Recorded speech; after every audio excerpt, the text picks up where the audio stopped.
Recording in progress.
Ladies and gentlemen, may we request all of you distinguished delegates take your seats as our chief guest is about to be ushered in the room. Let us all take our seats.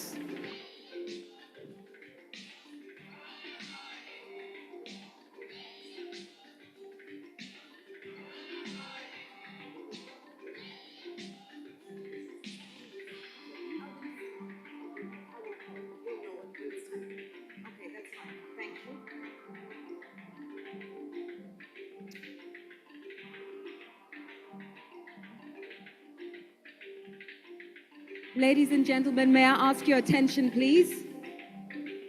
Ladies and gentlemen, may I have your attention, please? May I request that all delegates take their seats? May I humbly request that all delegates take their seats, please? Ladies and gentlemen, distinguished guests, may I request that all delegates take your seats so that we can receive the President of this nation. And at this very moment, I have eyes on him. Please can we rise to receive His Excellency, the President of Uganda, and all excellencies here today.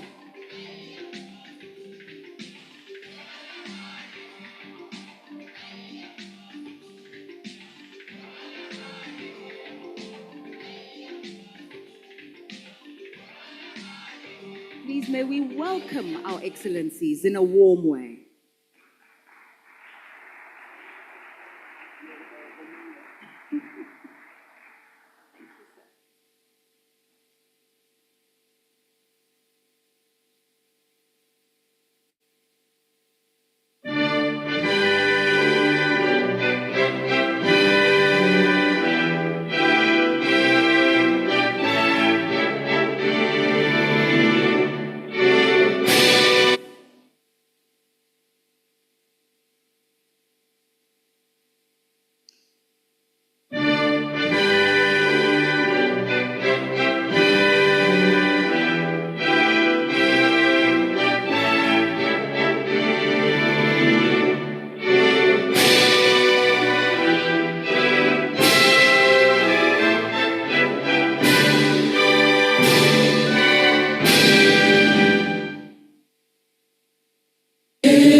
Tuwezeshe kuishi kwa amani, tutimize na malengo yetu. Jumuiya yetu sote tuilinde, tuajibike, tuimarike.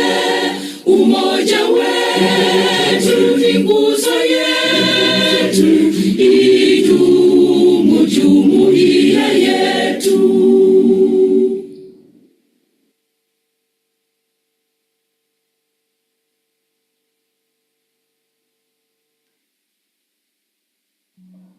All right. Thank you very much. That was the national anthem of Uganda. My understanding is we'll be listening in on the national anthem of the East African community. If it's ready to play, may it?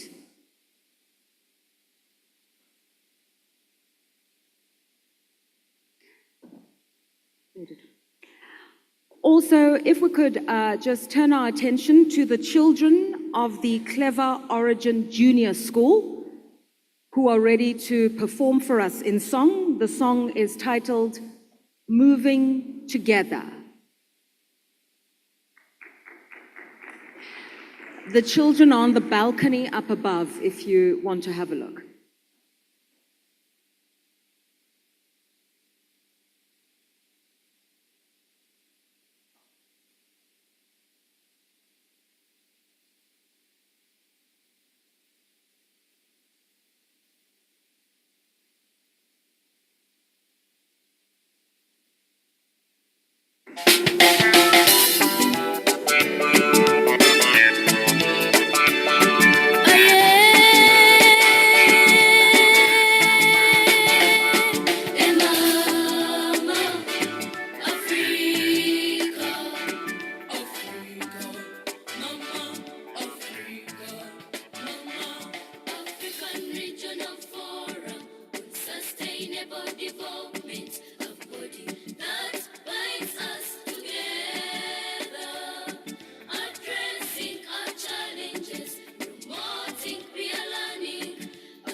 African Regional Forum on Sustainable Development to foster our regional cooperation, mobilizing resources, reviewing the progress of great platform.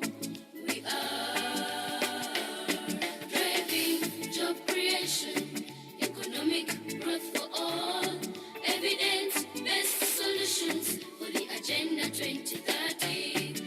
Africa, our continent, united we are, moving together as one people.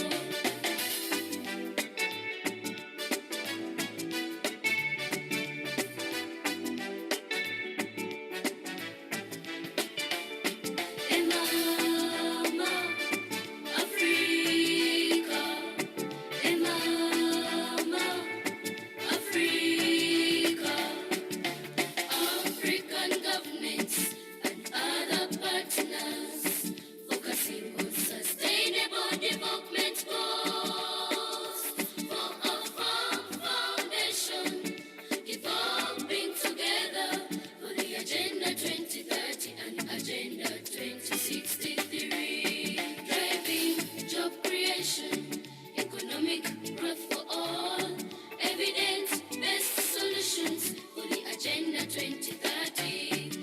Africa, our continent, united we are, moving together as one people. Africa, Mama, Africa, Mama, Africa, Mama, Africa, Mama. Karibuni Afrika, wageni wetu wote. This is Uganda, the Pearl of Africa. We thank all member states for boosting the economy of Africa.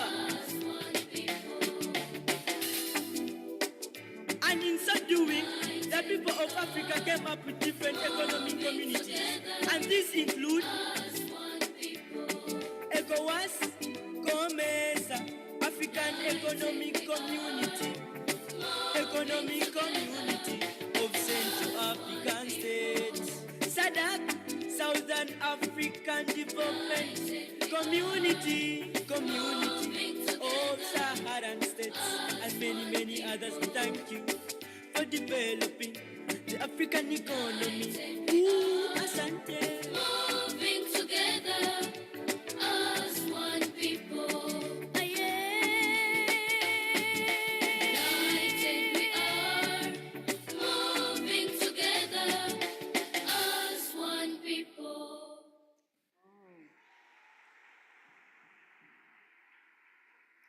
Thank you very, very much to the children of the Clever Origin School with such gumption and energy, reminding us that the children are the hope of the future, and the message so important for this 11th Regional Forum on Sustainable Development. We're moving forward as one people, as we all come together here in Uganda.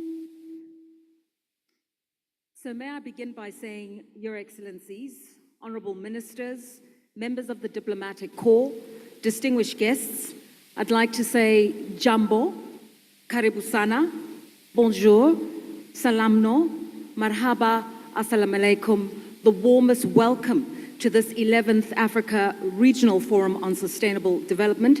My name is Lerato Mbele, and I'm going to be moderating some of the sessions this morning and over the coming days. And I want to thank you so much for the opportunity and the privilege of coming to this beautiful pearl of Africa alongside you. Allow me to acknowledge our dignitaries and most distinguished guests this morning.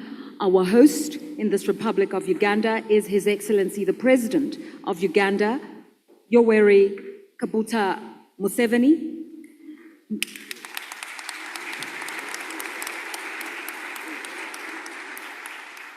May I also recognize with appreciation His Excellency Emmerson Mnangagwa, the President of the Republic of Zimbabwe, who is also here as the Chairperson of SADC.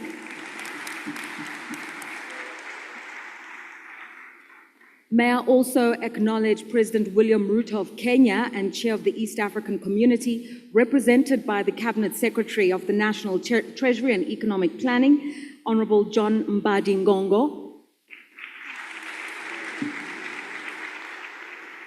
Might I also acknowledge the President of Equatorial Guinea, represented by the First Deputy Prime Minister of that country, Gaudencio Mohaba Mesu.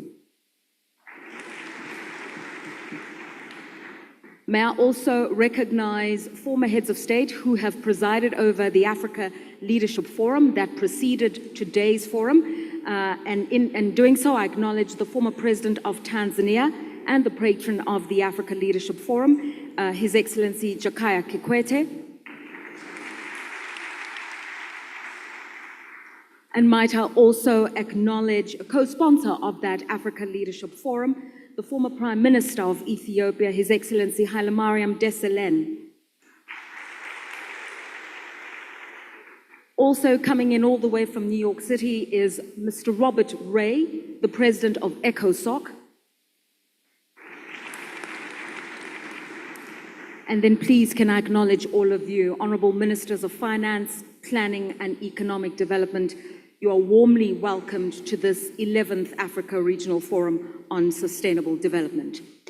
The theme for this year, you would be au fait with it by now, is driving job creation and economic growth through sustainable, inclusive, science and evidence-based solutions for the SDG 2030 and also in pursuance of the AU's Agenda 2063 and the second phase of the implementation.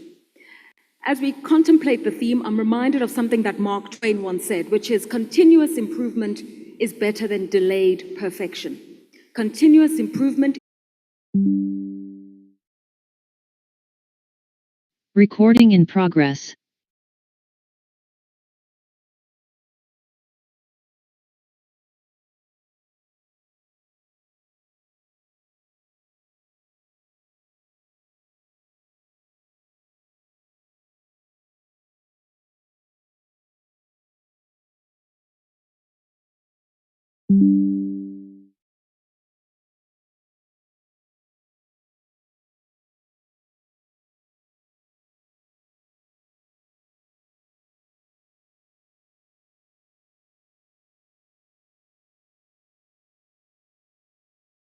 Distinguished participants, ladies and gentlemen, good morning.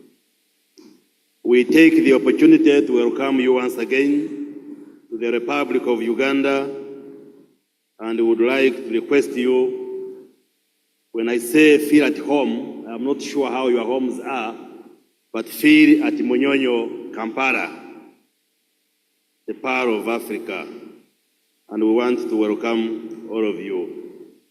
My name is Chris Baryomunsi. I am the Minister in charge of ICT and National Guidance, the Republic of Uganda, and I will take you through the next program where we are going to receive presentations from our various dignitaries and ending with a keynote address from the President of the Republic of Uganda. But before I invite the first speaker, we have a short video presentation which I would like to be played, and then it will usher us into the next presentation. Our technical team, please, do you play the short video and give that the message on the screen.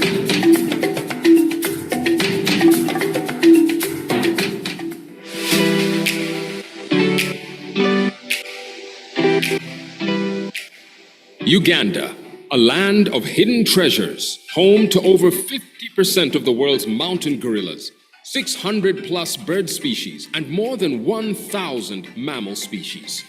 Welcome to Uganda, a land of breathtaking beauty and boundless generosity, nestled in the heart of East Africa, where nature thrives and culture inspires.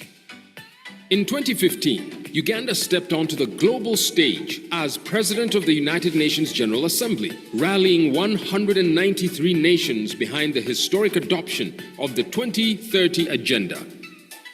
The theme of the Assembly is, in quotes, the Sustainable Development Goals, a universal push to transform our world. The government of Uganda, in partnership with the United Nations, established a dedicated National SDG Secretariat in 2019 to strengthen coordination through a robust, multi-stakeholder National SDG Coordination Framework. Guided by a clear implementation roadmap, the framework is brought to life through 5 technical working groups, driving efforts in planning and mainstreaming, data generation, financing, communication, coordination, monitoring and reporting. The third National Development Plan is 95% aligned with the SDGs. The National Development Plan 4 is 100% aligned to the SDGs. Uganda has increased SDG data coverage from 45 indicators in 2016 to 95 indicators in 2020, 119 indicators in 2022, to 139 in 2024, and to 144 in 2025, produced 3 voluntary national reviews and multiple annual progress reports and intensified SDG localization. In the remaining period to 2030, our efforts are being guided by the 6 national commitments for SDG acceleration and transformation. Uganda has, over the years, strengthened the healthcare system that effectively supports both preventive and curative services through investing in capacity building to produce a skilled health workforce, upgrading health infrastructure, and establishing strong primary and community health services. The decreasing rates of maternal mortality ratio from 336 in 2022 to 207 in 2024, neonatal mortality rate, infant mortality rate from 46 in 2022 to 34 deaths in 2024 serve as evidence of the strengthened healthcare system. In addition to other factors, the improvements in the health sector have also led to a significant improvement in gender equality. In addition, there are several significant appointments of women to senior leadership roles and cabinet positions. Other initiatives include integrating gender equality into legal and policy frameworks, implementing gender-responsive budgeting, providing high-quality gender data and statistics, and running programs to address gender-based violence. The government of Uganda is implementing various programs such as the GROW project, aimed at responding to the needs of women entrepreneurs who want to grow their businesses and create more jobs. The other interventions are Uganda Women Entrepreneurship Program, Special Enterprise Grant for Older Persons, Senior Citizens Grant, Special Grant for Persons with Disabilities, and the Agricultural Credit Facility, among others. Building on these strides in gender empowerment, Uganda is also prioritizing the potential of its youthful population as a critical engine for inclusive growth and transformation. With one of the youngest populations in the world, as 49.5% of its citizens are under 18 years, the government of Uganda is keen on the productivity of youth to effectively play their part in the economic transformation of Uganda in industrial skilling and innovation. The government has implemented the Industrial Development Strategy 2018-2028, established the Uganda Development Bank to provide financing for strategic sectors, launched initiatives such as the Presidential Initiative on Industrial Development and the Small and Medium Enterprises Development Program to support entrepreneurship and innovation, invested in infrastructure development, promoted public-private partnerships. In complement to these economic efforts, Uganda is also intensifying actions to safeguard its natural resources, particularly its vital aquatic ecosystems. The country's sustainable fishery production is estimated to be 500,000 metric tons. The government continues to improve the fisheries and aquaculture management information system. These environmental and resource management challenges, partnerships, and collective action remain central to Uganda's development journey. Through partnerships, the country is delivering on transformative results. These domestic and multilateral partnerships by Uganda have demonstrated strong leadership in advancing African integration. As a way forward. Through active implementation of the African Union and regional economic blocs initiatives, Uganda is firm in its promise to contribute to the development of Africa. The Kampala Declaration at the 11th African Regional Forum on Sustainable Development is expected to highlight these efforts as a model for the continent towards Africa's path to unity, prosperity, and peace in alignment with Agenda 2063. This journey towards sustainable development is a testament to Uganda's commitment to building a future where every citizen thrives and Africa rises together.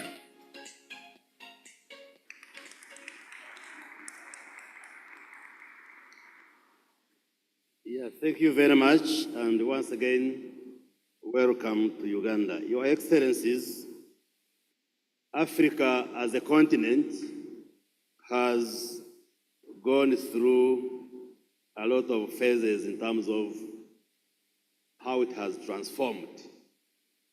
We had a period of slave trade that ran for close to 400 years. That was repressed by colonialism, which we had for 70, 80 years. And we saw the struggle for independence and self-rule in the 60s, 70s, and for some countries in the early 90s. And Africa later on stabilized, and we are now pushing on with transformation.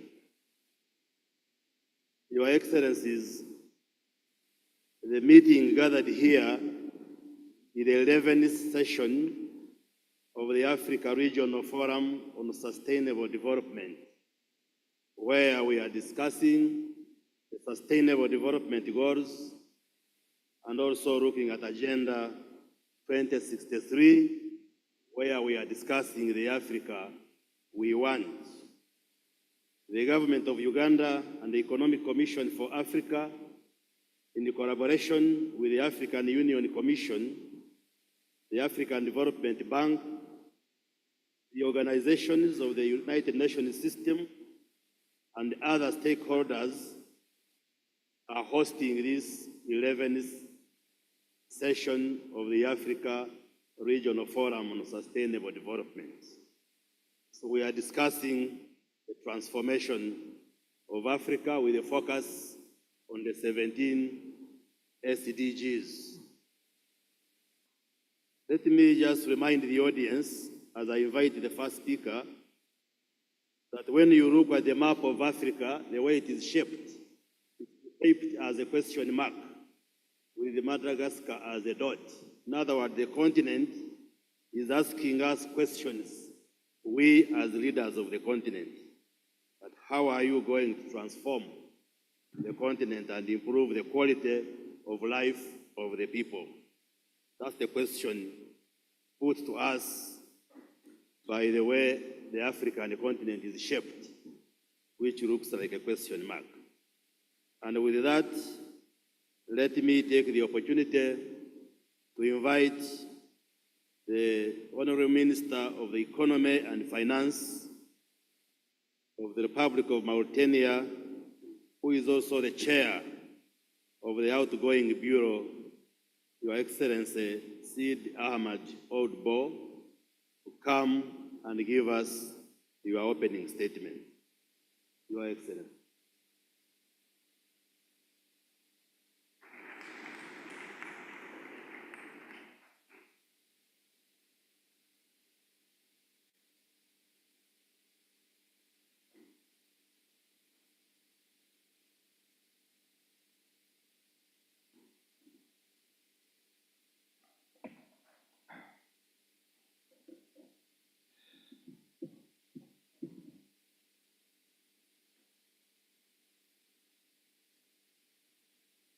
Bonjour tout le monde. Son Excellence, M. Yoweri Kaguta Museveni, président de la République de l'Ouganda. Son Excellence, Madame Rubina Nabanja, Première ministre de la République de l'Ouganda. Son Excellence, M. Bobraye, président du Conseil économique et social. Son Excellence, M.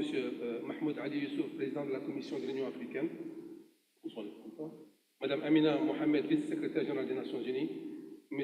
Claver Gatite, secrétaire général adjoint des Nations Unies et secrétaire exécutif de la Commission économique pour l'Afrique, membres du corps diplomatique, représentants des organisations et agences spécialisées des Nations Unies et autres partenaires de développement, représentants du secteur privé, des organisations de la société civile, des grands groupes et d'autres parties prenantes, distingués délégués, mesdames et messieurs. Au nom du bureau de la 10e session du Forum régional africain sur le développement durable, ainsi que du gouvernement de la République islamique de la Mauritanie, à mon nom personnel, j'ai l'insigne honneur de vous adresser ces quelques mots à l'occasion de l'ouverture de la 11e session de notre forum. Permettez-moi tout d'abord d'exprimer notre profonde gratitude à son Excellence M. Yoweri Kaguta Museveni, au gouvernement et au peuple ougandais pour leur hospitalité exemplaire et pour avoir accueilli ce forum. Excellences, Mesdames et Messieurs, nous exprimons également notre reconnaissance aux États membres pour la confiance qu'ils ont placée à notre bureau en nous confiant la responsabilité de diriger les travaux de la 10e session du forum. Le bureau, composé de la Mauritanie, de la Namibie, du Tchad, de l'Ouganda et du Niger, a travaillé activement à la réalisation de notre agenda commun. Je tiens à féliciter et remercier les membres du bureau, ainsi que le secrétaire exécutif de la CA, M. Gatete, et le secrétariat du forum pour leur soutien inestimable. Notre mandat a été marqué par des avancées significatives. Les bureaux et le secrétariat ont participé au forum politique de haut niveau sur le développement durable et au sommet de l'avenir. Ils ont veillé à ce que les messages clés du forum soient pris en compte dans la déclaration ministérielle et le document final du sommet, notamment le pacte pour l'avenir, le pacte numérique mondial et la déclaration sur les générations futures. Par ailleurs, des progrès notables ont été réalisés dans le développement des politiques minières transformatrices dans les pays riches en ressources, la mise en œuvre des plans d'action pour l'économie verte, bleue et circulaire et le renforcement d'un marché régional du carbone à haute intégrité. Excellences, Mesdames et Messieurs, les défis pour atteindre le programme 2030 et l'agenda 2063 en Afrique restent immenses. Le rapport 2024 sur les objectifs du développement durable révèle que seules 10 des 144 cibles seront atteintes d'ici 2030, tandis que 106 exigent une accélération et 28 montrent des signes de régression. Ces difficultés sont exacerbées par une croissance économique insuffisante, le surendettement et les chocs extérieurs. Notre thème, stimuler la création d'emplois et la croissance économique grâce à des solutions durables, inclusives et fondées sur la science et sur des données probantes pour la mise en œuvre du programme de développement durable à l'horizon 2030 et l'agenda 2063, l'Afrique que nous voulons de l'Union africaine nous appelle à agir concrètement. Par conséquent, je vous invite à concentrer nos délibérations sur les priorités suivantes.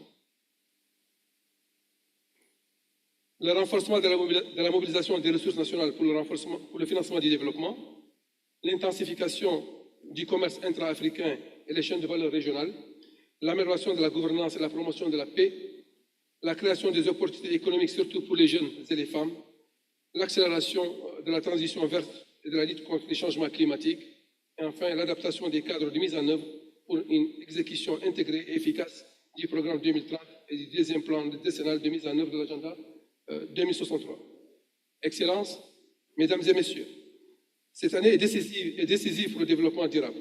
La 4e conférence internationale sur le financement du développement en Espagne et le 2e sommet mondial pour le développement social au Qatar sont des opportunités pour défendre les intérêts de l'Afrique.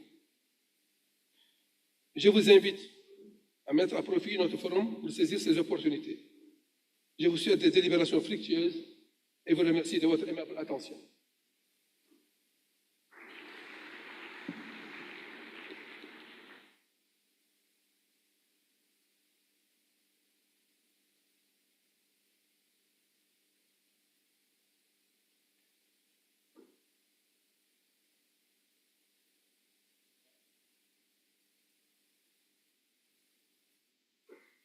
Thank you very much, the chair of the outgoing bureau, for your remarks. Can we give him another round of applause for his remarks? I now take the pleasure to invite His Excellency Robert Ray, the President of the Economic and Social Council and permanent representative of Canada to the United Nations. Your Excellency Robert Ray.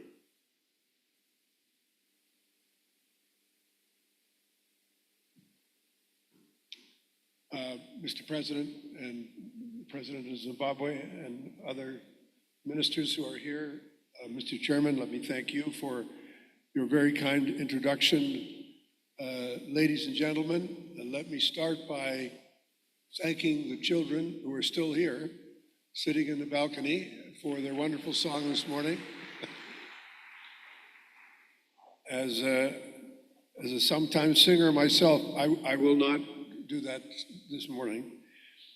I want to say how much I enjoyed the opportunity to listen to you. I was in Nairobi yesterday going to a project in Matare, and I was greeted with singing, so it was wonderful to hear it again this morning.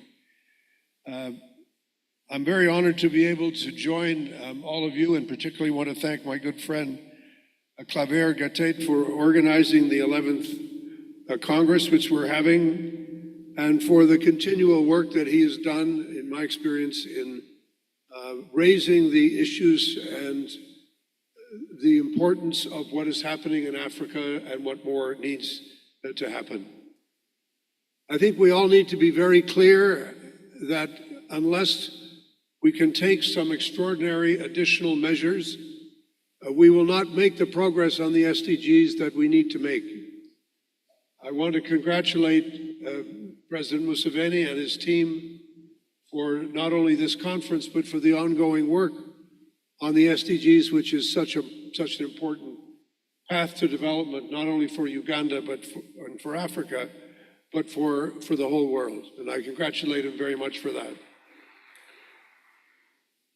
And I think all of us at the United Nations also recognize that Africa is at the center now of the ideas, of the initiatives, and of the actions that are going to make sure that the rescue of the SDGs, in fact, is something that happens. Of course, we have to look beyond 2030. We have to know that things don't stop in 2030, but we need to know that the progress that we are making now, sometimes as difficult as it is, and I will talk about that in a moment, is something that we need to continue to work on together. First, let's have a reality check on the headwinds that we are facing. The climate crisis, which is ongoing and which will be ongoing for the rest of my lifetime and for the lifetime of every single person in this room. And let me say, as the president of ECOSOC, climate change is not a theory. Climate change is not an ideology. Climate change is science. Climate change is fact. And it is dealing with these facts and this science that we must come together in helping countries to adapt to the changes that are already taking place and in dealing with the great emissions that continue to come from industrialized countries that continue to contribute to the climate crisis. I have to say, as a representative of Canada, that the arbitrary cuts that have been made in development assistance by a number of countries, as well as the entirely unnecessary and painful tariff attacks, which are having potentially such a disastrous effect on global growth and economic justice. We have to face these challenges together. And as I say, as a representative from Canada, I can tell you directly, we know something about tariff attacks these days. Our territorial integrity as a country has been questioned. Our nationhood has been questioned. And we know, as do all of you, the right to sovereignty is built into the Charter of the United Nations, and the right to economic and social justice and to freer trade is built into our Charter and everything that we stand for and have been fighting for together. I want to say to you, many Africans here, I say to all of you, your struggle is not only your struggle. The struggle you are facing is a struggle faced by everyone in the world. And above all, in difficult times, we must reaffirm the value of one simple thing, and that is solidarity. The solidarity we must show with each other and the solidarity we have to show in our work, in everything that we do. We know the challenges are great. We know the gap between the finances that are necessary and the finances that are there is great. We know that that is a gap that will affect the ability to fight climate change, to deal with adaptation, to lift people out of poverty, to make sure that girls and boys can go to school, that we can find the way to social justice and to better services, and most importantly, find the way to prosperity. We know that gap exists.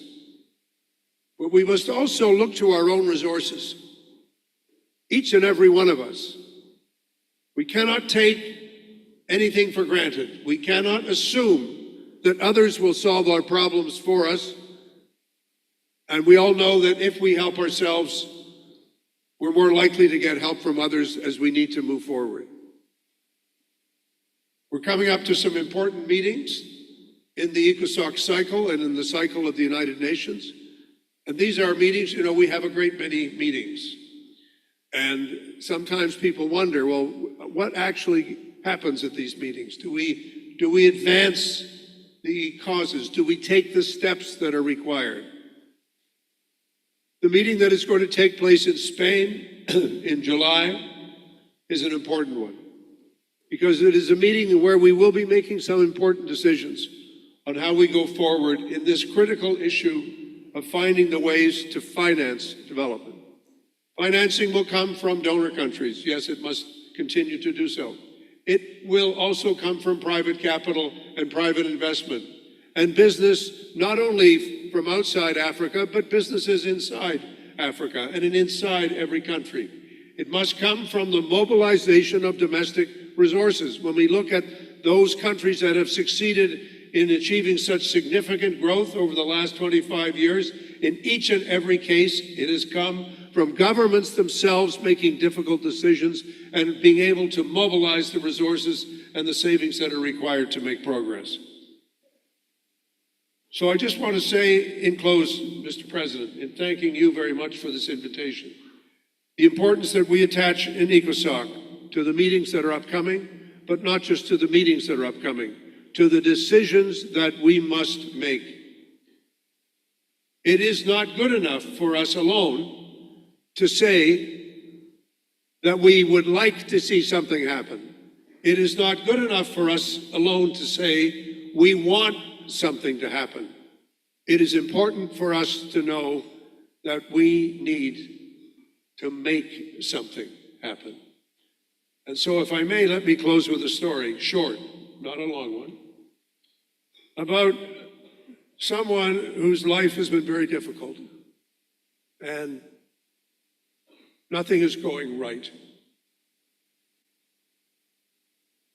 And he now feels he has no obligation, no other alternative, but to turn to the Almighty for assistance.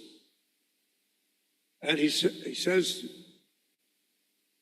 God, please let me win the lottery. I need to win the lottery. And if I win the lottery, then everything will go well. Week after week after week after week, he repeats this prayer. And one time, after making the prayer, the skies open up, and a loud voice comes down, and he can hear it clearly.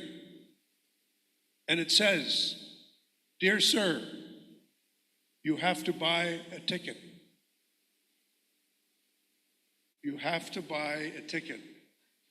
And that is what we all know to be true in our own lives. If you want to succeed, you have to buy the ticket. In this little school I visited yesterday in Matari, there was a slogan on the wall And the slogan was this one, which I thought was so great for children, but not only for children, for all of us. It said, "The bridge between hope and achievement is discipline." We know what we have to do. We know the steps we must take. We just need to do them. Thank you so much for the opportunity to speak this morning.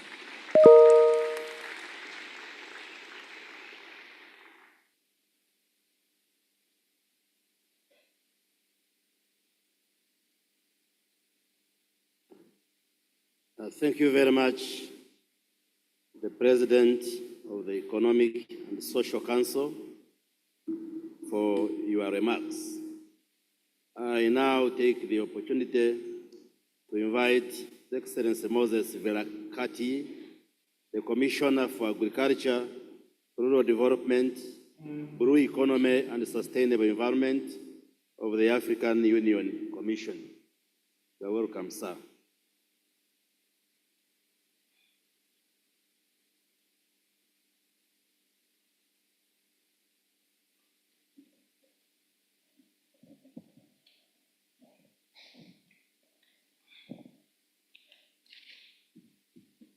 Your Excellency, the President of the Republic of Uganda, Your Excellency, the President of Zimbabwe, Your Excellencies, Presidents and Prime Ministers, distinguished ministers and delegates, representatives of the United Nations and development partners, esteemed colleagues, friends of Africa, ladies and gentlemen, allow me to stand on the existing protocols.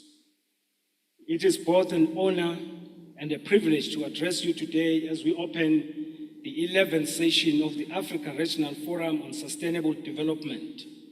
On behalf of the African Union Commission Chairperson, His Excellency Mohamed Ali Yusuf, and my entire delegation, I bring warm greetings of solidarity and ambition, the kind of ambition that envisions an integrated, peaceful, and prosperous Africa driven by its own citizens and representing dynamic force in the global arena. We gather, ladies and gentlemen, at a pivotal moment when the geopolitical global landscape is marked by complex challenges, as well as issues of climate change, pollution, economic volatility, persistent inequalities. Yet, amongst these challenges, Africa possesses immense potential, untapped potential in its Africa's youthful population, abundant natural resources, and growing entrepreneurial spirit, which present us with unique opportunities to drive transformative change.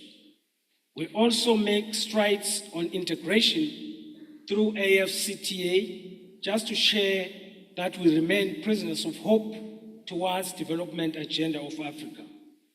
Let me begin with three key messages, Your Excellencies. Messages that I hope will shape our dialogue and stir our collective will to act boldly as we take one step at a time, advancing towards the Africa we want as guided by the global strategy, the UN Sustainable Development Goals, the Agenda 2030, and our continental strategy, Agenda 2063. First, it's a message of gratitude. To the government and the people of Uganda, we say thank you very much. Thank you for your warm hospitality, your generosity, and above all, your steadfast commitment under the leadership and the vision of His Excellency President Yoweri Museveni to Africa's unity and progress.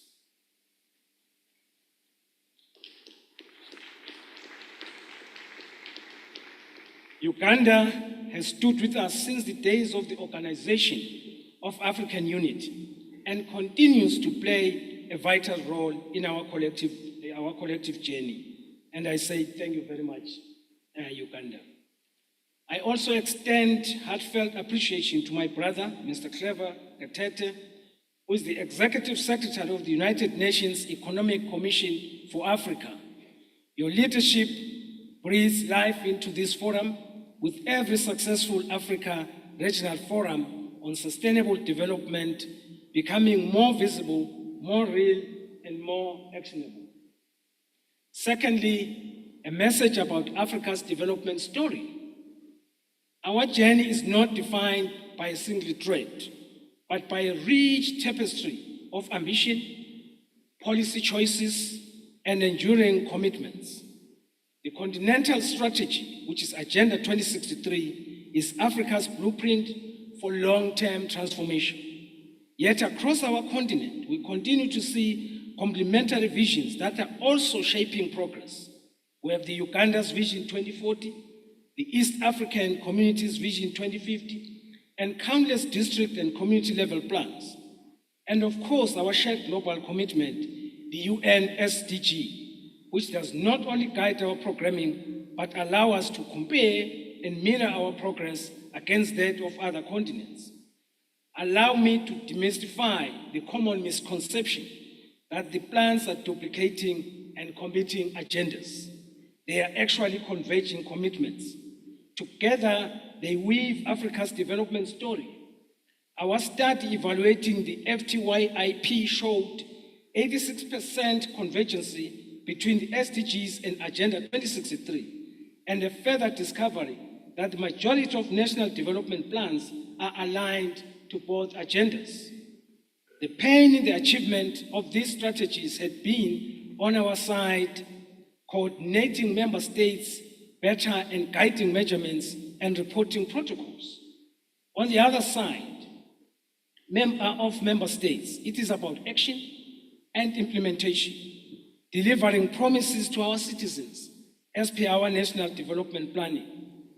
What matters is not where we begin, but how we act. What actions are we taking?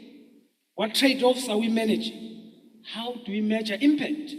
This is the essence of this forum's theme: driving jobs, creation, and economic growth.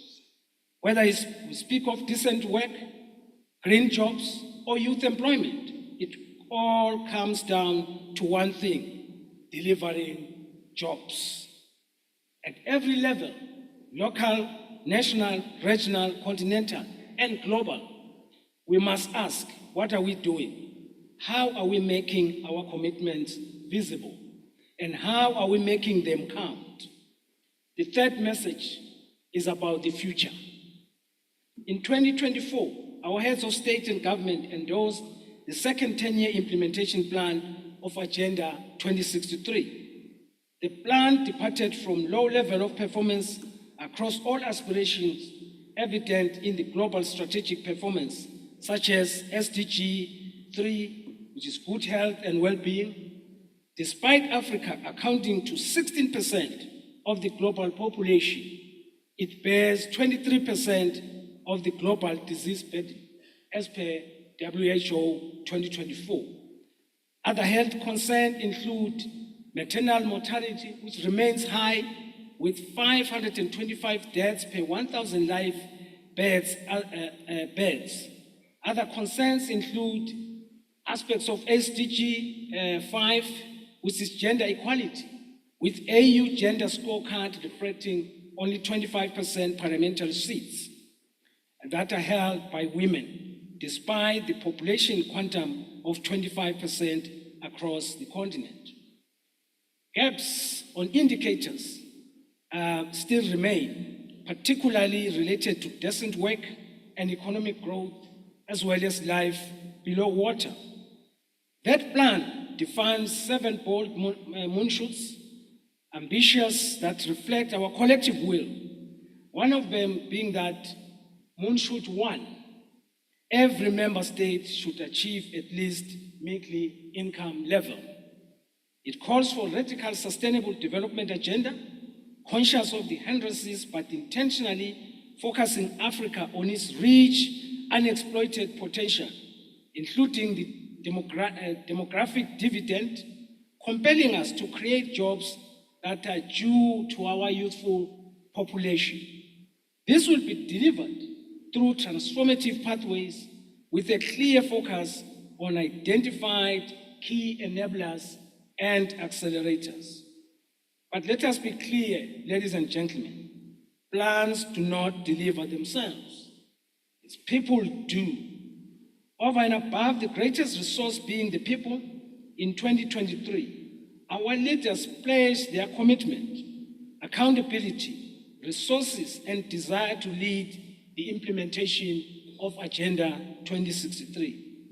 This was building on the earlier commitment by the UN Secretary General as well as the AU chairperson in 2018 by signing the Joint Implementation Plan of Agenda 2063 and UN SDGs.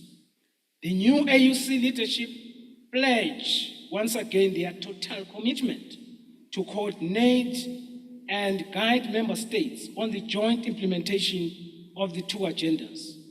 Over the second week of assuming duty, we have already committed and we have already convened 49 member states to share the robust domestication plan, guiding them on the need to jointly implement the two agendas, one framework, and taking the agenda to its owners, who are the citizens of Africa.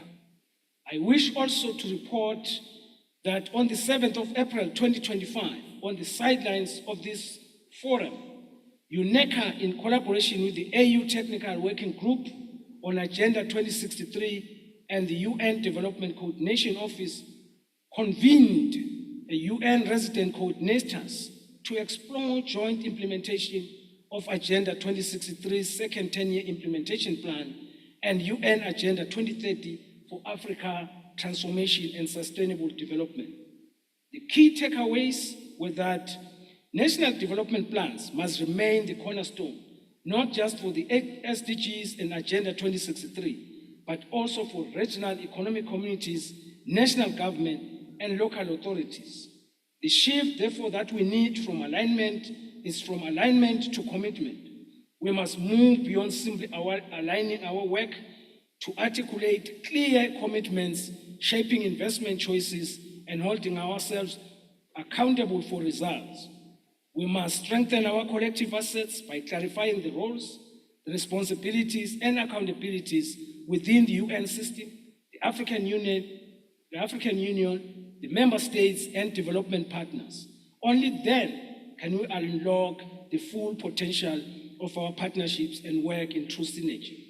We must therefore seize the momentum around climate action as a powerful entry point to deliver across our development agendas, whether it's globally, continentally, regional, national, or local. Climate is not just an environmental issue. It is an economic, social, and developmental imperative. It offers a unifying platform to integrate SDGs, Agenda 2063, and national priorities in a coherent and impactful way. So I extend a call to action to all of you, legislators, policymakers, development practitioners, civil society leaders, youth champions, private sector, and citizens across Africa. Make your commitment visible. Wherever you sit, in a local council, national ministry, regional body, or global institution, your role matters. In conclusion, let our gathering in this Pan-African city of Kampala be a turning point where ambition meets accountability, where vision meets action.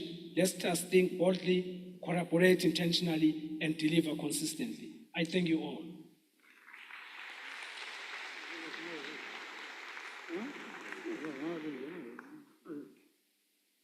Thank you very much, Commissioner, for your inspiring remarks that are very informative but also challenging to all of us to take action as leaders of the continent. I now take the opportunity to invite His Excellency Clever Gatete, the Executive Secretary of the Economic Commission for Africa, ECA. Your Excellency Clever Gatete, you have the floor.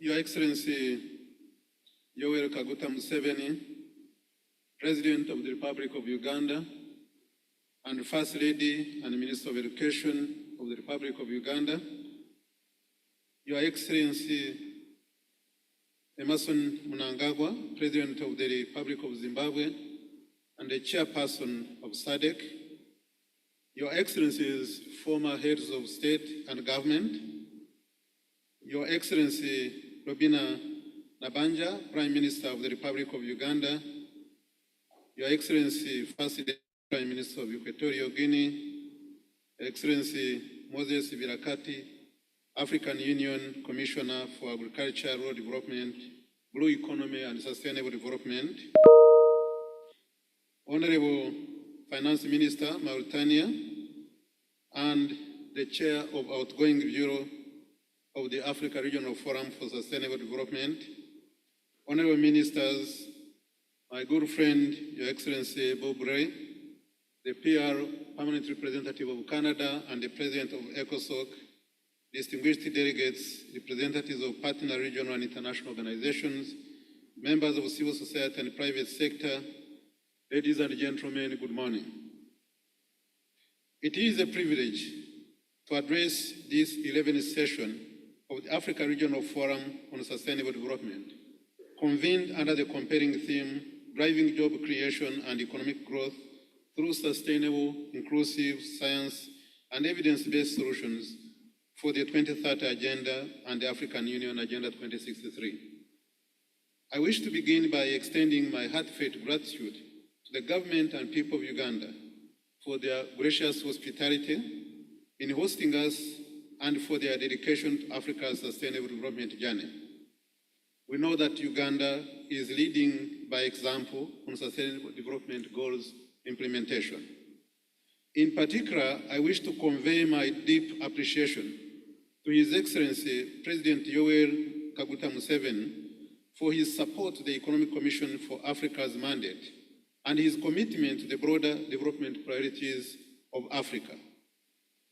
My profound gratitude also goes to Your Excellencies, heads of state and government, and all distinguished participants for your leadership in advancing Africa's transformation agenda. I also wish to acknowledge the steadfast collaboration of our partners, especially the African Union Commission, the Africa Development Bank, and the United Nations system, whose collective efforts have brought us here today. Excellencies, distinguished delegates, as we speak, structural vulnerabilities, including the lingering effects of COVID-19, climate shocks, conflicts, and geopolitical tensions, as well as mounting debt burdens, continue to stifle Africa's progress. For instance, the continent is grappling with a substantial debt burden amounting to 64.3% of GDP, which significantly limits fiscal space for critical investments in education, health, infrastructure, and other essential sectors. Furthermore, our average GDP growth since 2019 has hovered around 3%, which is far below the 7% needed to achieve the SDG 8 on work and economic growth.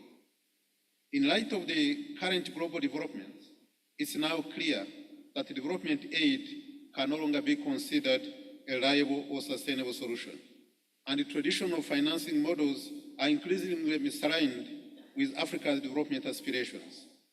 At this critical moment for Africa, we have no choice but to look inward and take bold, transformative actions anchored in evidence, innovation, and inclusivity, including investing in the capacity of our people and institutions to turn things around. With just 5 years to 2030, the data is sobering. Out of 144 measurable SDG targets, only 10 are on track, while 106 are progressing too slowly, with 28 regressing. In fact, at the current rate, SDG 5 on gender equality will take decades to be achieved, and this risks undermining women's contribution to social and economic progress. We simply cannot afford to continue at this pace. To reverse this trend, we must move beyond diagnosing our challenges to implementing bold and actionable solutions. And this forum offers us an opportunity to turn our attention to 5 critical SDGs, which provide us with a path to accelerated progress in alignment with the successful delivery of the second 10-year implementation plan of the African Union Agenda 2063. First is SDG 3, good health and well-being. Today, millions of Africans still lack access to quality health care. 4 out of 5 African countries spend less than 86 US dollars per capita on health, which is well below the World Health Organization's recommended threshold minimum of 249 US dollars. In 2022, health expenditure averaged just 7% of budgets, far from the 15% pledged in 2001.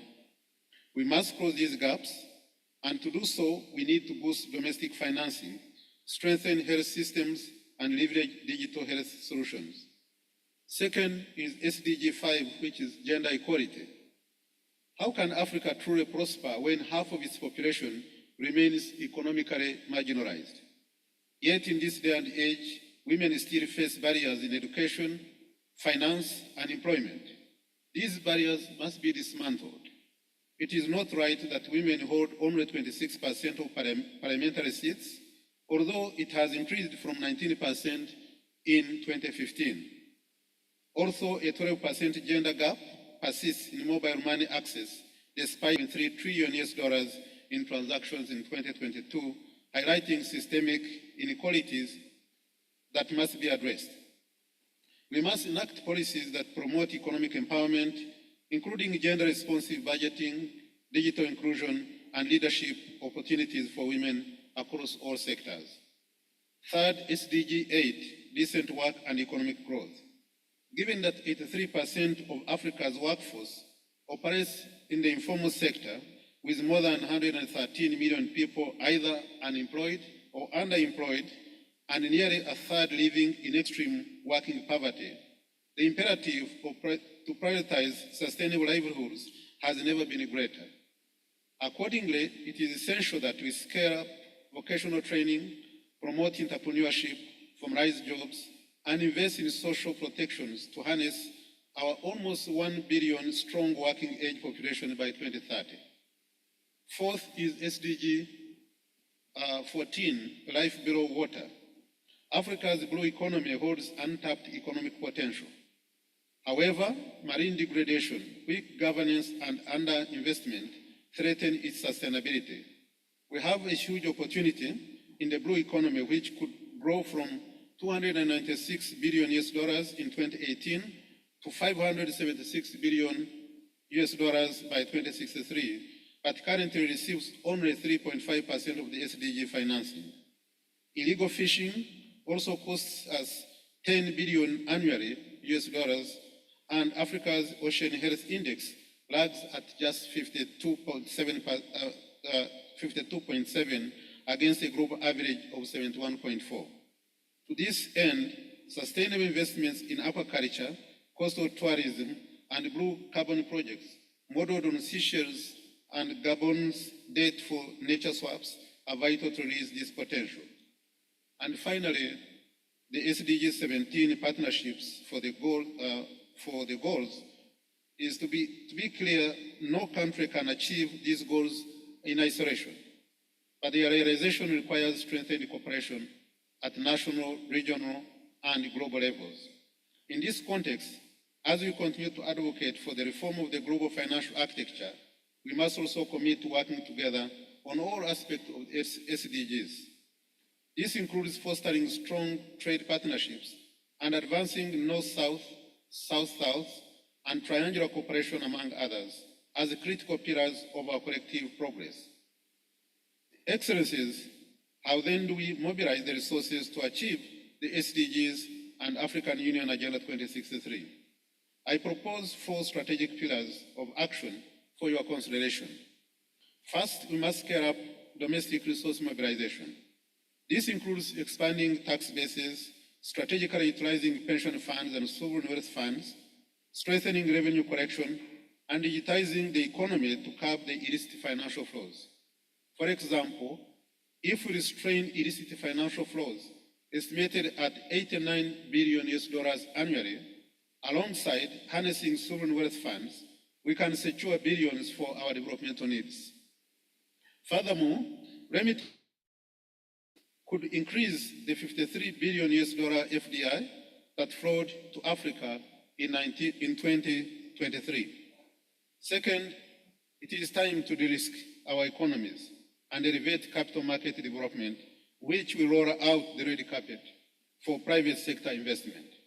With blended finance, credit guarantees, and flourishing markets, we will direct a surge of capital to sectors like agriculture and renewable energy. This could significantly increase the 2% global clean energy investment in Africa. Domestic capital market development would also increase long-term resources for private sector investment in our continent. Third, we need to expand access to affordable finance for our population, especially women and youth who are financially excluded. It is unacceptable, for example, that women today face a 12% gap in financial inclusion. Addressing this requires that we scale microfinance, digital finance, and impact investing to empower women-led small enterprises and youth entrepreneurs. Inclusive growth is not a choice. It is the only viable path to realizing Africa's full potential. Finally, it is imperative that we leverage the Africa Continental Free Trade Area to advance Africa's agenda. The Africa Continental Free Trade Area presents a unique opportunity to increase intra-Africa trade by 45% by 2045 and significantly drive Africa's industrialization, job creation, and sustainable growth agenda. We must accelerate regional value chains in green industries, agriculture, manufacturing, and services, and employ millions of our people.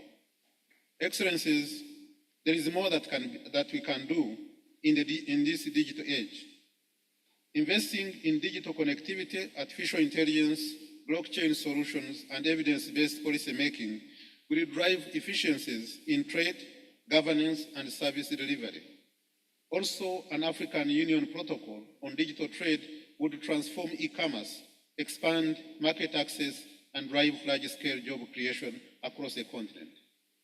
Excellencies, distinguished delegates, as I conclude, the clock is ticking. The next 5 years must be marked by bold leadership, decisive policies, and strengthened partnerships that will place Africa on a trajectory of sustainable prosperity.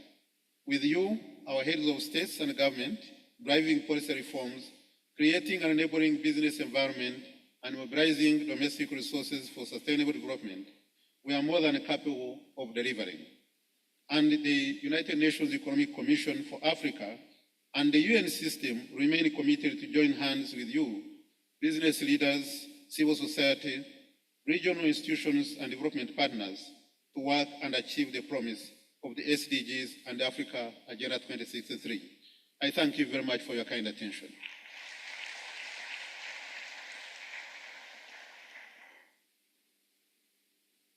Thank you very much, the Executive Secretary of the Economic Commission for Africa, for your very informative and inspiring remarks. Sir, thank you very much. I now take the pleasure to invite you to receive a message from Her Excellency Amina Mohammed, the Deputy Secretary General of the United Nations. She is not physically present here, but she will speak to us through a video link. May I request the technical team to enable her speak to us.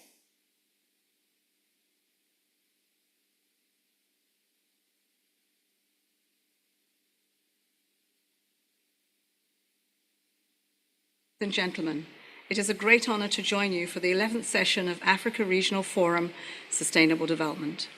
I thank the government and the people of Uganda for their generous hospitality, and I extend my sincere appreciation to President Yoweri Kaguta Museveni, Prime Minister Robina Nabanja, and His Excellency Mahmoud Ali Yusuf, the Chairperson of the African Union Commission, all for their leadership and commitment to sustainable development. And to my brother Executive Secretary Claver Gatete for convening us at this forum. Excellencies, Africa stands at a pivotal moment, not only of challenge, but of immense opportunity. With just 5 years remaining to achieve the 2030 Agenda, and the second decade of Agenda 2063 now underway, we must confront the hard truths and match them with bold and courageous solutions. Yes, progress has not been fast enough. Structural inequalities persist. Informal employment remains widespread, disproportionately affecting women, our young people, and rural communities. The annual financing gap to achieve the SDGs stands at a staggering $200 billion. Foreign direct investment to Africa declined in 2024 by 1.9%, falling to $53 billion. And the burden of debt is suffocating. In 2023, 25 African countries spent more on external debt servicing than on health and education combined. This is unacceptable. Over 60% of countries are now in or at a higher risk of debt distress. In too many countries, more than half of government revenue goes to debt repayments, undermining vital investments in people, resilience, jobs, and growth. The Abuja Declaration remains a distant ambition. Half of African countries spend less than 6% of national budgets on health, and the high cost of digital access, especially in rural areas, continues to exclude millions of our people, deepening gender and geographic divides. But these figures do not define us. Africa is not standing still. We are standing up. Despite global headwinds, our continent accounted for 9 of the world's fastest growing economies in 2024. Progress is against HIV and AIDS is encouraging, with nearly 24 countries recording significant declines in new infections. Women across the continent are leading change.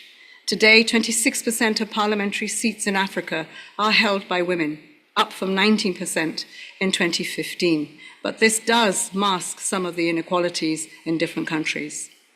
And the landmark AU Convention on Eliminating Violence Against Women and Girls represents the first legally binding commitment of its kind on the continent. A powerful step forward. Now we must turn words into action. Across these efforts, Africa's leadership and innovation continue to inspire. From local solutions to global negotiations, African countries are driving forward a bold vision for inclusive, sustainable development. Excellencies, the United Nations is proud to stand with you. Our resident coordinators, our UN country teams, and regional expertise are fully mobilized to support your priorities.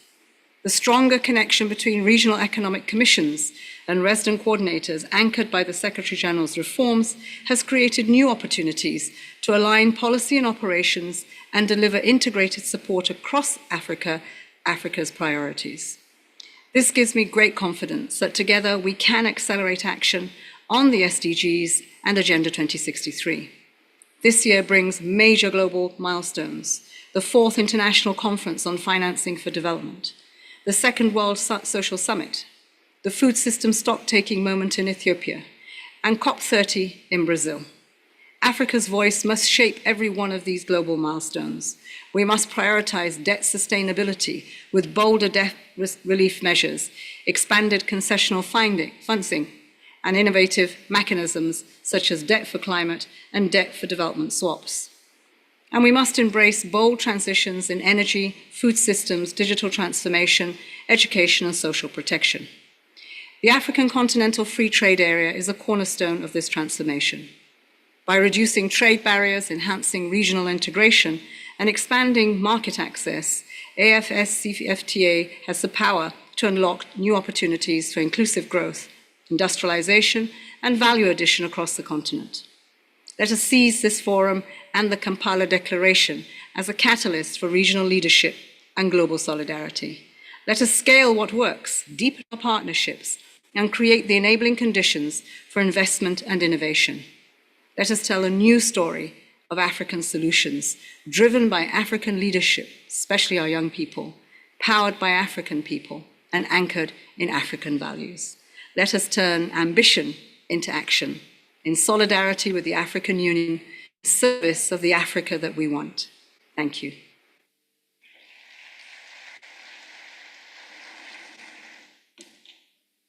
Thank you very much, Your Excellency Amina Mohammed, for your statement. Your Excellency, our chief guest, the theme for this meeting, once again, is driving job creation and economic growth through sustainable, inclusive, science and evidence-based solutions for the 2030 Agenda and the Agenda 2063. And before you, we have distinguished delegates from across the continent. The people gathered here include heads of delegations from the 54 countries of Africa, and most of the heads are government ministers, but also specifically we have ministers responsible for SDGs and also ministers responsible for science, technology, and innovation in our various countries in Africa. We also have a delegation from the African Union. We have a delegation from the United Nations, as well as the regional directors of UN in Africa. We have representation from the private sector in Africa. We have civil society organizations from Africa. So we have the African leaders gathered here in Munyonyo, Kampala, and once again, we want to welcome you. And welcome to Uganda, the Pearl of Africa. And I do hope that you will adjust your itineraries to explore Uganda beyond Kampala so that you appreciate what is meant by Uganda being the Pearl of Africa. Amidst us, Your Excellencies, we have the Right Honorable Rukia Nakadama, our third Deputy Prime Minister of Uganda. I want to recognize you, Prime Minister. We also have our former Prime Ministers of the Republic of Uganda. We have the Right Honorable Amama Mbabazi, present here with us. We have the Right Honorable Ndugu Ruhakana Rugunda, also former Prime Minister of Uganda. We have the Honorable Sam Kutesa, former Minister of Foreign Affairs and the former President of the UN General Assembly. We also have government ministers in the government of Uganda. You could stand up or wave for recognition. They are here to be part of these important discussions. And once again, we welcome all of you to the city of Kampala, Uganda. I now take the opportunity to invite Right Honorable Robina Nabanja, the Prime Minister of the Republic of Uganda. Here we have a local name for her. She's called Majegere. Majegere is that the road equipment machine, the road equipment machine which clears the ground. So Right Honorable Prime Minister, you are welcome. You have the floor. And after your remarks, you will invite our chief guest, the President of the Republic of Uganda.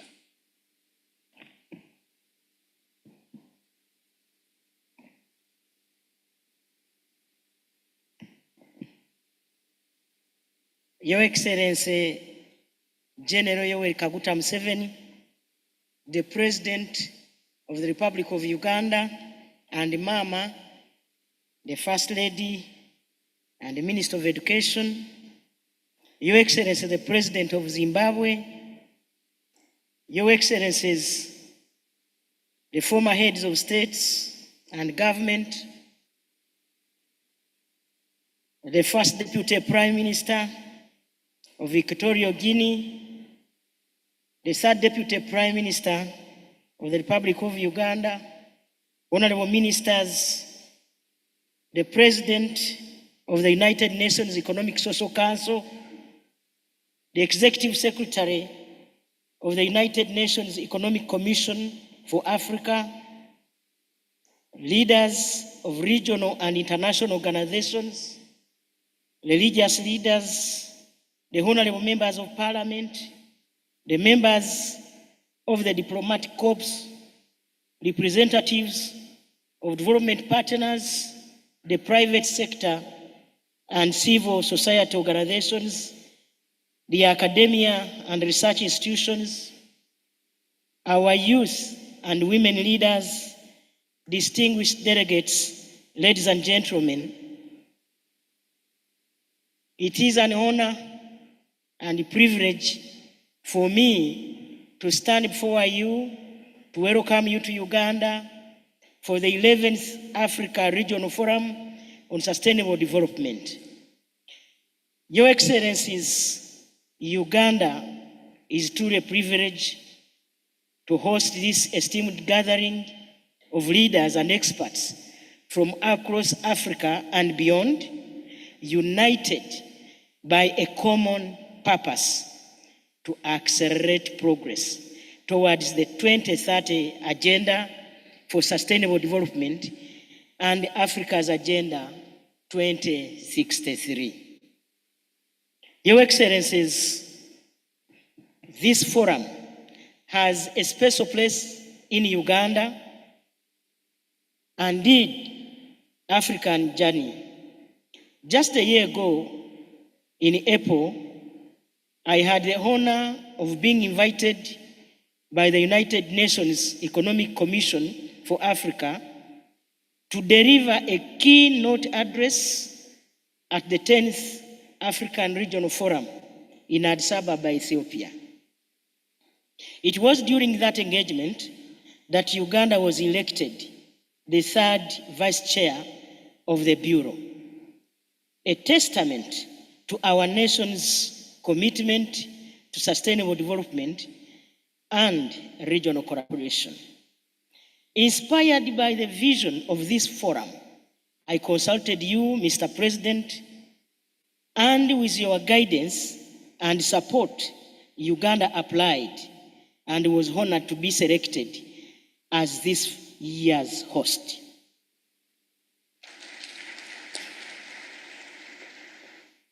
Your Excellencies, ladies and gentlemen, I take this opportunity to sincerely thank the Executive Secretary of ECA and the entire Bureau for entrusting Uganda with this responsibility.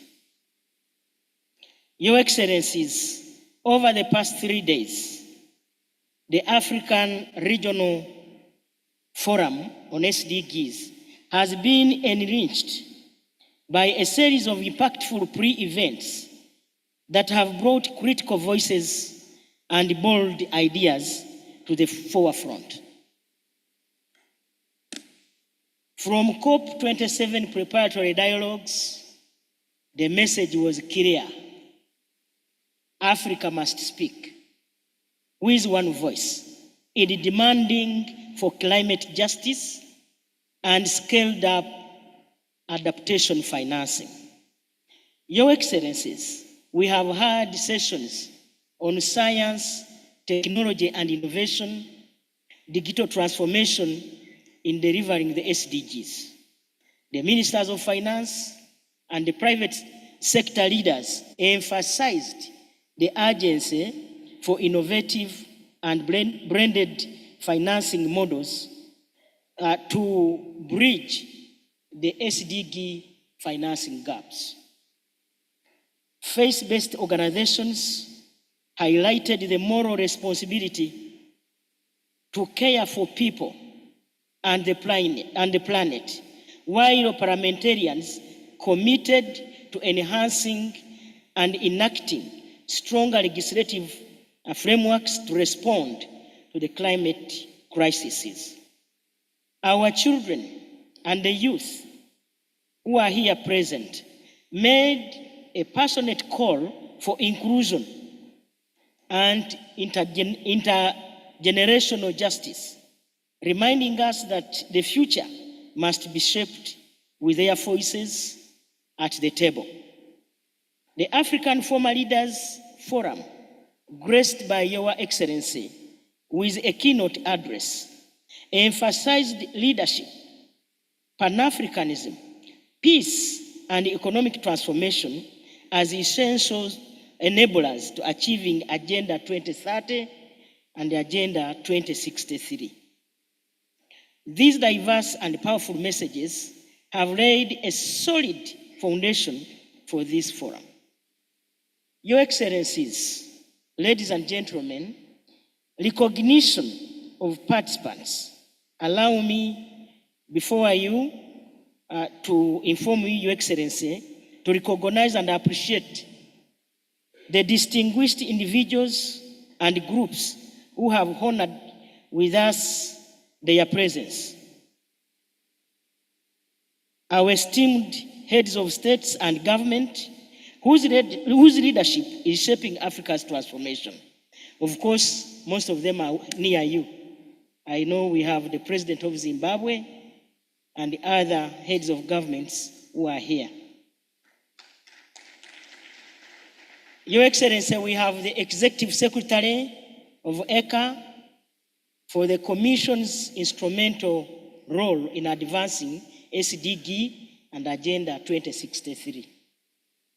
The Honorable Ministers and government representatives whose policies and actions drive national and regional development. Your Excellency, we have the former Prime Ministers of Uganda, whose leadership has laid the foundation for Uganda's progress. Your Excellency, allow me to recognize Honorable Sam Kutesa, who served as President of the United Nations General Assembly between the year 2015 and 2016, a period that saw the historic adoption of the SDGs. The honorable members of Parliament, whose legislative role is crucial in advancing the Sustainable Development Agenda, and most of them are here. I would request that they stand up for recognition.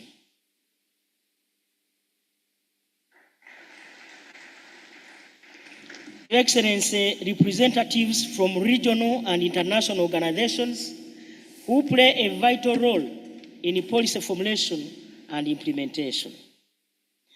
Our diplomatic corps and development partners for their continued support and cooperation in Africa's development journey. I recognize the private sector and civil society whose innovation and advocacy are key in sustainable and inclusive growth. We have the academia and research institutions who provide evidence-based solutions to policy making. We have the youth and women leaders whose voices and contributions are essential for achieving the Sustainable Development Goals and ensuring that no one is left behind. Your Excellency, allow me to acknowledge the organizing committees for the successful hosting of this forum because of their collective effort. Allow me to recognize the political committee, which I had the honor to chair, for the strategic guidance. The political committee or the ministerial committee. I can see Honorable Kasule Lumumba and many others. Your Excellency, the ministerial committee was also chaired by the Right Honorable Kasule Lumumba for the policy leadership. Thank you so much. Your Excellency, we had the National Organizing Committee, which was chaired by the Permanent Secretary, Alex Kakoza, Office of the Prime Minister. We have the SDG Secretariat in my office, led by Dr. Albert Byamgisha. Thank you for your tireless efforts. Your Excellency, allow me to recognize you for your visionary leadership as a front runner in the implementation of sustainable development goals in Uganda. I also want to thank you for supporting this event with funding. Your Excellency and honorable members, under the guidance of His Excellency the President, Uganda has taken significant strides in advancing inclusive growth, social transformation, and economic resilience, ensuring that SDGs remain central in our national development agenda. Your steadfast commitment continues to inspire not only Uganda, but the entire African continent.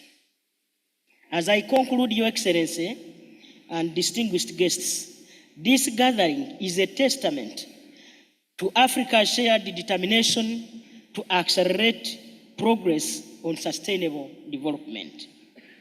We are here, Your Excellencies, to reaffirm our collective commitment to principles of inclusivity, equity, and resilience.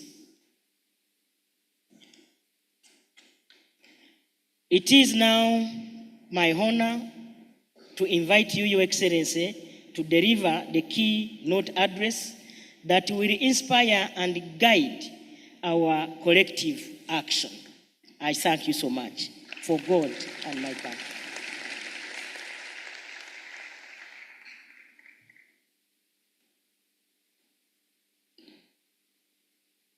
Hello, His Excellency President Mnangagwa, President of Zimbabwe, the former heads of state, President Kikwete, Prime Minister Mariam, the heads of delegations, members of the diplomatic corps, all the attendants of this conference. I welcome you to Uganda, and I thank you for having selected Uganda for this meeting. You are most welcome.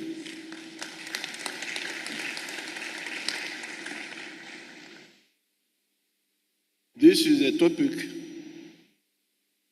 which is very good to discuss when we are all gathered here. And in the case of Uganda, because we are talking about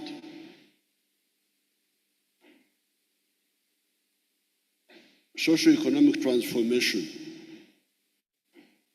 and job creation, although sometimes the matter is not thoroughly dealt with, because sometimes they talk about sustainable development. And I'm a bit suspicious of that description, as I will tell you later. The story of Uganda in the matter of economic transformation, because that is the topic, transformation. In recent times, starts with 1900 AD. In Uganda, here we say, Lukumi Rwanda, 1900. When the British declared Uganda a protectorate after the defeat of our inefficient kings. Our kings were hopeless. They didn't organize us to defeat the British. We could have defeated them. At that time, Uganda was a pre-capitalist.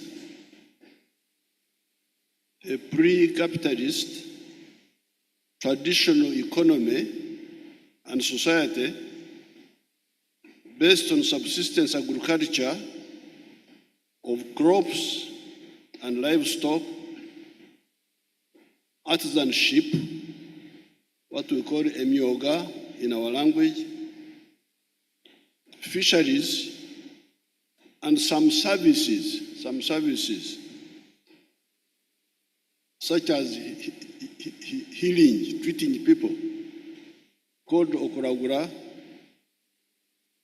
in our language. So you, the experts, you need to be very specific in describing these phenomena. I don't know but I suspect the economies of the other African countries at that time, 1900, were maybe about the same. Certainly the ones of East Africa, which we know, all those ones we know, Tanzania, Congo, Rwanda, South, those ones we know. They were like us. Pre-capitalist, based on crops, livestock, some artisan skills, and in some cases, fishing. The mode of exchange that time was okchurka. Okchurka in our language means barter trade. They were doing business by barter trade. And it is called okchurka in our language. With a little use, they had started using money, a little use of cowrie shells and CMB as money. Cowrie shells. They were beginning to use money that time, but money using cowrie shells. And it's called Nsimbi in our language, which is the same word we use for money even today. That is 1900. By 1962, the British were here only for 68 years.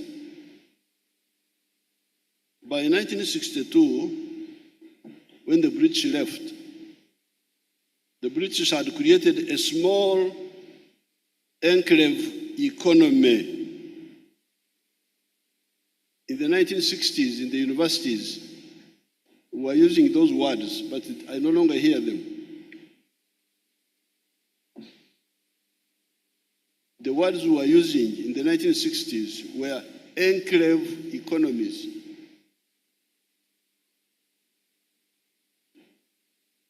That was the economy of Uganda at that time at independence, just like they had done in other colonies. Even the other colonies, it was more or less the same. An enclave economy meant a small island of modernity surrounded by a sea of underdevelopment. That's why we're calling them enclave economies. A small island of modernity surrounded by a sea of underdevelopment. That is why they were called enclave island economies.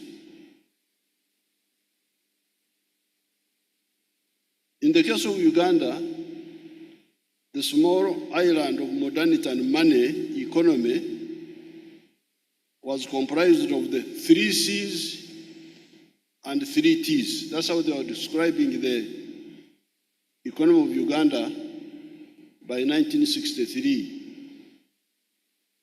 An economy of the 3 C's and the 3 T's.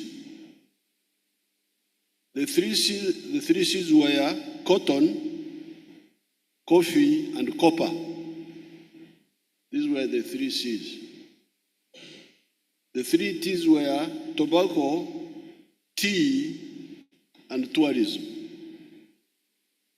So that was the small economy of Uganda at independence, 1962. Just on 6 activities: copper, coffee, cotton, tea, tobacco, and tourism.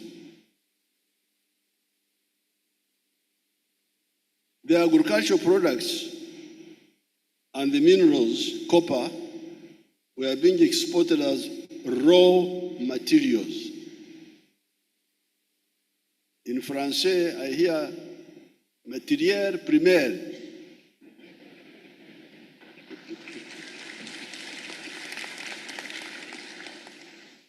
That's what I hear them saying. Matière première.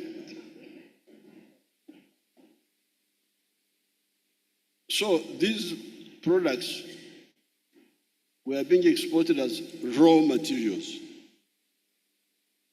This meant that on the average, getting about 10% of the value of the product.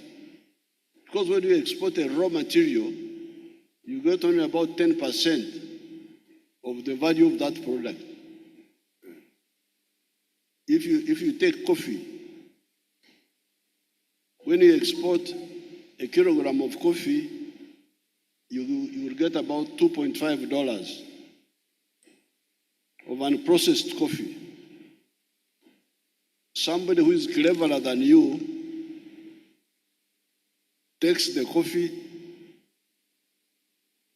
roasts it, grinds it, packs it, and he gets $40 when you got 2.5. You, the African, you got 2.5 for your coffee. Somebody who is cleverer than you got $40, and all the jobs, because remember, all those are jobs. You are talking of jobs, jobs. These are the jobs. The job of roasting the coffee is exported. The one who roasts the coffee is not your daughter. The job of grinding, the job of packaging, all these are exported. There used to be a Paris club called for donors. I don't know why they were not calling Africans. Because Africans have been the major donors for the others. They have been donating money, because in a kilo of coffee, you donate almost $30. You donate to the outsiders. And you also donate jobs. So you are the big donors here, you people.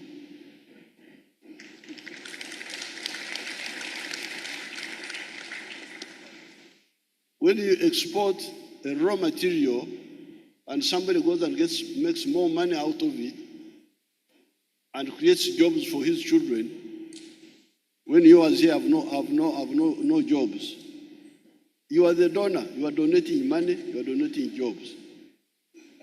That's what Africans have been doing. 10% of the value of the product and exporting all the jobs value addition brings. Apart from the mistake of having no or little value addition, the enclave economy covered only 4% of the homesteads of Uganda by 1962. So that economy of the 3 C's and the 3 T's, 1962, was covering only 4% of the homesteads. 96% of the homesteads were outside the money economy. They were working only for the stomach. Okorra echida chonka, we say in our language. Working only for the stomach. However, in 1971, Idi Amin took over the country. And by 1986, when the NRM came to power, the enclave economy had been destroyed. So Idi Amin comes in and destroys the small island. The small island of Mane is now destroyed by Idi Amin. Because Idi Amin was a colonial sergeant, didn't know anything, although he was calling himself a field marshal, came and destroyed everything. Only coffee and tobacco were still limping on by the time we came. All the others had collapsed. Tourism had collapsed. Cotton had collapsed.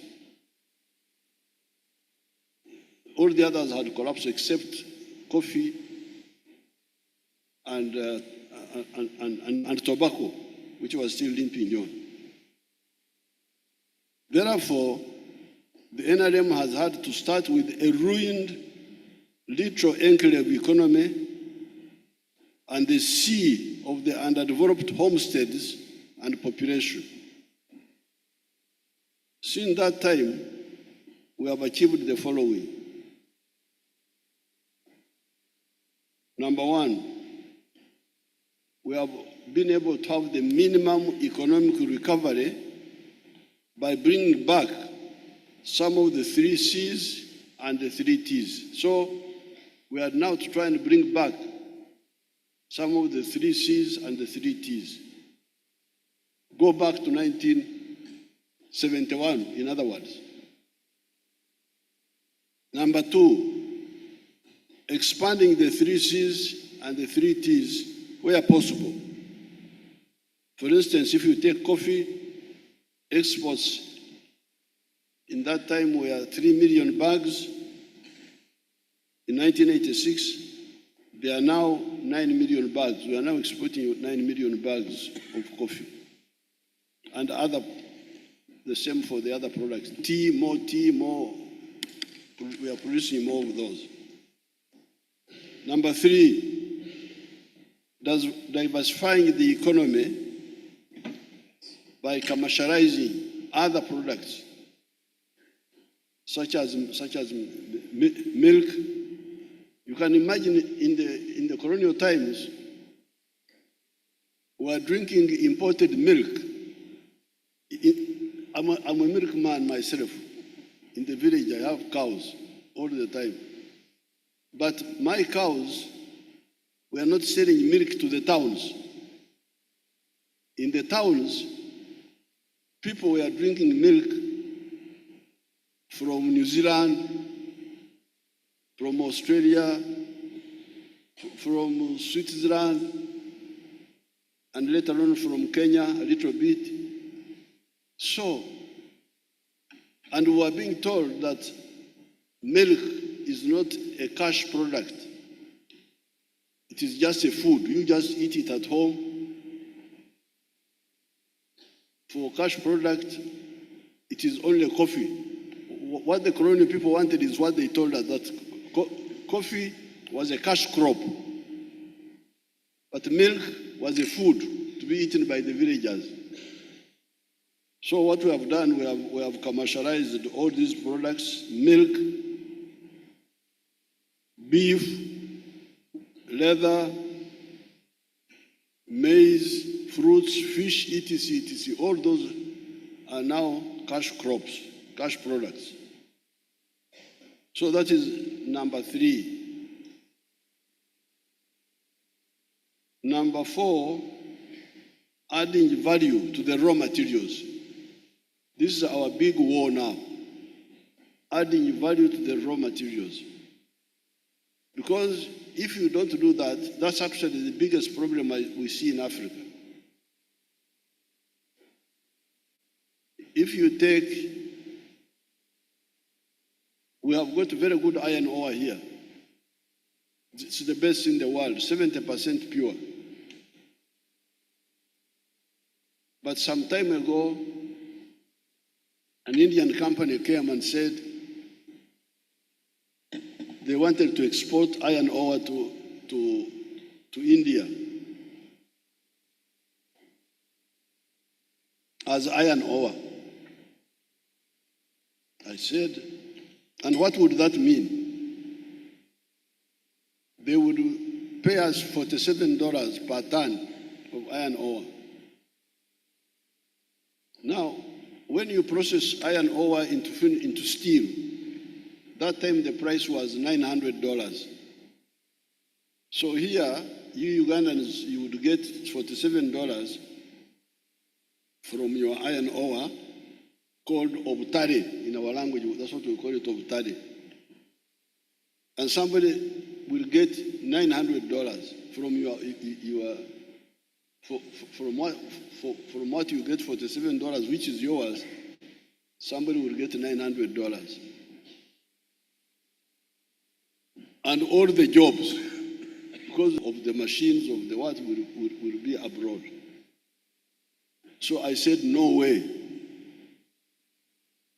And you must have heard that I banned the export of unprocessed minerals. No unprocessed mineral leaves Uganda now.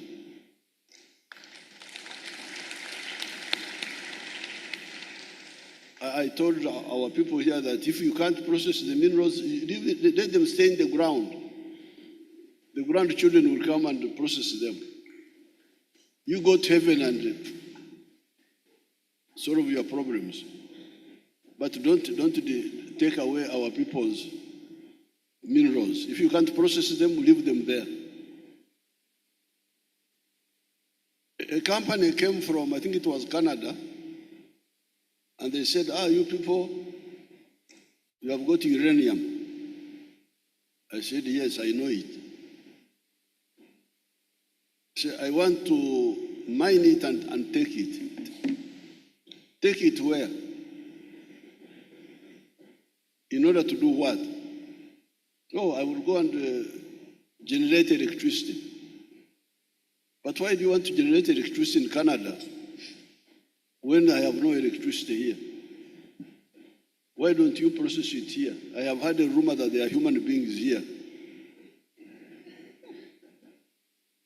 So I said goodbye to the group. The uranium is still in the ground. Let it stay there. So this business of raw materials is very, very dangerous. Now, finally, we have now started entering the knowledge economy. Not only adding value to the raw materials, but transforming them into finished products. Like now we are making buses, they can show them to you here if they have them.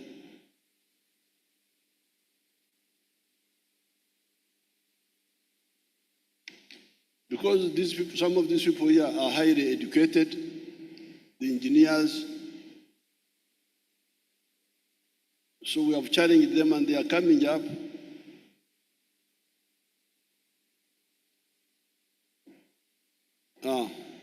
Those buses are built from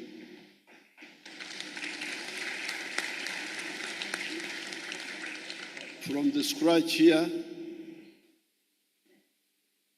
That bus is called Chira. Chira is our name for the Nile. The Nile River, we call it, in our language here, we call it Chira. So a Chira vehicle is that one there. They can also show you the agriculture. Show us the bananas.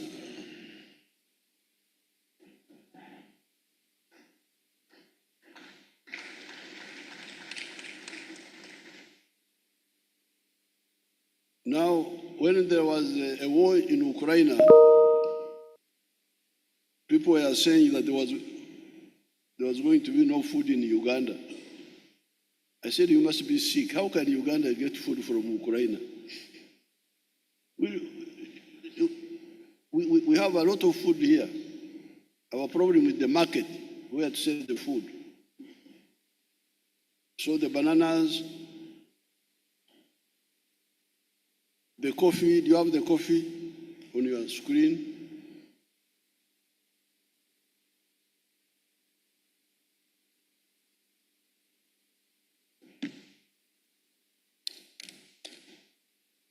Those are coffee factories. The cows, show the cows. Do you have cows?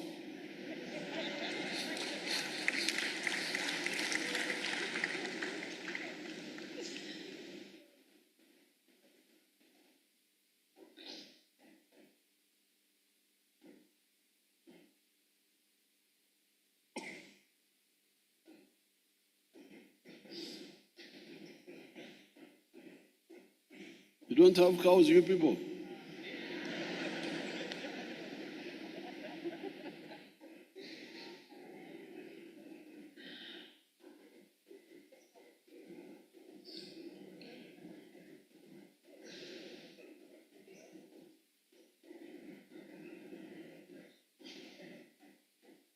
So we are struggling. The story of coffee is really scandalous. The global value of coffee is $460 billion. But all the coffee producing countries, out of the 460 billion, they share 25 billion. They take away 25 billion. Value 460 billion, the coffee growing countries, all of them, African ones, Vietnam, Brazil, they take only 25 billion. And Africa, 2.5 billion only. Germany earns more from coffee than all the coffee growing countries. Germany earns $65 billion from coffee. Yet they don't produce a single kilo of coffee.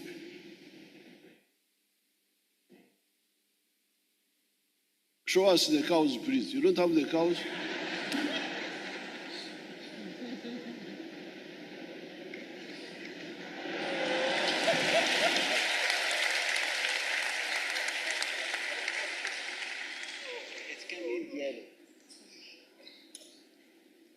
And the factories of the milk factories, not just the cow. Those are the indigenous Nile Valley cows. But those are the factories of the milk.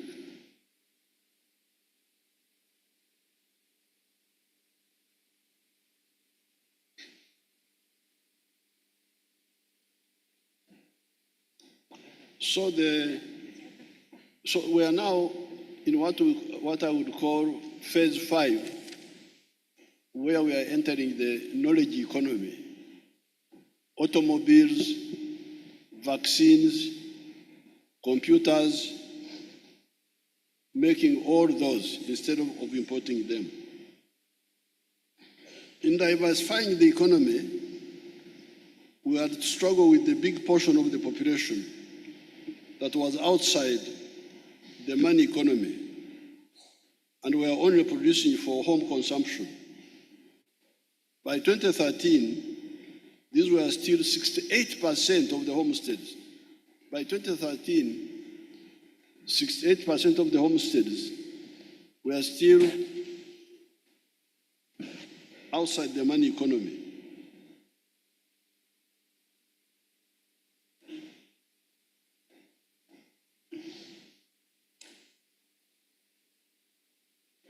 Apart from earlier programs, we had to bring in the army. Because the problem with, you see, Uganda, the climate is so good, life is easy, you don't have to work. You can just be idle and you eat from your relatives. So it's a struggle to make them wake up. So we had to bring in the army and Operation Wealth Creation to distribute free seedlings of coffee or fruits to the homesteads, as well as breeding stock. Later on, we phased out the army and started the formation of the circles of wealth creators per parish. We guide that these wealth creators select enterprises with echibaro. Echibaro is our word for calculating the benefit. The Chivaro is, in Swahili they will say esabu. They should select enterprises with the size of the land of the wealth creator. The ones with big land are flexible and either do extensive agriculture, doing a low value enterprise but do it on a big scale, or use intensive agriculture, doing high value enterprise on small pieces of land. Activities that fall in the latter category are the ones of high value are coffee, fruits, dairy farming, piggery, poultry, fish farming, and growing food crops. Recently, our people have added cocoa and palm oil. Palm oil, show us that palm oil if you have it. You can imagine that all the soap we were washing with was from palm oil from Malaysia and Indonesia. So if there is a problem in Malaysia or Indonesia, we would end up not washing. So we started growing the palm oil. They can show it to you when they get it. Using intensive agriculture, a 1 acre model can create jobs for 15 people. You are talking about jobs. Agriculture alone, here in Uganda, we have found that if you commercialize it, you will create a lot of jobs in agriculture. 1 acre, well planned for intensive agriculture for dairy or poultry, creates 15 jobs. Uganda has got 40 million acres suitable for agriculture. If we use only 7 million of these acres, and each one creates 15 jobs, 105 million jobs will be created. 105 million jobs will be created in agriculture alone. This is more jobs for the whole population of Uganda than the whole population of Uganda. Population of Uganda is now 46 million. But you can create 105 million jobs by using just 1/4 of the arable land of Uganda. This is just for agriculture, commercial agriculture.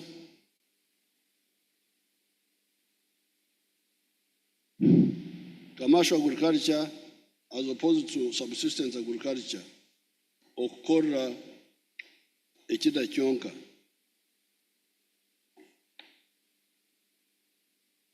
However, the wealth and jobs are not only to be got in agriculture.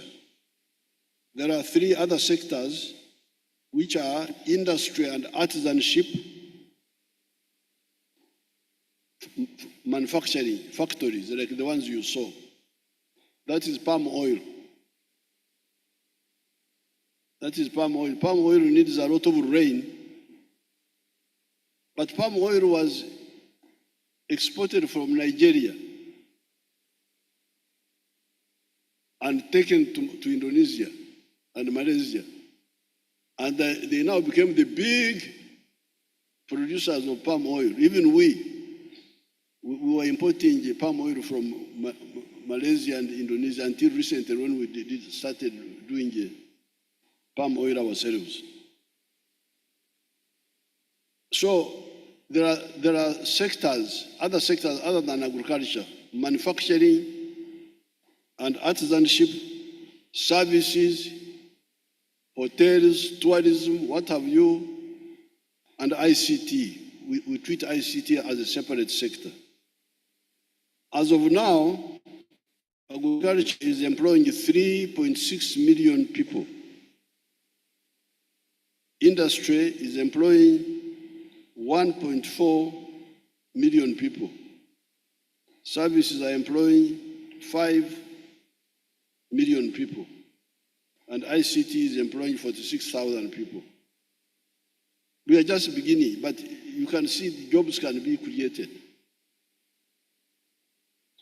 The hotels, the hotels, tourism, transport. Transport is employing a lot of people. In order for the four sectors to be fully developed so as to create wealth and jobs, they need low-cost transport, the railway and the lake transport. Part of the mistakes in Africa have been to neglect the railways. And this is what I told the World Bank when we met in Nairobi. How can you talk of private sector-led growth if you don't talk about lowering the costs of doing business? Now, some of the factors that bring costs to go up is transport of cargo. If you have got expensive cargo transport, how would the companies succeed? So, rail transport, lake transport, electricity, an educated and healthy workforce, stopping the export of raw materials, low cost of money for borrowing to do business, a big market of Africa and beyond. Now, those are the obstacles that you should really concentrate on. Here, I have not gone into it here because this is a short speech. But fortunately, I had made this statement in Nairobi when we had the TICAD, a meeting with the Japanese there, the Prime Minister of Japan.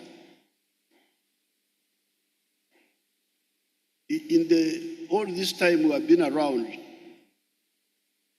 as a student movement in the 1960s, as a fighting force, and now having been in government, and also working with our brothers from Africa. Mwalimu Nyerere, we interacted with him a lot. Shavyarira from Zimbabwe. We have been able to, we think we have identified the bottlenecks, strategic bottlenecks. Now in this booklet, which they will give you,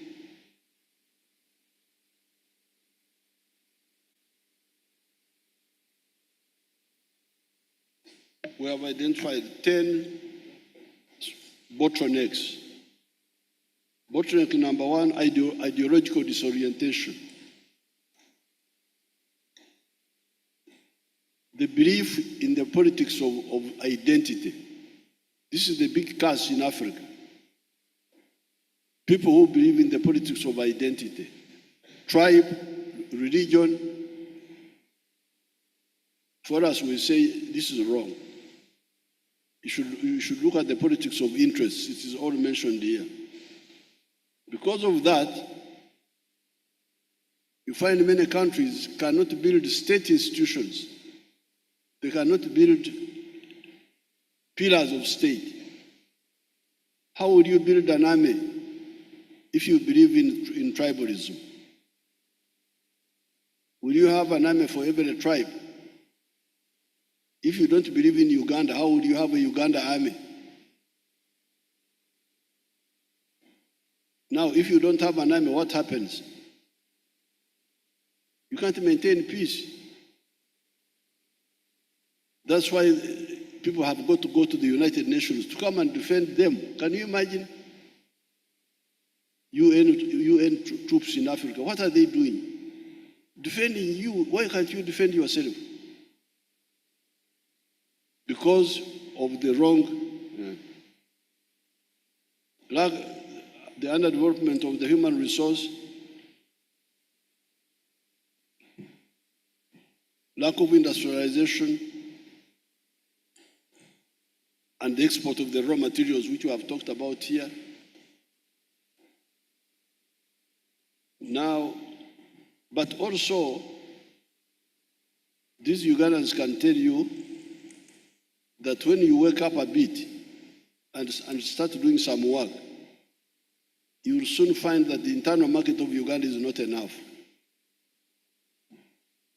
Like the milk I'm talking about. We are producing 5.3 billion liters of milk, but the internal market is only 800 million liters. If we didn't have the East African community, the dairy sector in Uganda would have collapsed. Sugar, show us the sugar if you have the sugar there on your pictures. Sugar. What saves us is the East African market. So, you people, you must emphasize regional integration for the market, so that we have got, our business people have got guaranteed markets.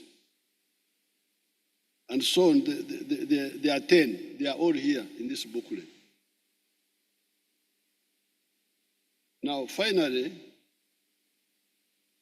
by removing the bottlenecks, you will create capacity for socio-economic transformation, not mere quantitative growth, sustainable growth. Because when you say sustainable development, can a child remain a child sustainably? That is a child sustainably. A child at puberty must transform into a teenager. A teenager must transform into an adult. This is the law of nature. Quantitative growth leading to qualitative change. But if you are a raw material exporting country, how will you transform? So I'm very glad that you are beginning to use in our vocabulary the words transformation. We must go from pre-industrial to industrial societies. I talked a little bit.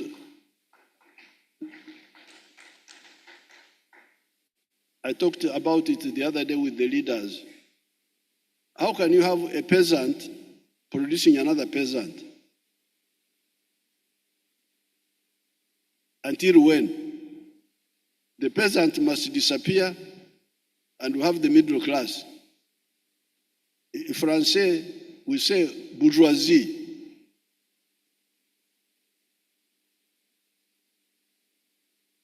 The peasant must go, and we have bourgeoisie and proletariat, the working class, skilled working class. Europe has transformed. If you go to Europe in 1400, they had three classes. They had the peasants, the artisans, and the feudalists. By the time of the French Revolution, Francais, 1789, there were now four social classes. The feudalists, there was now a new class which never existed in human history, the middle class. Classe moyenne, you say? That's how you say? Classe moyenne. Bourgeoisie. These were a new social class. And then the proletariat, the working class, and then the peasants. But if you go to Europe today, there are no more feudalists, there are no more peasants. It is now class moyenne and the skilled working class. Society has changed. But here, we are engaged in conservation of underdevelopment. A peasant producing another peasant. Merci beaucoup. Thank you very much.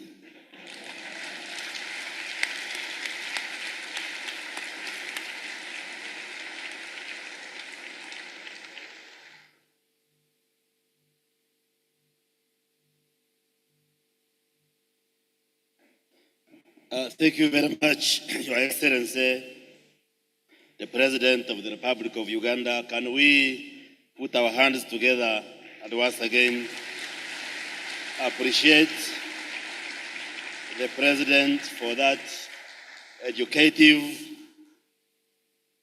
presentation that has given us how Uganda has moved, but definitely the story can be extrapolated to look at other countries in Africa.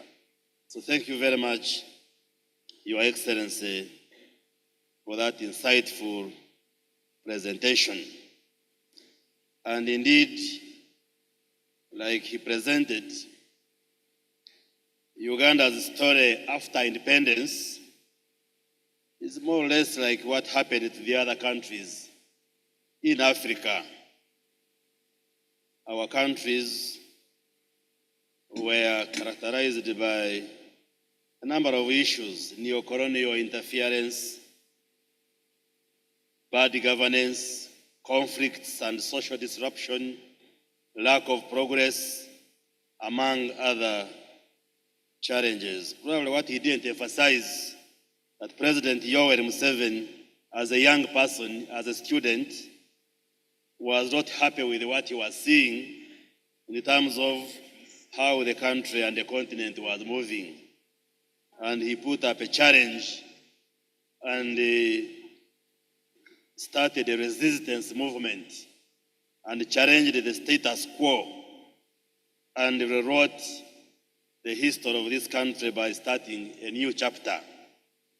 And I want to thank you, Your Excellency, that by the time you inherited this country, Uganda was like a patient that was surviving on oxygen and steroids. And like you heard from his presentation, Uganda is on a forward march. And when we look at the quality of life indicators, they continue to improve tremendously in the last 30, 40 years. And we give credit to our president who has led us very well. Excuse-moi.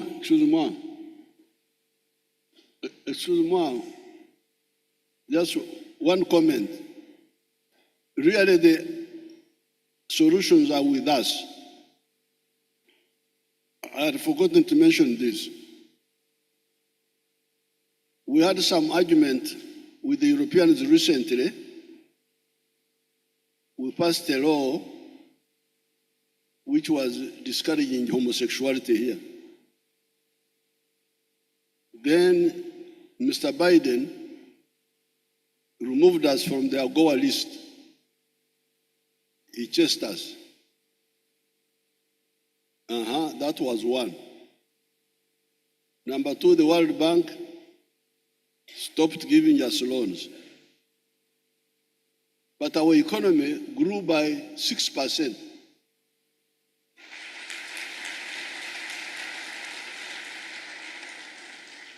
We are not bothered with all that. What is crucial for me, of all this, apart from our own mistakes, the next most important thing is regional integration.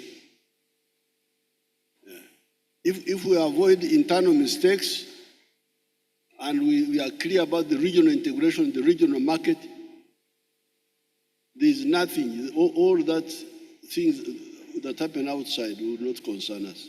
I thought I should mention that one also. The economy of Uganda has been growing very fast with or without external support. But with the external support, now they have come back.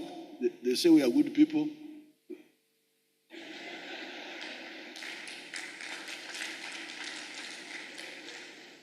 So we say you are most welcome. Thank you very much. Sorry to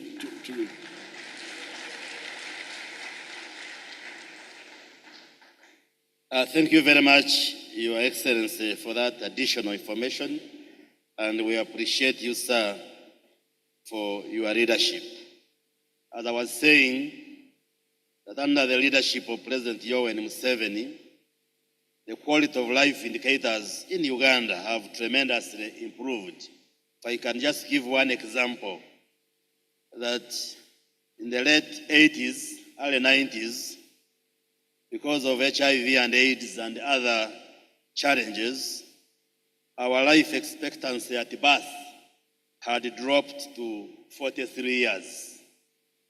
But our recent studies, including the census, have shown that over the time, this has now increased to 72 years. And for those of you who are scholars, this is phenomenal. From 43 years and a period of about 30, 40 years, it has increased to 72 years. Can we appreciate that? Your Excellency, we thank you. We thank you very much for your educative presentation. As we come to the conclusion of the opening ceremony, let me once again recognize the members of parliament from different countries in Africa who are here. There are those who belong to the Parliamentary Forum on Climate Change. They have been here having discussions. Your Excellency, we also have our religious leaders, the various interreligious councils in Africa are here, including our own from Uganda. Maybe you could wave our presidents. Yeah, they are seated on the extreme left of my side. You are welcome and thank you for participating in this conference.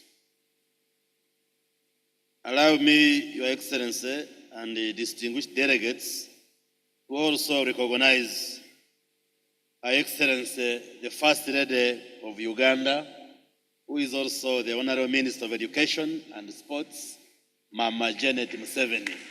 We want to thank you and appreciate you for having come to be with us this morning. Thank you very much. We have come to the end of the opening ceremony, and we shall have to leave the room in reverse order. We shall allow our Excellencies, the Presidents and members on the podium to exit first, and then the rest of us will follow as we go for the coffee break.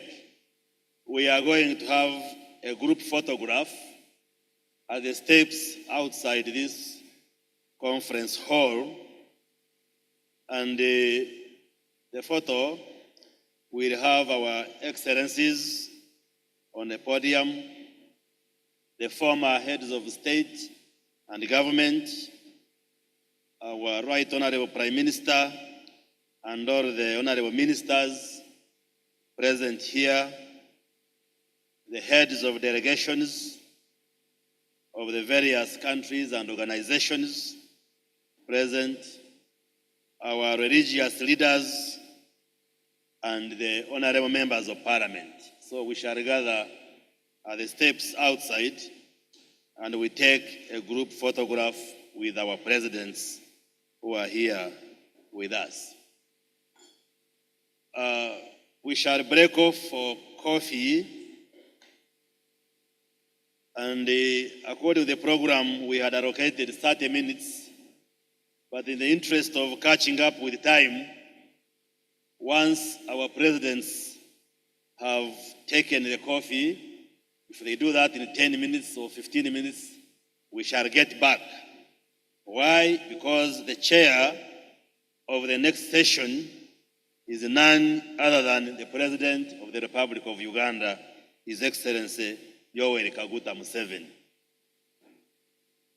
We shall have a presidential dialogue having our distinguished excellencies under the chairmanship of our President of Uganda in that dialogue. So let's break off for coffee, but once our presidents are ready, it is before 30 minutes, we shall come, assemble, and then we go into that interesting part of the conversation today, the presidential dialogue, where we are going to interrogate all these issues regarding the socio-economic transformation of Africa.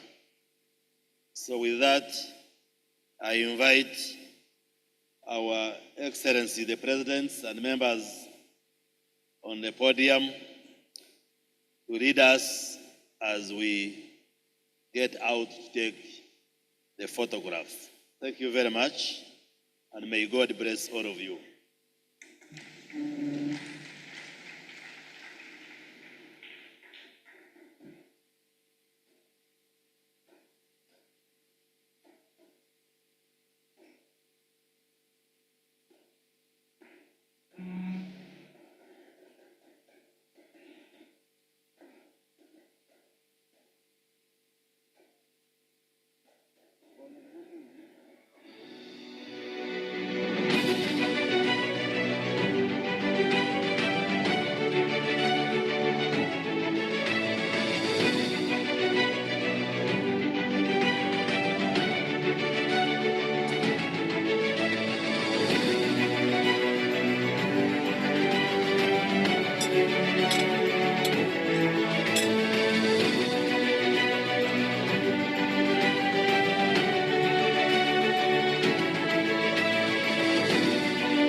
Je viens du Mali. Le drapeau est sorti?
1, 2, 1, 2. Sound check. 1, 2. 1, 2, 1, 2.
Check 1 and 2.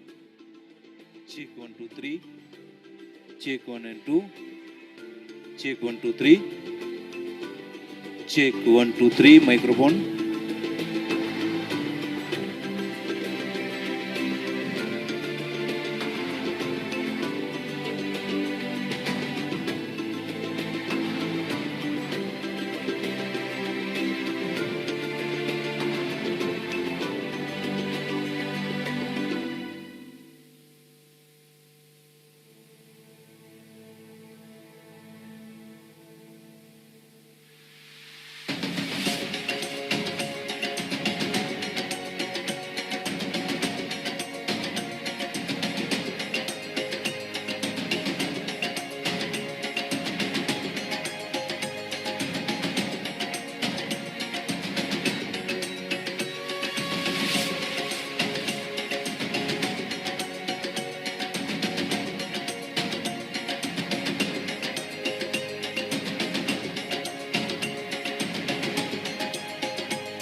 I will just hide. Just now.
May I have your attention, please, ladies and gentlemen?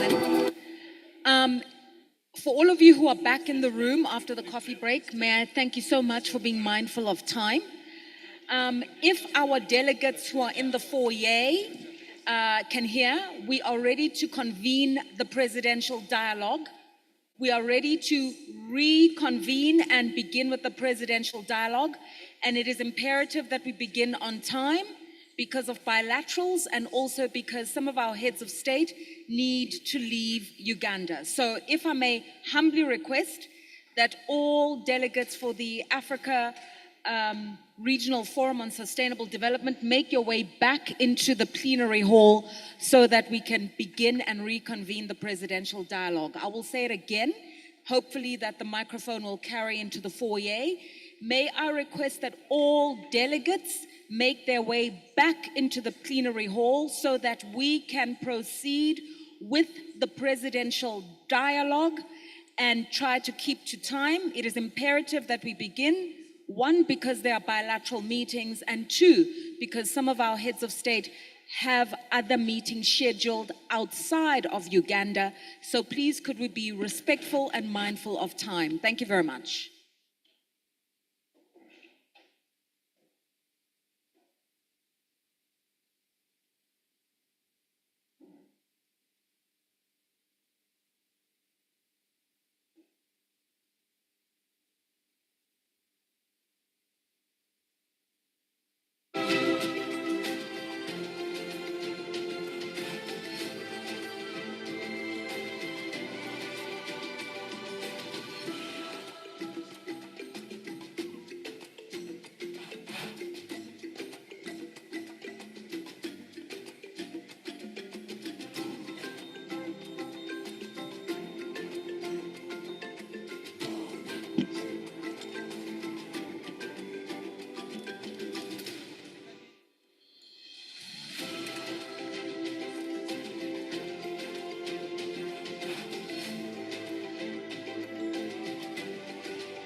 Ladies and gentlemen, if I may request, if you can also help me as delegates to the African Regional Forum on Sustainable Development by asking your colleagues, those you're WhatsApping with, to please come back into the plenary hall so that we can begin with the presidential dialogue. If the ushers from the Secretariat could also help us to usher in our delegates back from the coffee station into the plenary hall, that would be most helpful. And if we can also just start getting into our seats so that we can settle down for the reception of the heads of state as they make their way back for the presidential dialogue, that would be much appreciated. Thank you.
If I may request that all delegates please take your seats. All delegates, please take your seats.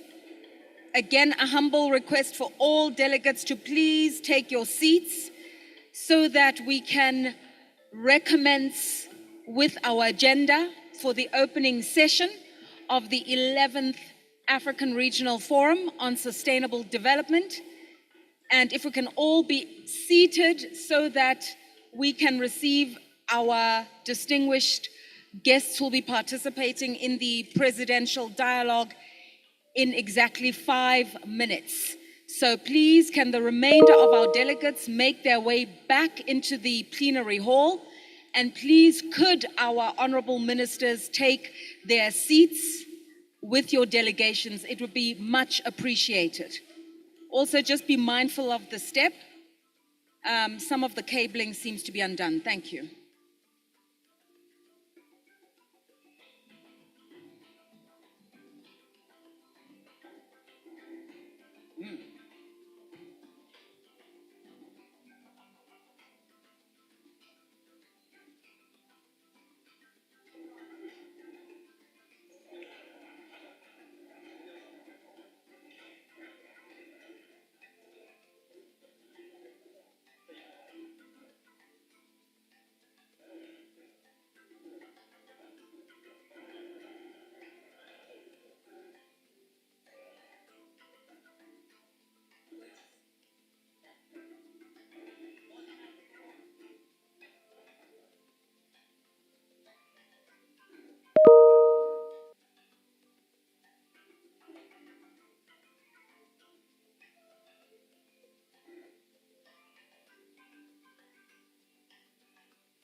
All right, so I'm going to behave like an airline stewardess when I say this is the final call. This is the final call before we recommence with the presidential dialogue. And may I also humbly request that our panelists for this dialogue, if they can also start making their way to the stage, that would be helpful. I will invite you all in a moment, but just so that everybody knows, we are just literally moments away from beginning the presidential dialogue.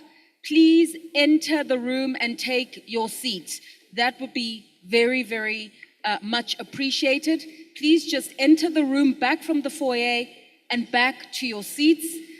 This is the session before lunch, so we can all network in about an hour's time. If I may just humbly request everybody into their seats. The organizers and the protocol team would really be appreciative of that. Thank you.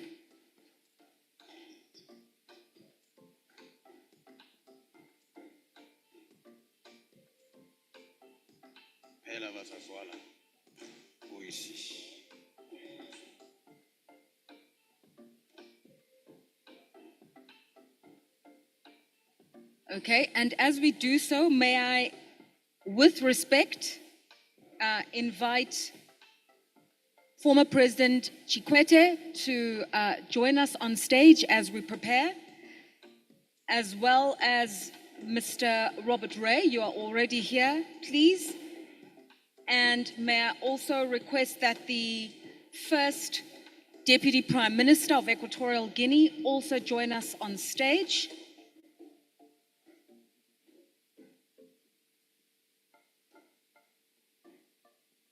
And please could we give a rousing applause to Their Excellencies, the President of Uganda and the President of Zimbabwe, as we prepare to begin our presidential dialogue. And as they take their seats, may I also humbly request that all delegates take your seats so that we can begin with the presidential dialogue for this segment of the opening session of the 11th Africa Regional Forum on Sustainable Development. Much obliged and thank you. Okay.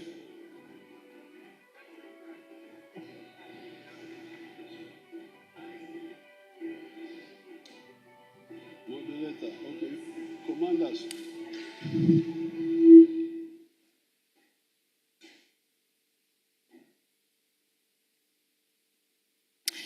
Your Excellency, Mr. President, if you'll allow me, just briefly to be in charge just for 2 minutes of this segment, and then I'll hand over to you as the chair of the session. And so to all of our delegates, those who are here in person in Kampala, Uganda, and also to all of you who are watching online, thank you so much for joining us at this 11th session of the Africa Regional Forum on Sustainable Development. As you well know by now, the theme for this year's session is driving job creation and economic growth through sustainable, inclusive, science and evidence-based solutions for the SDG 2030 agenda, and also in pursuance of the African Union Agenda 2063 in the implementation of the second 10-year program. We're being warmly and generously hosted by His Excellency Yoweri Kaguta Museveni, the President of the Republic of Uganda, and the people of Uganda. And in a short while, His Excellency will be sharing with us some of his insights as to how to accelerate the work that needs to be done in pursuance of the SDGs in this 5-year time frame, but also to identify of those 17, which are perhaps the most significant to catalyze job creation and growth, because those are the real issues that impact the African continent at this particular juncture. We'll also be gaining insights as to how you lead in this time of urgency from His Excellency, the President of Zimbabwe, who's also the chairperson of the Southern African Development Community. We'll be gaining some insights to this theme from the First Deputy Prime Minister of Equatorial Guinea. And we're also going to hear what leadership values are needed, what attributes are needed in this season of pursuing the SDGs, and just in terms of where Africa and the world finds itself, especially because the African Leadership Forum was a prelude to this regional forum, and we'll be gaining insights from the former president of Tanzania, Jakaya Kikwete. Partnerships matter. That's an essence or the bedrock of SDG 17. And as you heard earlier on from the president of ECOSOC, sovereignty, self-reliance, self-determination, and multilateralism do matter in terms of forging the right partnerships, whether we're trying to mobilize capital or just get better ideas technically on how to implement some of the goals, and also just in creating a world that is built on fraternity. And so we'll also get those insights in a short moment. We're just waiting for the last few of our delegates to find their seats, but I think it is a good time to commence. And so with deference, may I hand over to the chair of the session and the insights from Your Excellency Yoweri Museveni.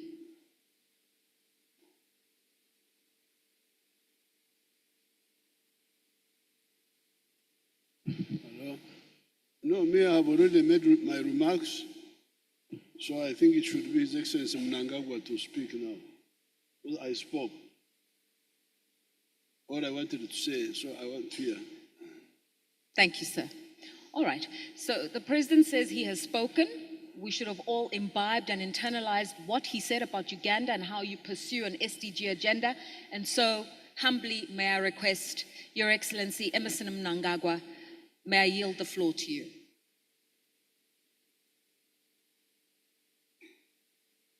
Your Excellency, my dear brother,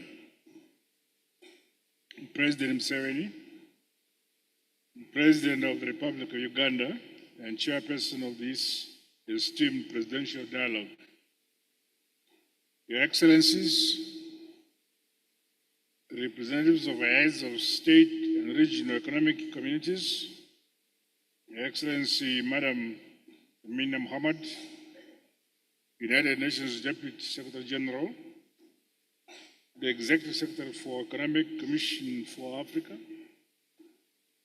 Mr. Gatete, ladies and gentlemen, I am honored to address this esteemed gathering and thank my dear brother, His Excellency President Museveni, as well as the government and the people of Uganda for hosting this critical dialogue and for gracious hospitality extended to me and my delegation. In the context of the implementation of the 2030 Agenda for Sustainable Development and Agenda 2063, the Africa we want, the collective experiences of our countries are invaluable in ensuring evidence-based leadership as we reflect, learn, and co-create solutions towards a better tomorrow for our motherland, Africa. In Southern Africa, our resolve in this regard is firmly grounded in the SADC Treaty. Primarily, our objective is to promote sustainable and equitable socio-economic development, as well as the eradication of poverty through regional integration. The SADC Vision 2050 places inclusive development at the heart of the region's long-term aspirations. We thus continue to strengthen institutions, broaden partnerships, and entrench governance models that are responsive to current challenges and emerging opportunities. SADC as a region is implementing adaptation and mitigation strategies, which include climate-smart agriculture practices and the promotion of traditional crops, The establishment of irrigation infrastructure is being scaled up. In the case of Zimbabwe, the provision of inputs to smallholder farmers that are specific to the respective climatic regions, along with the drilling of boreholes and the establishment of nutritional gardens, are having positive impacts on incomes as well as food and nutrition security at the household level. The transformational model is in turn accelerating rural industrialization, as well as the adoption of relevant technologies which are backed by our strong traditional knowledge systems, all resulting in both job creation at the community level, leaving no one and no place behind. Your Excellencies, the SADC Regional Indicative Strategic Development Plan 2020 to 2030 and the SADC Industrialization Strategy and Roadmap 2015 to 2063 are the main frameworks adopted to actualize Agenda 2063. These will go a long way towards achieving the Sustainable Development Goals, including in particular goal number 8 on decent work and economic growth. Employment creation and empowerment have been deemed central objectives in national development plans, while the mainstreaming of these key cogs across macroeconomic and sectoral policies is also a priority. In other words, we are of the view that our fiscal and monetary policy should simultaneously promote economic stability and job creation. These objectives are complementary and mutually reinforcing.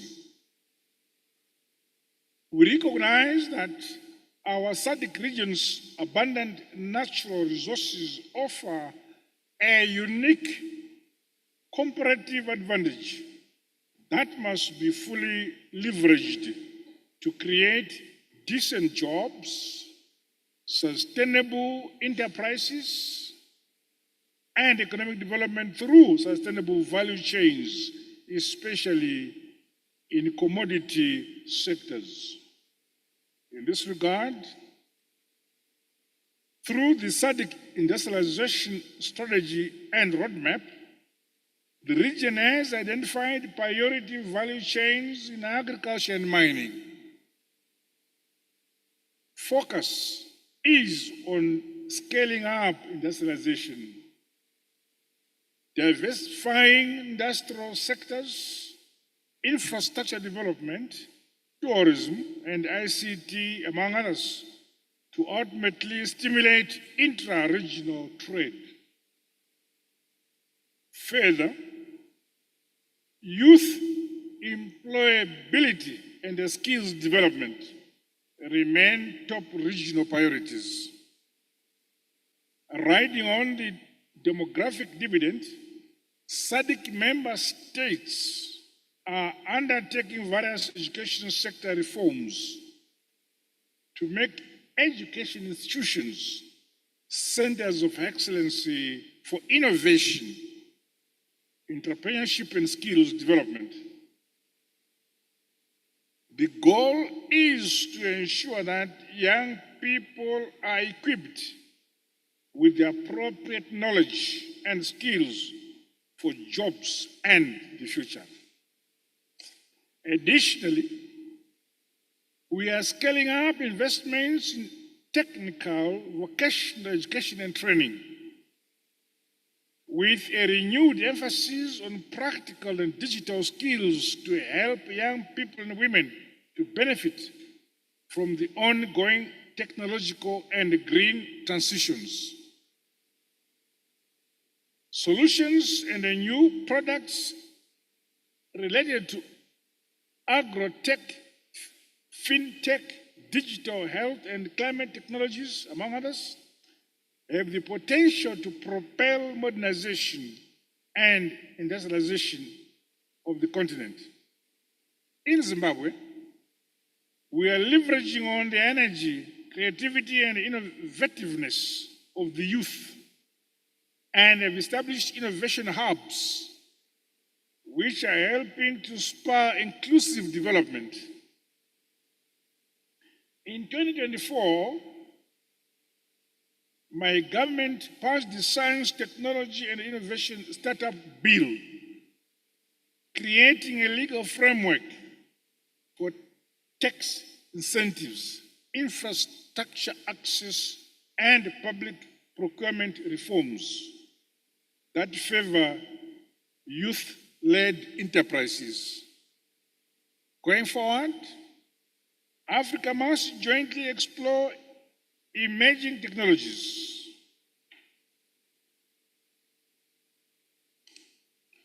These should include harnessing artificial intelligence and the Internet of Things to drive productivity, build globally competitive economies, and to boost intra-Africa trade. Your Excellencies, undoubtedly, climate change remains one of the greatest threats to our developmental aspirations. Addressing climate risks requires global solidarity, synergy, partnerships, and investments. Calls for increased climate financing and technology transfer to Africa and the global south towards strengthening resilience and adaptation should remain pronounced. In our pursuit of inclusive growth, renewable energy has emerged as a vital enabler. Through the adoption of an energy mix that best suits our realities, our continent must see more of our communities, particularly those in rural areas, having increased access to affordable and clean energy. Energy transition, therefore, presents immense possibilities for green jobs for Africa's youth and women. The need for infrastructure financing, while being cautious of the risk of debt burden, requires us to embrace innovative financing models to leapfrog sustainable development and economic growth. Regional collaboration in financing large-scale infrastructure projects is essential to drive connectivity and economic integration for shared modernization, industrialization, and prosperity for Mother Africa. Africa must produce what we eat, produce what we wear, and produce what we use, taking full advantage of our natural heritage and endowments for improved lives and livelihoods of our people on the continent. Key to Zimbabwe's development success milestones towards the realization of SDGs and Agenda 2063 has been our whole of government monitoring and evaluation system. This allows the real-time tracking and performance of national programs across sectors, enabling data-driven and people-centered governance, improved transparency, accountability, agile institutional responses. At the regional level, efforts by SADC member states are also reinforced by the region's commitment to peace, security, and good governance. We recognize that political stability, the rule of law, and peace within our borders, regionally and globally, are foundational to inclusive development and job creation. Your Excellencies, ladies and gentlemen, Africa's transformation will not occur by chance. Let us remain steadfast in advancing the implementation of both the 2030 Sustainable Development Agenda and Agenda 2063. That responsibility lies with us, the leaders and the people of this great continent. As Africa, we must take charge of our development and our destiny. Let us therefore recommit ourselves to the guiding objectives of inclusive development, strengthening human capabilities, and eradicating poverty in all its forms. With these remarks,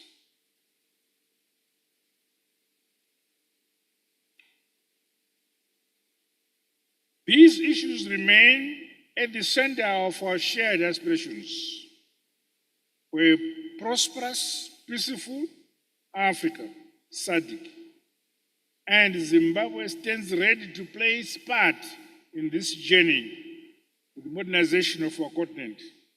I thank you for your kind attention. Thank you.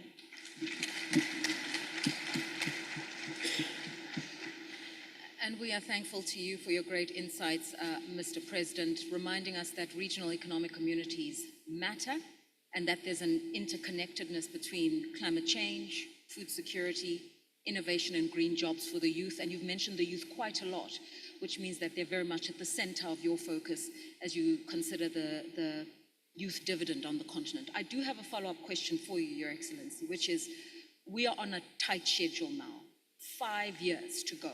If there's one thing that you would do to accelerate the realization of these goals, what would it be? My view is that we cannot have individual countries championing as individual countries. It must be a collective and a collaborative effort where we continuously share, discuss, and interrogate what we have as our means to achieve our goals, sharpen our understanding, sharpen our appreciation of the journey we need to travel together, leaving no one in origin behind.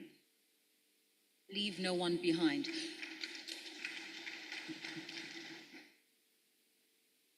Could we get a view now, please, from Equatorial Guinea, the First Deputy Prime Minister, Gaudencio Mohaba Mesu, representing the Honorable President of the Republic of Equatorial Guinea.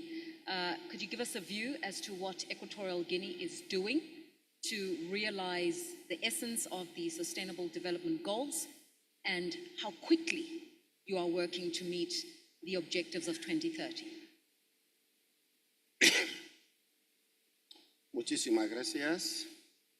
Su Excelencia, el Presidente de la República, Excelentísimo Señor Yoweri Kaguta Museveni, Sus Excelencias, Jefes de Estado y de Gobierno aquí presentes, representantes del Sistema de las Naciones Unidas aquí presentes, distinguidos invitados, señoras y señores, en nombre de Su Excelencia Obiang Mambasogo, Presidente de la República de Guinea Ecuatorial, Jefe de Estado y de Gobierno, quien por razones de su agenda no ha podido asistir personalmente a este importante encuentro del continente africano. Sin embargo, me envía agradecer de una manera muy especial a su homólogo, el Presidente de la República de Uganda, que también es un hermano, primero por la invitación que le ha formulado y segundo por haber organizado este foro económico y social importante para el continente africano. La Agenda 2030 y 2063 de las Naciones Unidas va en par con los Objetivos de Desarrollo Sostenible, los ODS. Estos objetivos tienen como denominador común. Momento. Your Excellency, may I interrupt? Excuse me.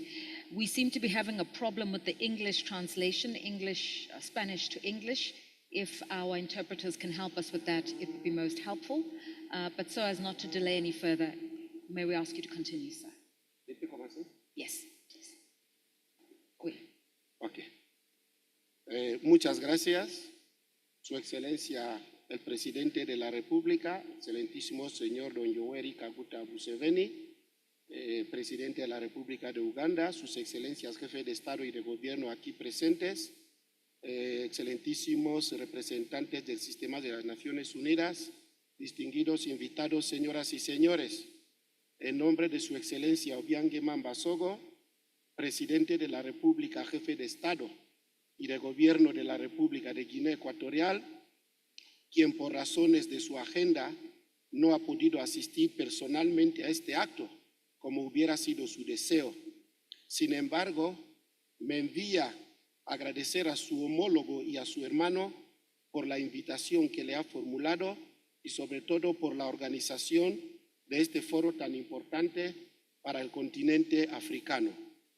La Agenda 2030 y 2063 de las Naciones Unidas va en par con los Objetivos de Desarrollo Sostenible.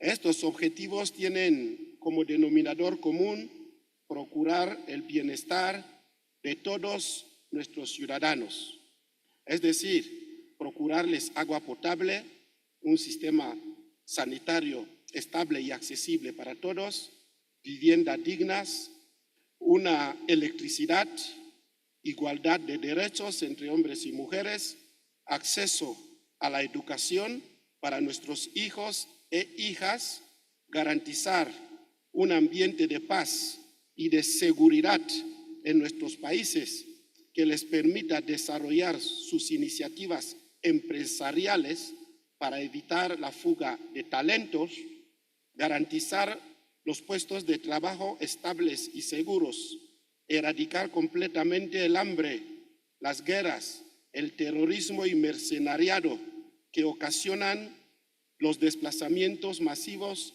y crean el caos, el hambre en el continente africano, donde Uganda es un ejemplo clave como tierra de acogida de sus hermanos africanos. Uganda es un ejemplo de solidaridad del continente africano. Por eso, en nombre de Su Excelencia el Presidente de la República, quería aprovechar saludar a Su Excelencia el Presidente de la República de Uganda, por quien pediría al auditorio un fuerte aplauso, por favor.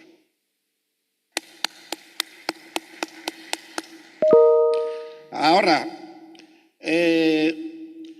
actualmente, para que nosotros, a nivel del continente africano, podamos dar lo que es la visibilidad y respuesta a los enormes desafíos con los que nos enfrentamos, considero que este encuentro, esta reunión es muy importante para que como africanos podamos revisar los avances, desafíos y oportunidades en la implementación de la Agenda 2030 y la Agenda 2063 de las Naciones Unidas y servir como una reunión preparatoria regional de África para poder organizar los próximos foros que tenemos que enfrentar a lo largo del presente año 2025. Se trata del Foro de Nueva York en julio 2025 y la cumbre que se va a desarrollar también el 4 de noviembre en Qatar. Voy a concluir con el aforismo que dice: a problemas africanos, soluciones africanas. Distinguidos invitados, señoras y señores, estamos totalmente de acuerdo con la declaración del presidente de la República de Uganda en el sentido de que transformar nuestros productos es lo más importante y evitar lo que es las exportaciones de nuestra materia prima. Porque cuando transformamos nuestros productos, esto genera mano de obra, genera el pago de impuestos y también el disfrute del valor añadido a nuestra materia prima. Mi país, la República de Guinea Ecuatorial, después de haber concluido satisfactoriamente su primera fase de desarrollo de las infraestructuras con la construcción de puertos, aeropuertos, autopistas, viviendas sociales, hospitales, etcétera, etcétera, ahora estamos inmersos en la diversificación de nuestra economía con la industrialización del país como única manera de garantizar el empleo juvenil y el sector agrícola. El destino de África se encuentra en nuestras manos. Tenemos herramientas para revertir la situación y llevar el control de nuestro propio destino. Pero para ello debemos intervenir hoy y no mañana, porque mañana será demasiado tarde. Que Dios bendiga la República de Uganda, que Dios bendiga nuestras reuniones y estos encuentros y que Dios bendiga el continente africano. Muchísimas gracias a todos. Muchas gracias, First Deputy Prime Minister Galsendio Mohaba Mesu, representing President Theodora Obiang Nguema Mbasongo. I have to apologize. We were notified that there is no translation, unfortunately, from Spanish to English, but I'm going to hazard a little bit of a translation from the little bit of Spanish I know, and then you can tell me, Deputy Prime Minister, whether I got it right or not. So the future is now, it's not far. Energy security matters. We need to end the wars. We need to create greater security for the youth, to create a future of hope for our sons and daughters. It's important to convene at meetings like this for the dignity of the humanity of Africans and our contribution to the world. You want to reiterate President Museveni's call for local production of made in Africa goods. You need to reiterate President Mnangagwa's views on food security in Africa, so we need to support agricultural production, local production, and we also need to invest in social infrastructure like schools and hospitals as well. And this meeting is very important at this moment because it helps to bring Africans together to advance for a future that we want, and that future is embedded in Agenda 2063 and in pursuance of these goals. We are stronger together. Thank you. Thank you for that. I'd now like to defer and yield the floor to the former President of Tanzania, His Excellency Jakaya Kikwete, who's also a champion a patron for the African Leadership Forum, and who has presided over that forum along with other heads of state over the last 2 days as a prelude to this regional forum. And I guess the question for you, former President Kikwete, is African leadership in pursuance of these SDGs. That's really what you were talking about.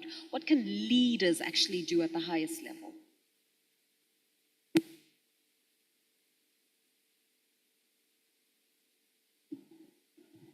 Well, Excellency President Museveni, Chair of this session, President Mnangagwa, First Deputy Prime Minister, Chair of ECOSOC, or President of ECOSOC, distinguished participants, ladies, gentlemen. Well, first let me say it is a great honor for us. You know, we have in Africa created Africa Leaders Forum. This brings together retired and serving leaders. It is an idea that was mooted by former leaders, President Obasanjo, President Mogai, and my immediate predecessor, President Mkapa. They formed this association. President Mkapa was the patron. After his passing on, I became patron on his behalf. So we held our 8th meeting here. We had our 8th meeting here in Kampala. We had the honor of being graced by His Excellency President Museveni. And the theme of our discussions has been realizing sustainable development goals in Africa, progress and way forward. Well, in the discussions, we underscored the critical importance of harnessing science-based, inclusive solutions for economic transformation and job creation as paramount.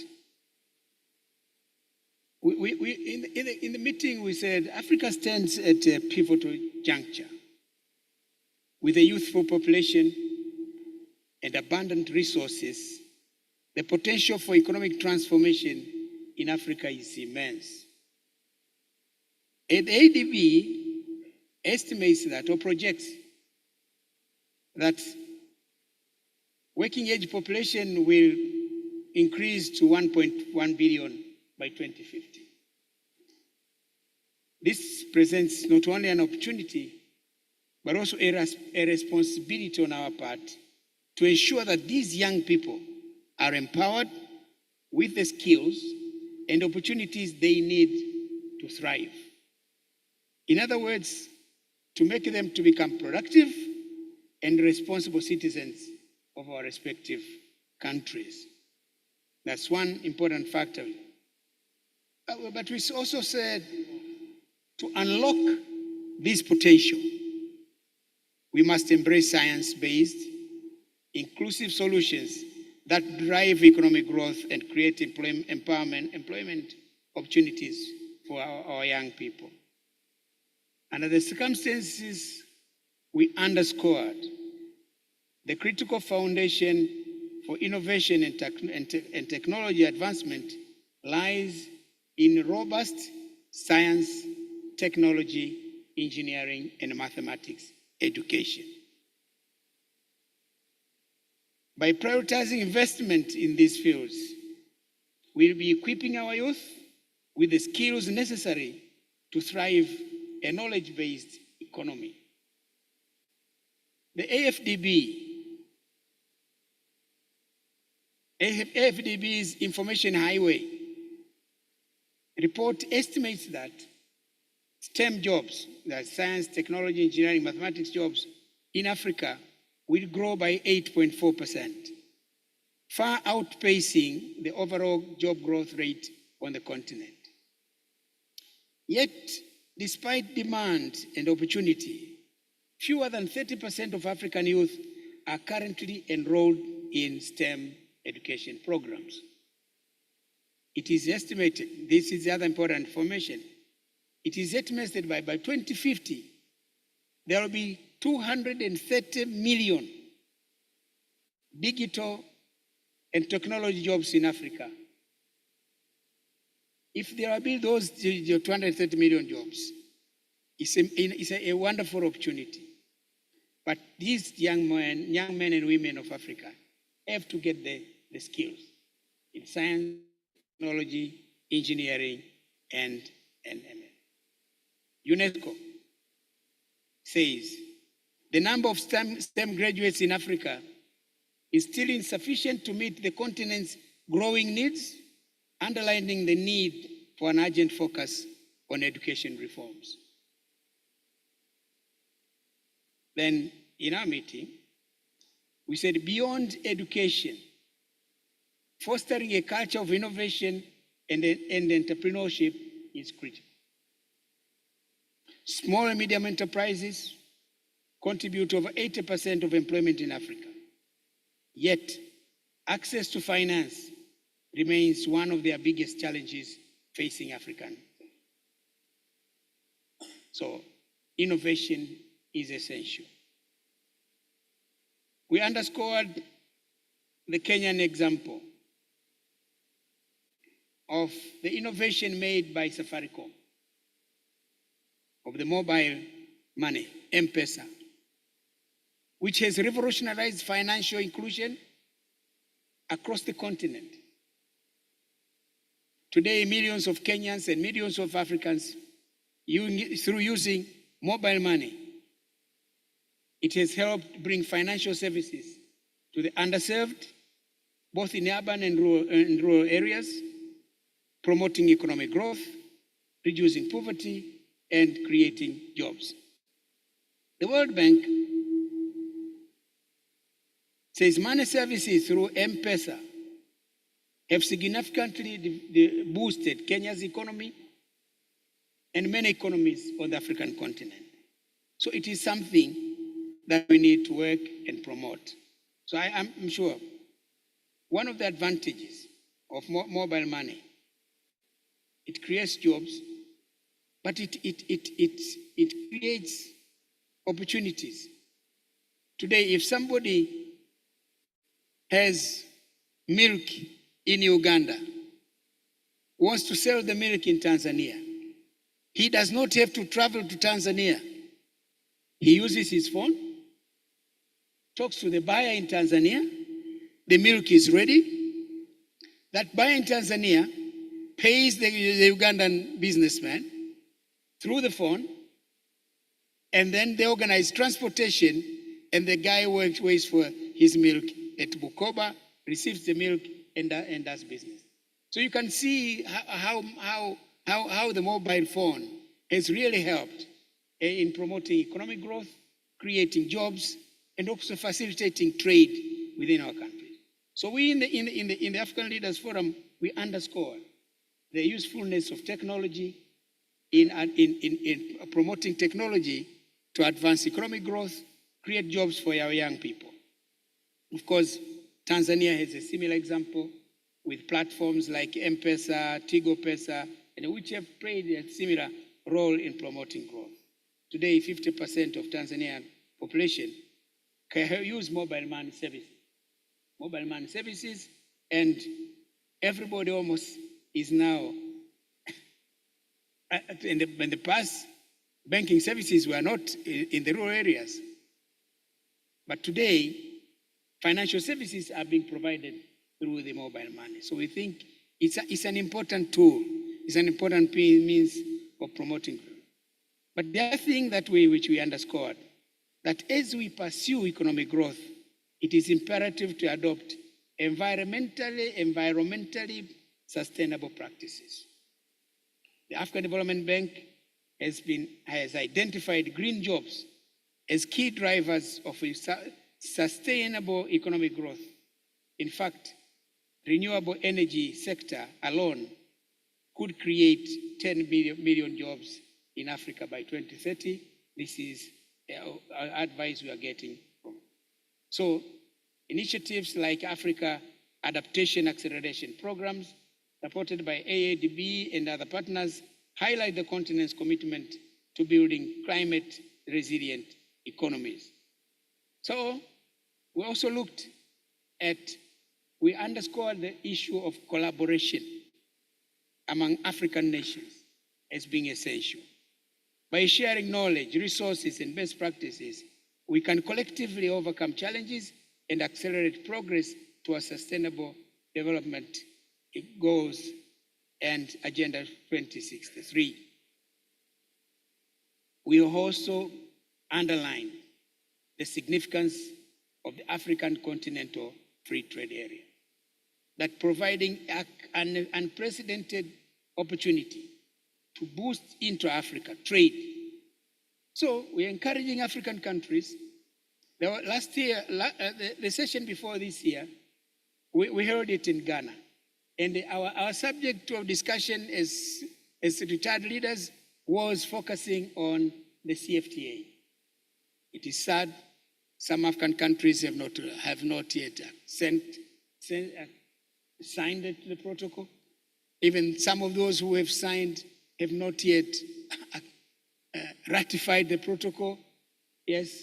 So our appeal to the leaders who are now in office to expedite the process of signing the protocol and making sure that the protocols are ratified so that we can make CFTA. And we had the president of ECOSOC here raise the, the current crisis in trade.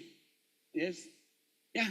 These are some of those important lessons that the world can be quiet, things can be moving. Sometimes, someday, just one man can create havoc. One country can create havoc as it is going. So for us now, making sure that the CFTA works is a matter of urgency now in view of what is going on. If we can promote intra-African trade, then some of what is happening in the world today may not have been much of a worry. And I'm glad our chair, President Museveni, has been very particular about this. And I hope you'll carry on the message to your peers so that we expedite the process of building the CFTA. So let me conclude my remarks by underscoring the fact that the path to Africa's economic transformation and job creation lies in our ability to harness science-based inclusive solutions by investing in education, fostering innovation, embracing digital transformation, promoting sustainability, and enhancing regional collaboration. We can unlock the immense potential of our continent. Let us, as leaders in our respective jurisdictions, commit to these ideals and work tirelessly towards a prosperous and sustainable Africa. The future of Africa depends on the choices we make today. And I have no doubt that with the unwavering commitment and collective effort I see from our leaders, we will rise to the challenge and make the correct decision. Thank you.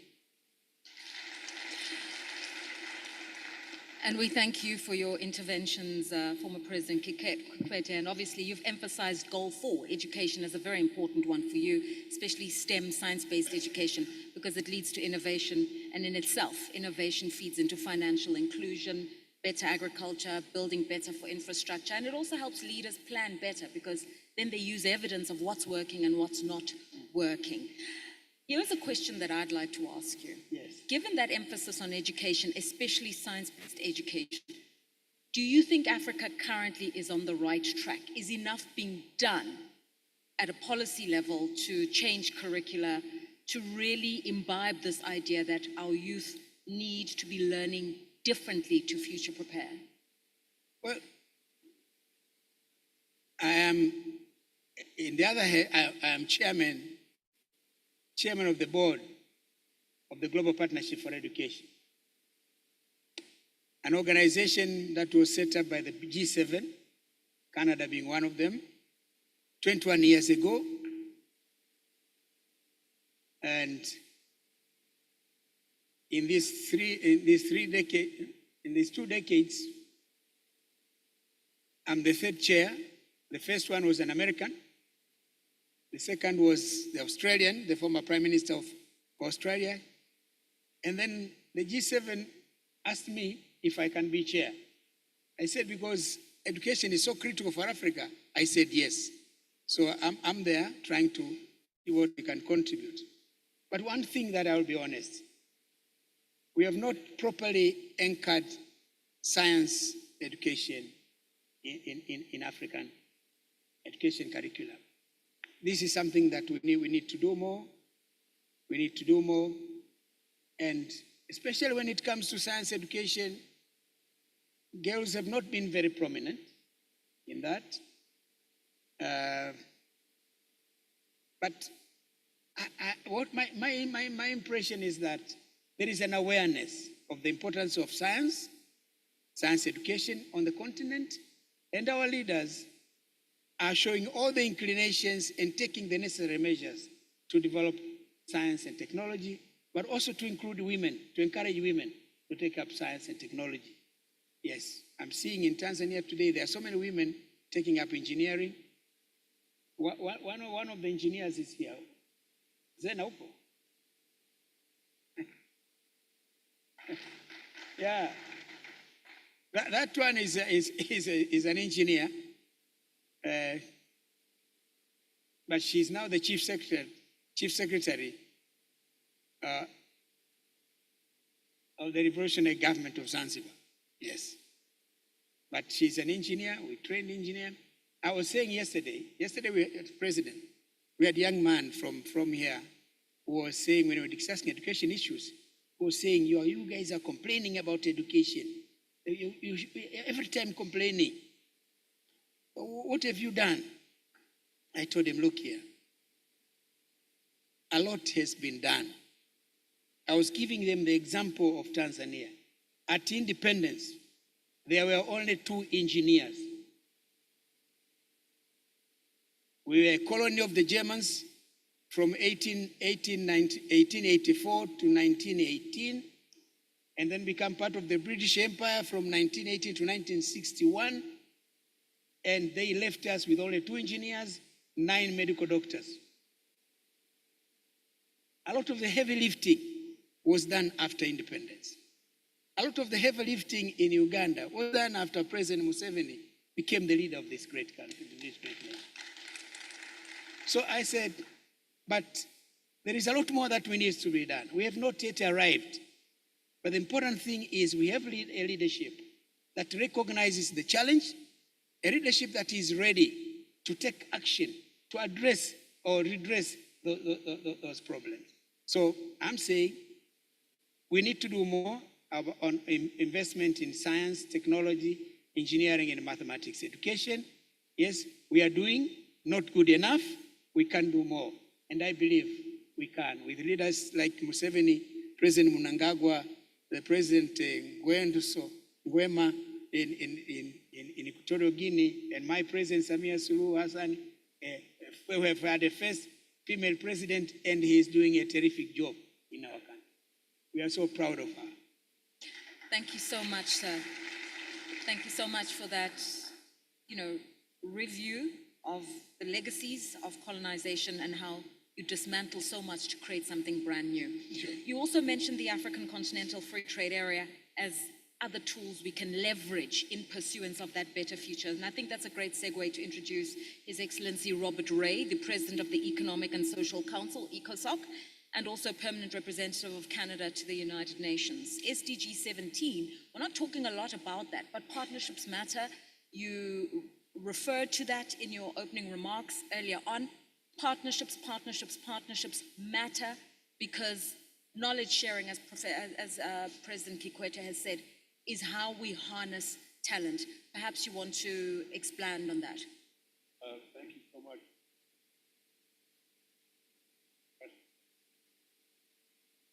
Thank you. There, okay, now, thank you.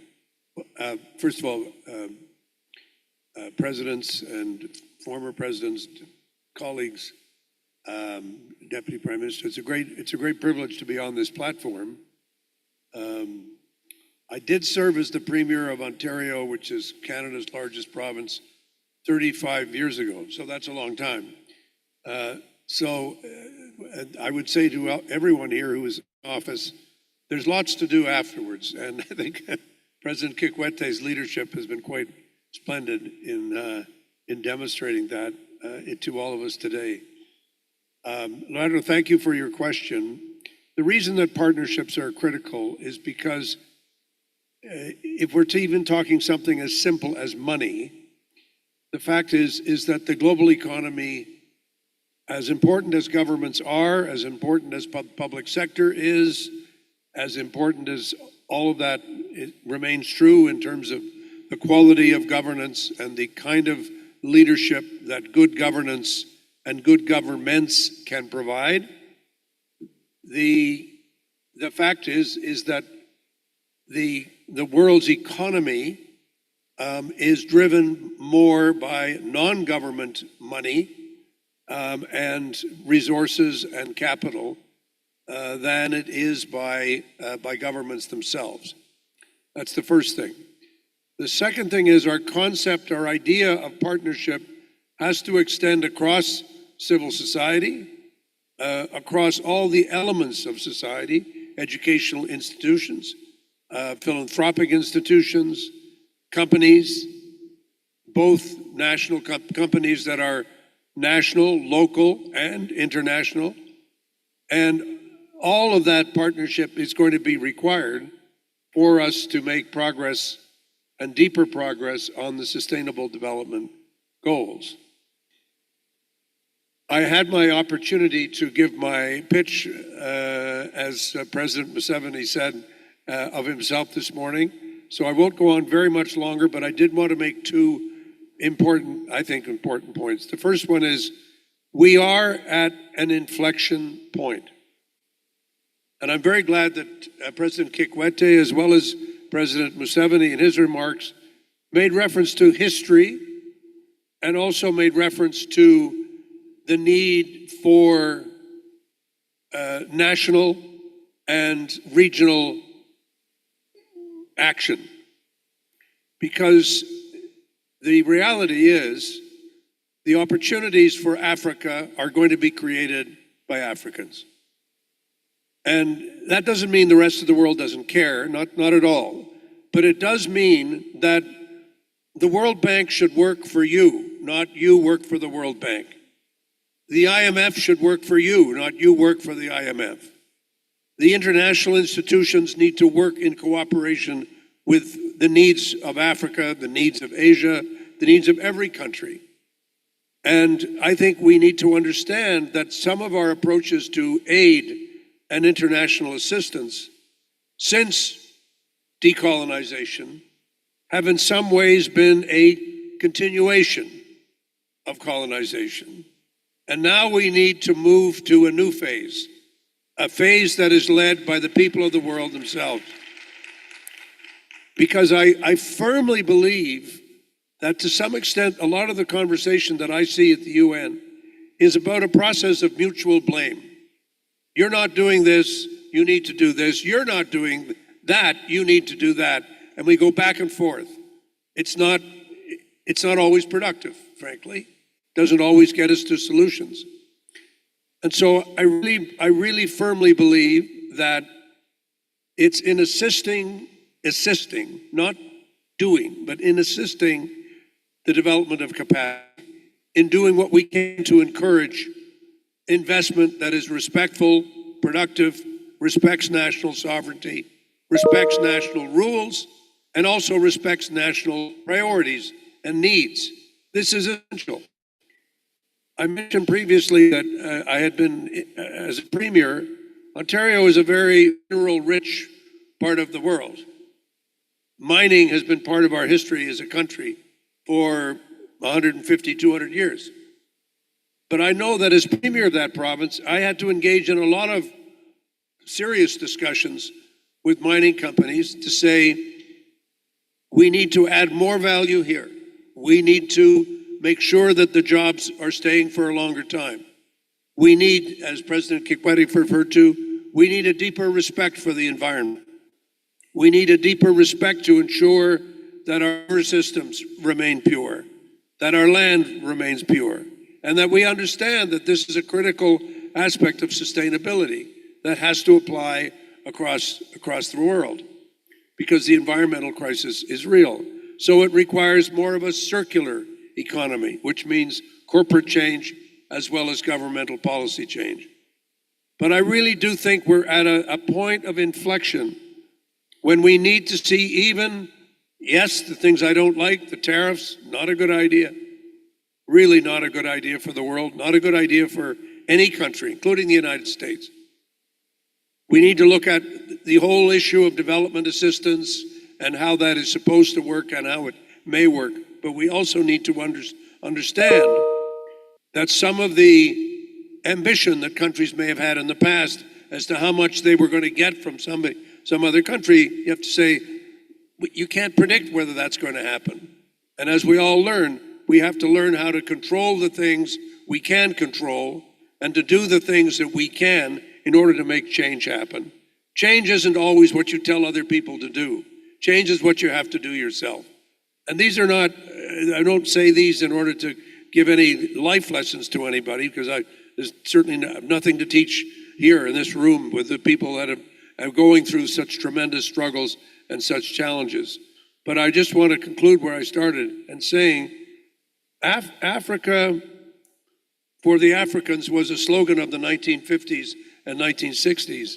But it still needs to be a slogan today, applied in the very practical ways to how one achieves greater economic self-determination and how one achieves greater prosperity.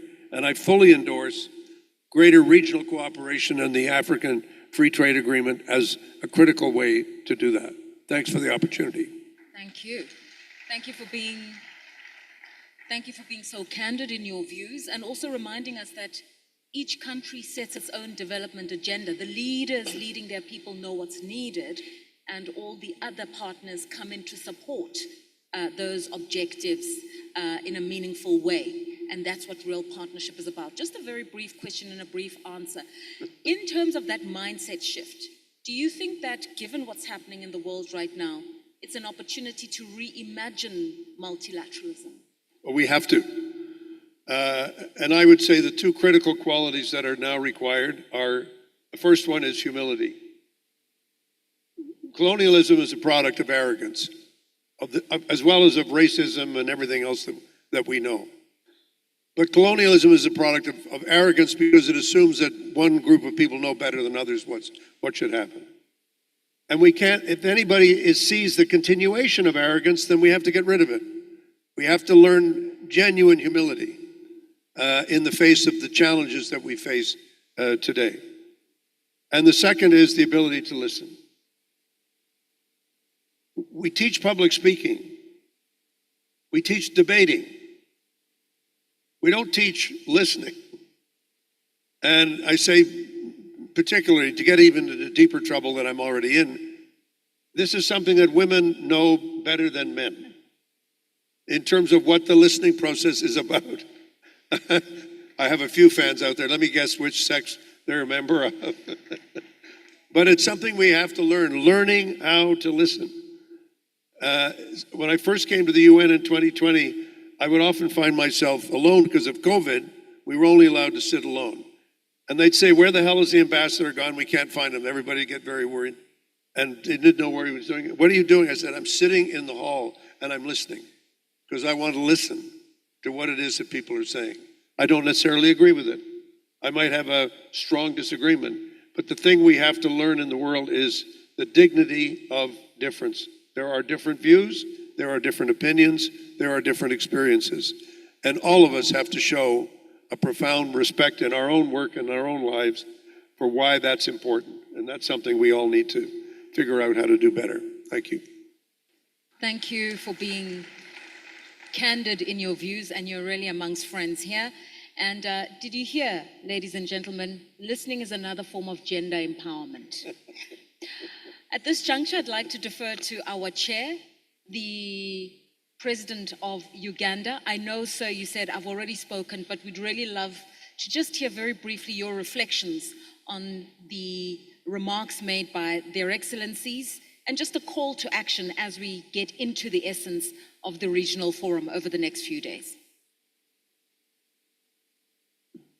I think one thing that would help would be to find a way of simplifying the messages. What is core?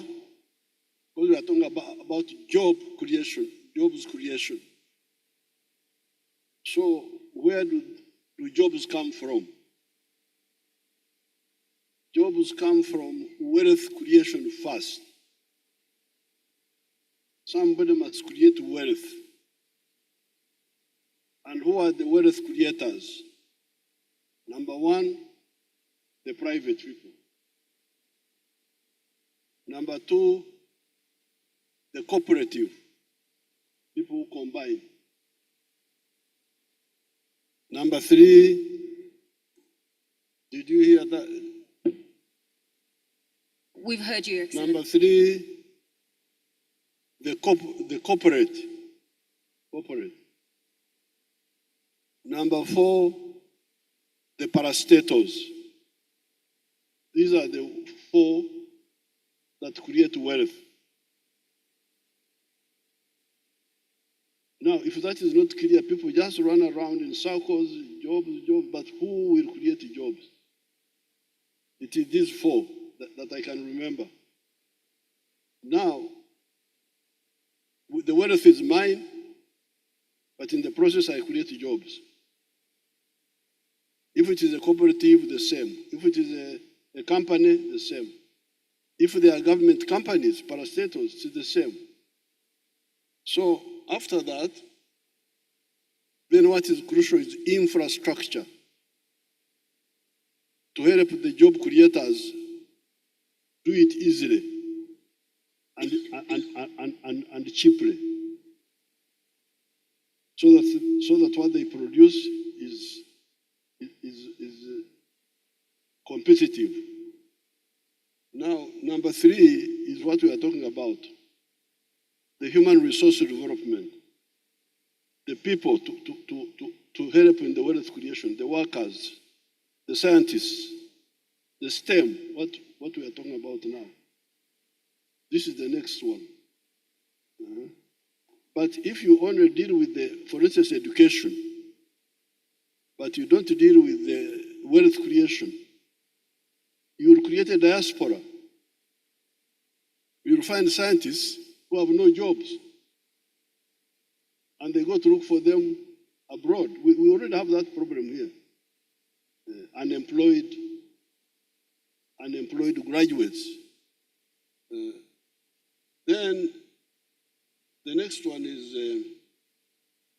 capital. The wealth creators.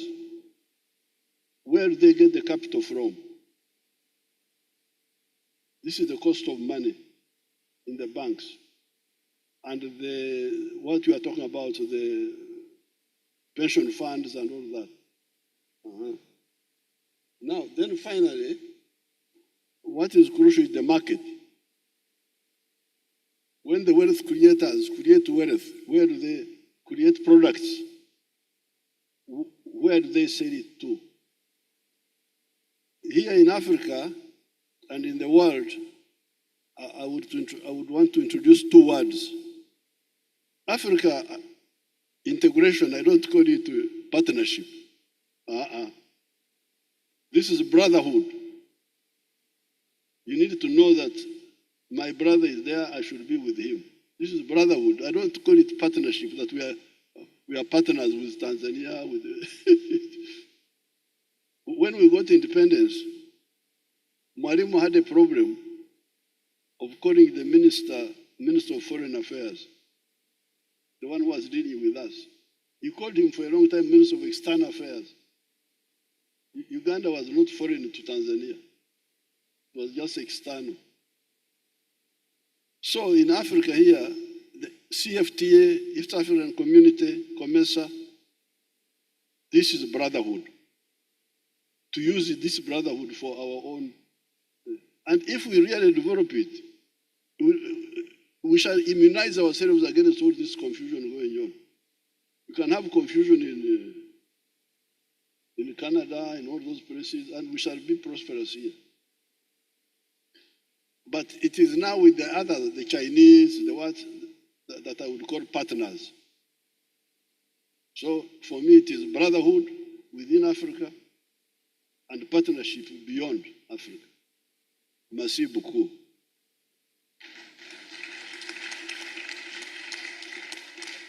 There's nothing to add or subtract, bar to say perhaps AFCFTA being a lever for Africa's self-determination is where we should begin our conversations right now.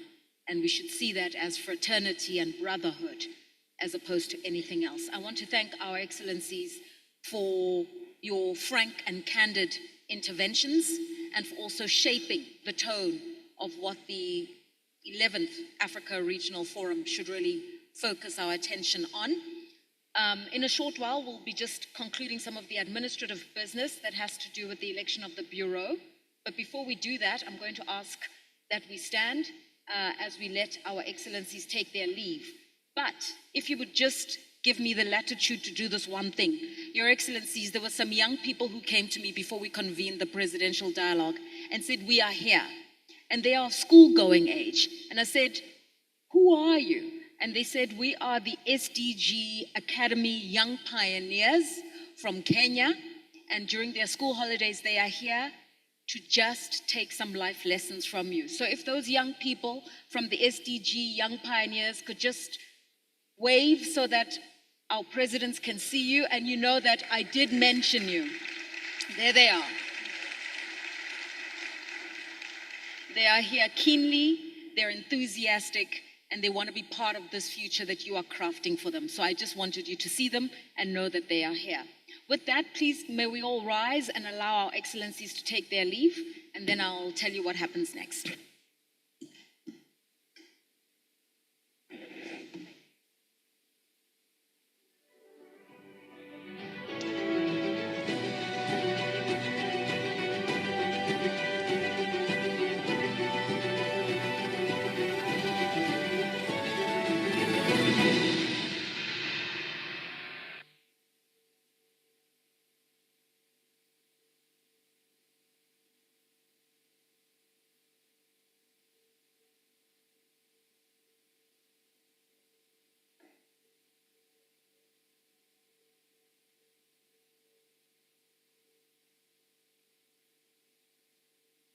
Okay, once again, perhaps we can applaud our excellencies for their time and their candid views on some of the themes around job creation.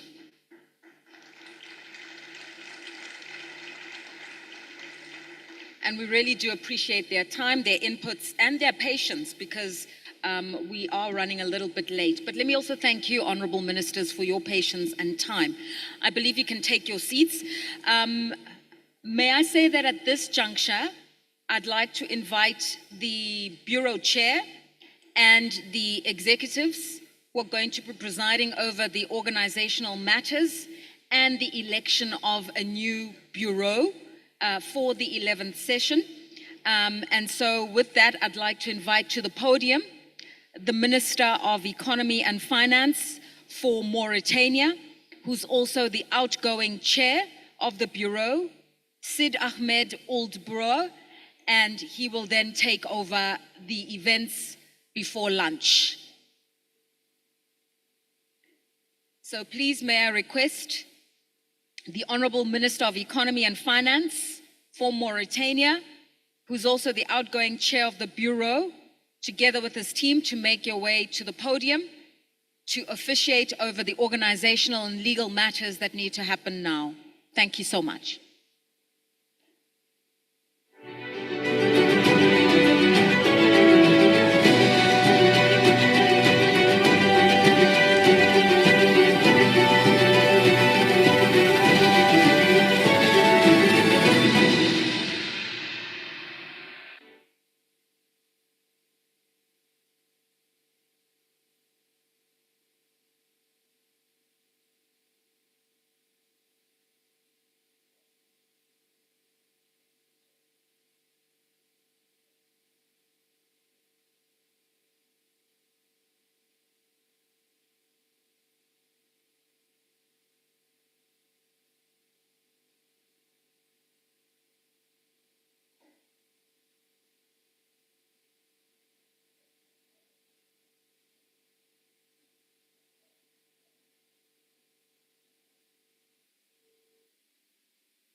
Ladies and gentlemen, if I may just implore on your goodwill, we have not taken a break for lunch.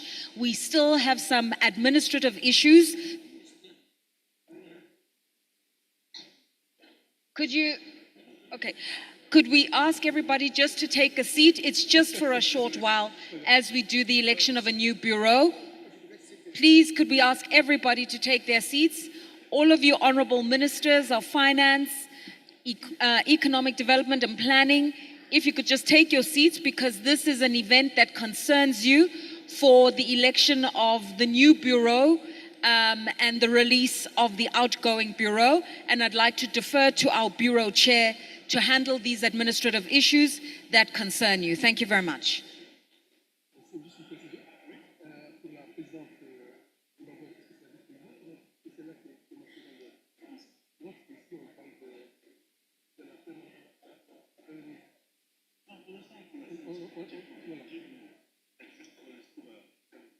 D'accord, très bien. Non, parce que par rapport au CV qui m'a été envoyé, oui. Ça colle pas avec... Non, c'est pas la même. Ah, très bien. Voilà. Il faut changer. Ah, c'est celle-là. Ah, très bien. Donc, il faudrait que je le... Ça, c'est... Ah, ok, ok.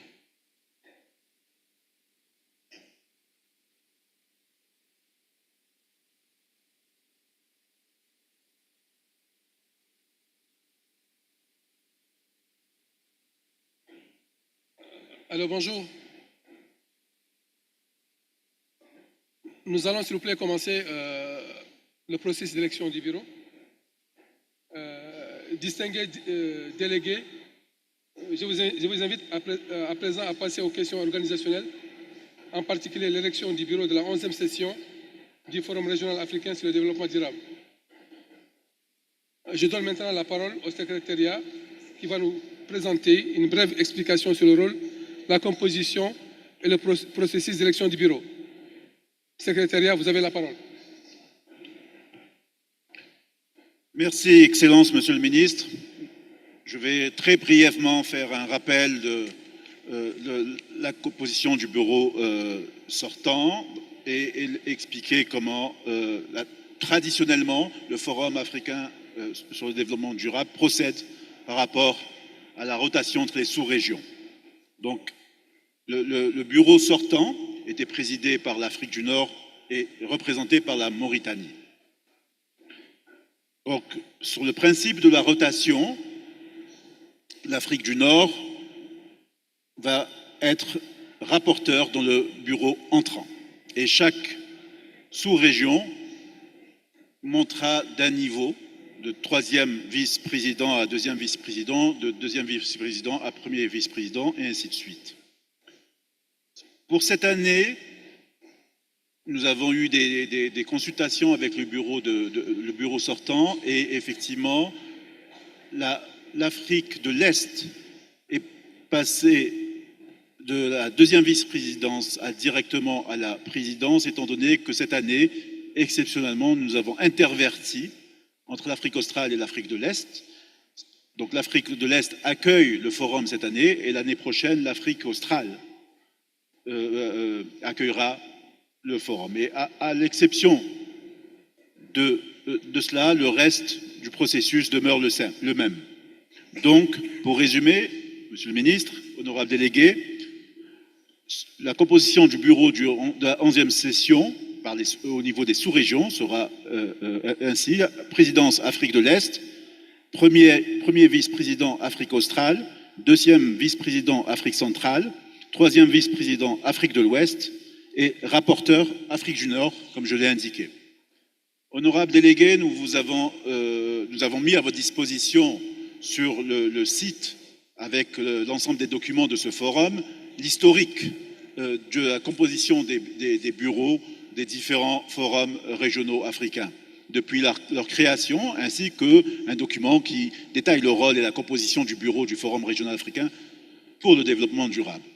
Ce document, qui est sur le site, disponible dans les 2 langues de travail, propose en annexe des tableaux où on peut voir l'historique et le nombre de fois où chaque pays, dans chaque sous-région, a occupé des fonctions au sein des bureaux.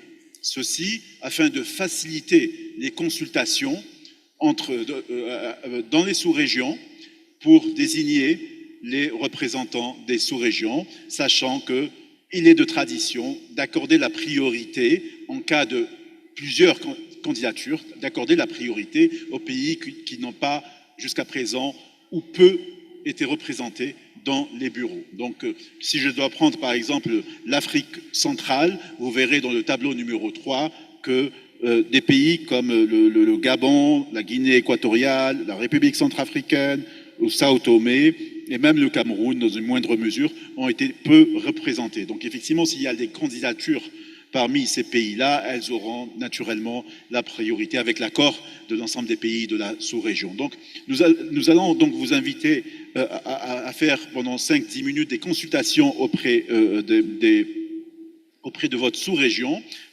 Donc, je rappelle que le bureau sortant était composé était présidé par l'Afrique du Nord et donc représenté par la Mauritanie, donc autour de la délégation mauritanienne qui se trouve là. L'Afrique du Nord, les pays représentant l'Afrique du Nord peuvent se consulter s'ils souhaitent, s'il y a des candidats et se mettre d'accord. La même chose pour la première vice-présidence qui était l'Afrique australe. Donc l'Afrique australe était représentée par la Namibie, mais il me semble que la Namibie, ce matin, je n'ai pas vu de représentant de la Namibie sur place. J'ai vu l'honorable ministre de Maurice qui est là-bas. Donc si vous pouvez faire des consultations avec l'île Maurice autour de l'honorable ministre qui se situe à ma droite. Également, la deuxième vice-présidence est en Afrique de l'Est. Pour l'Afrique de l'Est, la tradition est que le pays hôte assure la présidence. Donc là, il n'est pas nécessaire d'avoir des consultations. La troisième vice-présidence est en Afrique centrale et la sous-région était représentée par le Tchad. Donc là aussi, c'est sur ma gauche, j'ai vu l'honorable délégation du Tchad. J'invite donc les pays d'Afrique centrale à les rejoindre et à procéder à des consultations rapidement et d'exprimer des souhaits de candidature s'il y en a. Voilà. Donc nous faisons, Monsieur le ministre, nous faisons une petite pause pour des consultations de 5 minutes et en espérant que d'ici là nous aurons... West Africa, West Africa. Merci. Chair, sorry, I couldn't hear the.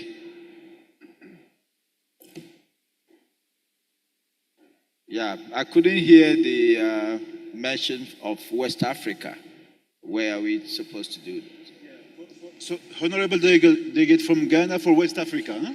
So yes, in fact, yes, sorry, for West Africa, Niger was the president. I don't think that they are there, so I invite the West African country to join you. So we have the Honorable Delegate of Ghana here, so if you could be around, the Gambia, sorry, to be around and to have your consultations here. Thank you very much.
Finish right now in 5 minutes. So,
honorable delegates, we will announce the composition of the Bureau. So, Honorable Minister, you have the floor.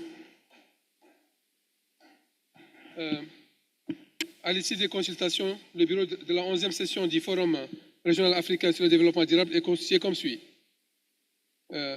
Présidente, Madame Kaswile Justine Lumumba, ministre des Affaires générales au cabinet de son Excellence la Première ministre de la République de l'Ouganda. Premier vice-président, l'Afrique australe représentée par l'île Maurice. Deuxième vice-président, l'Afrique centrale représentée par le Cameroun. Troisième vice-président, l'Afrique de l'Ouest représentée par la Gambie. Rapporteur, l'Afrique du Nord représentée par la Mauritanie. J'ai maintenant l'honneur et le privilège d'inviter son Excellence. Oui, c'est bon. Voilà, adopte. Voilà. S'il n'y a pas de résolution adoptée à l'unanimité.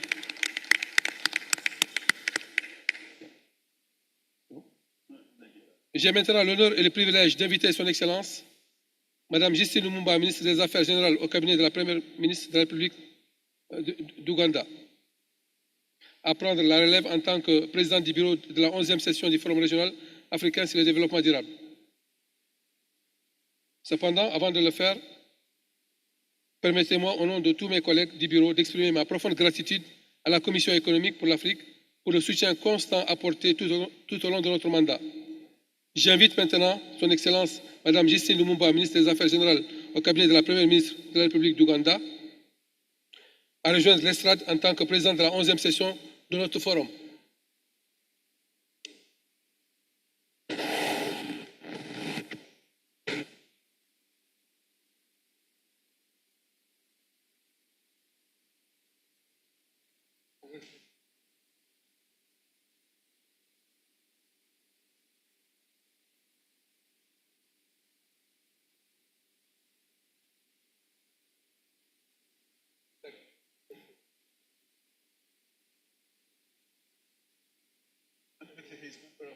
So we come back in a different capacity.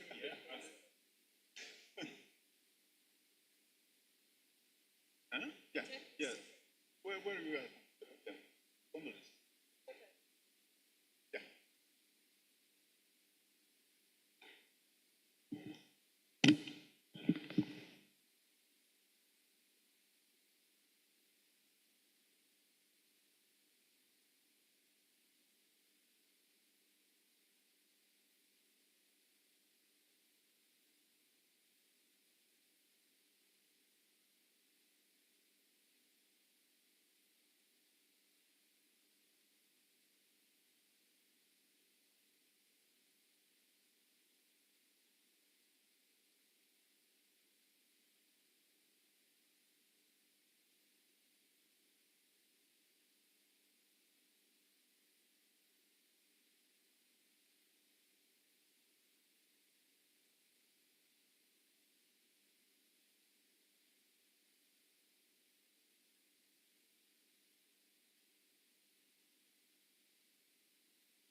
Ladies and gentlemen, honorable delegates, I take this opportunity to congratulate Honorable Kazuli Justine Lumumba,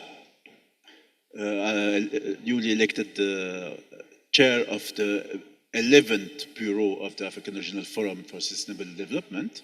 And without further ado, Honorable Minister, I give you the floor. Thank you so much, Secretariat of the Bureau.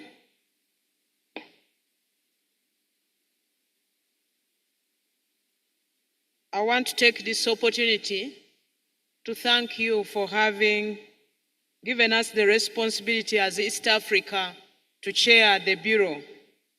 Congratulations, East Africa, as we take on the responsibility.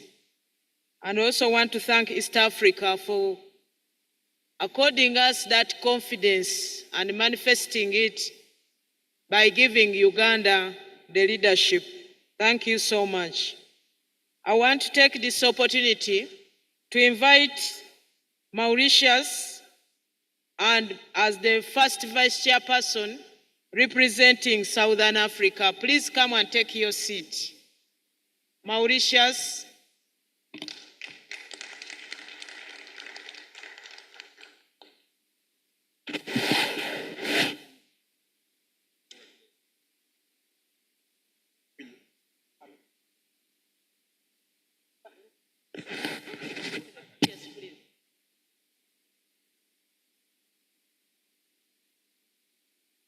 Let me take this opportunity to invite Cameroon, representing Central Africa, as the second vice chairperson.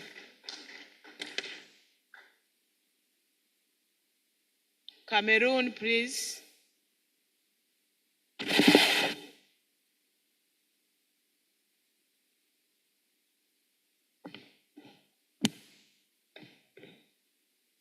Third vice president is Gambia, representing West Africa. Can I have Gambia? Let's clap to welcome Gambia.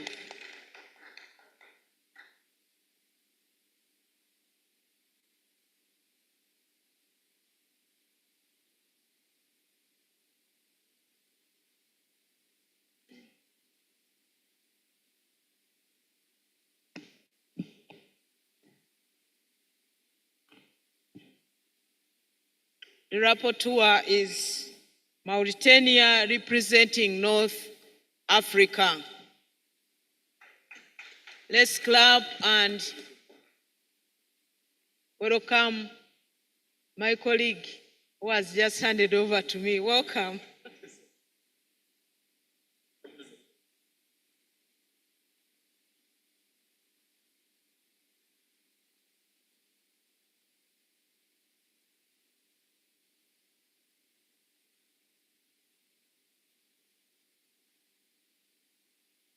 Members, we are now supposed to move to the next item, which is adoption of the agenda and program of work.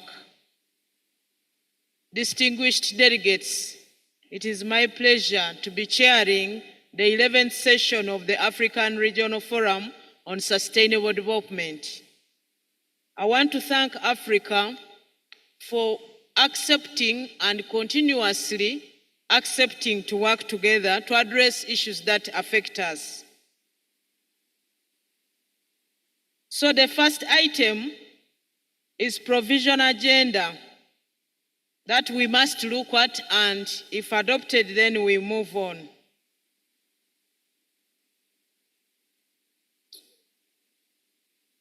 So we are supposed now to have the draft program of work.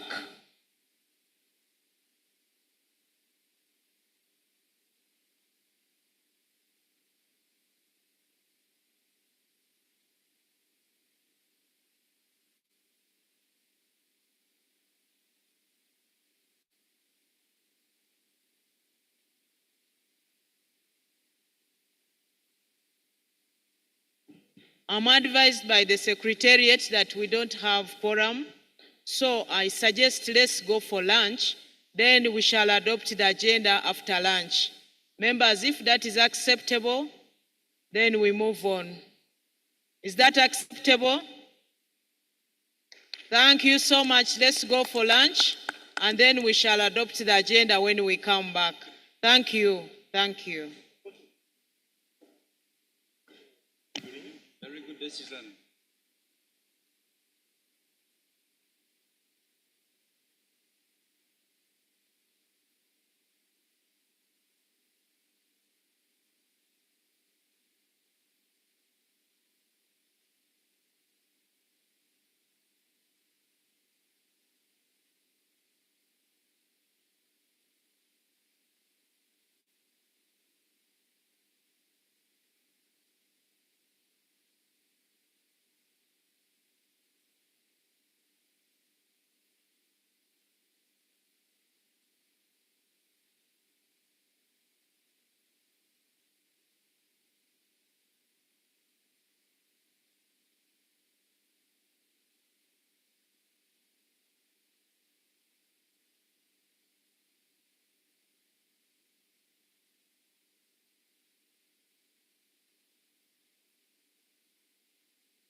Check 1 and 2.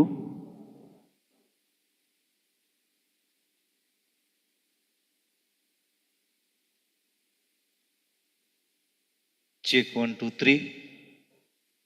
Check 1 and 2.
send a message.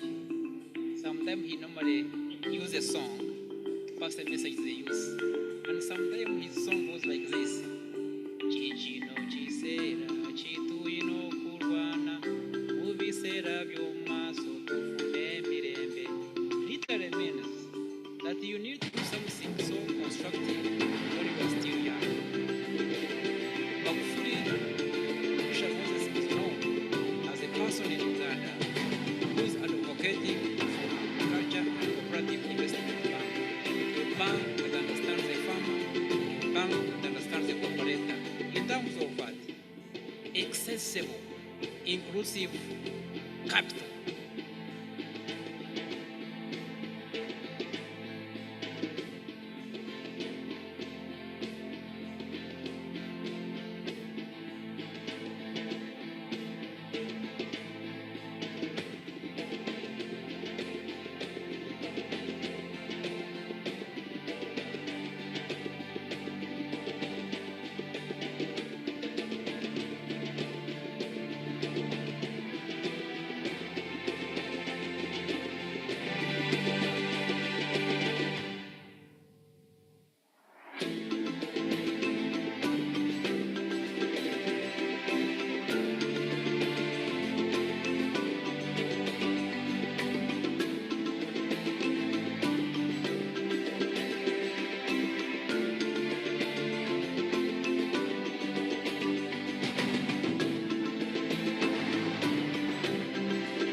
Excellencies,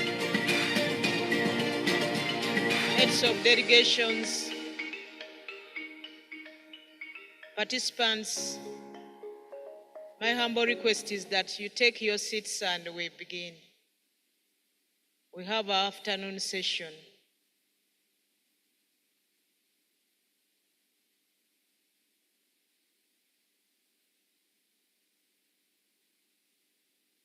Members, for those who had gone for lunch early, allow me to take this opportunity to introduce to you the new leadership of the Bureau so that you are able to know who they are and see them. I want to request Mauritius was elected the Vice President representing Southern Africa. Can you please come to the front? Because I want everybody to know the people who have been entrusted with the responsibility. I suggest you take your seat. You take a seat, then. Can I have Cameroon representing Central Africa? Was elected the second Vice President. Cameroon. Gambia was elected as the third Vice President representing West Africa. Mauritania was elected as the rapporteur representing North Africa. And Uganda was elected the president representing East Africa in the team. I would request that please you introduce yourself, but I would request that you stand there so that members can see you, including those who are far. Please, can we begin with the first Vice President, Mauritius? Can we clap for our leader? Thank you.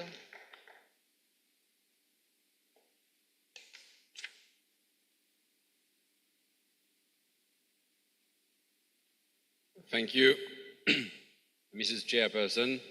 Let me first of all congratulate you for your appointment as the chair of the Africa Regional Forum for Sustainable Development. So upon your request, I will very briefly introduce myself and our country. I am Honorable Fabrice David, Minister for Blue Economy and Fisheries for the Republic of Mauritius. And I can state on behalf of my country that as being the only small developing island state of Southern Africa, it is an immense honor and privilege for Mauritius to have been elected as the first vice chair of our organization.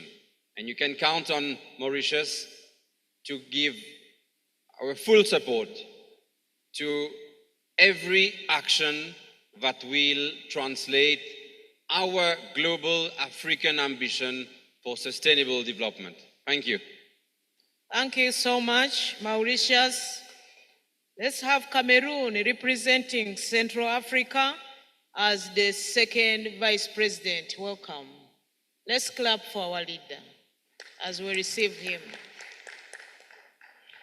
Thank you, Madam Chair. I'm President of the 11th Session Bureau of the African Regional Forum on Sustainable Development for humbly giving Cameroon the opportunity to introduce itself on behalf of the Central African Sub-Region. My name is Honorable Ago Oliver Baminju. I'm a member of Parliament in Cameroon. It is my pleasure to accept this responsibility on behalf of the Central African Sub-Region to represent our sub-region, which is very vital. Last year, our sub-region was represented by the Republic of Chad. This year, our sub-region is being represented by Cameroon. I want to pledge my humility and my loyalty to work for the interest of the entire CEMAC zone. Thank you very much. Thank you. Let's have the third Vice President, That's Gambia representing West Africa.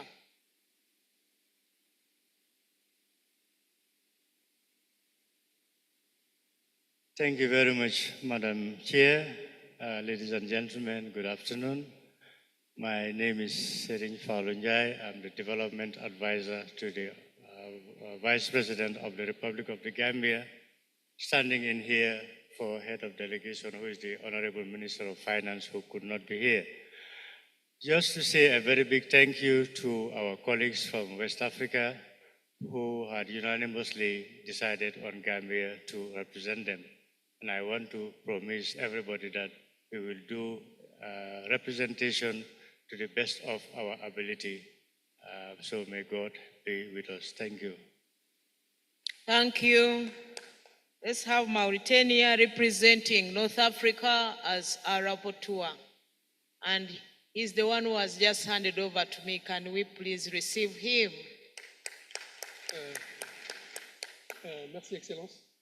En fait, nous... You switch on, please. Je commencerai par féliciter le bureau entrant et remercier le pays hôte par rapport à la qualité d'organisation qui fait un succès total. Et que je pense que nous souhaitons au premier bureau d'être à la hauteur des engagements, des responsabilités qui ont été confiées et que tous ensemble nous ferons en sorte que le gap qui a été constaté par rapport à l'atteinte des objectifs des ODD à l'horizon 2030, Inch'Allah, tous ensemble nous pourrons l'atteindre. Et merci beaucoup. Plein succès.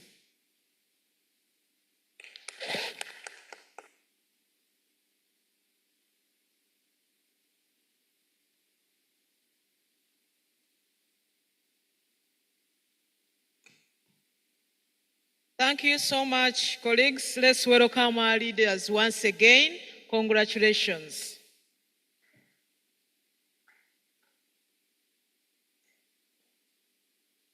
Let me also take the opportunity to introduce myself. I'm called Kasule Justine Lumumba. I'm the Minister for General Duties in the Office of the Prime Minister, the Republic of Uganda. So you have honored Uganda, East Africa, by giving us the responsibility to chair. So I'm the Minister in charge of SDGs. Previously, I was Secretary General of the ruling party, that is the National Resistance Movement in Uganda. Before that, I was the government chief whip in Parliament. Prior to that, I was the Minister of State in charge of urban development and fiscal planning. And before that, I was a parliamentary commissioner. Then I've been a member of Parliament since 2001 to date. In the interest of time, I want us to move to the next item. That is adopting the agenda and the draft program of work.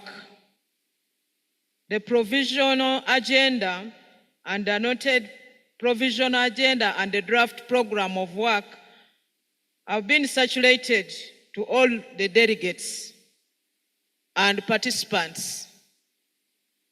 The latest version of the provisional agenda is contained in document ECA/RFSD in capital letters, /2024/Rev, that is R, small character of E and V, .3.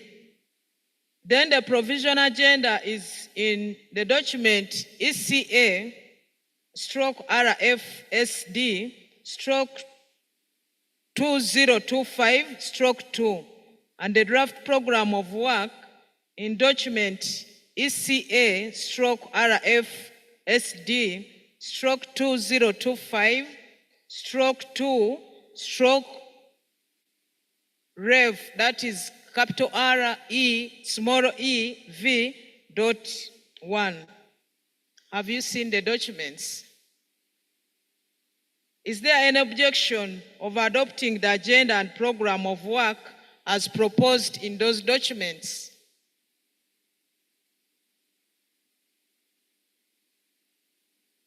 Having seen none, I declare that they are now adopted.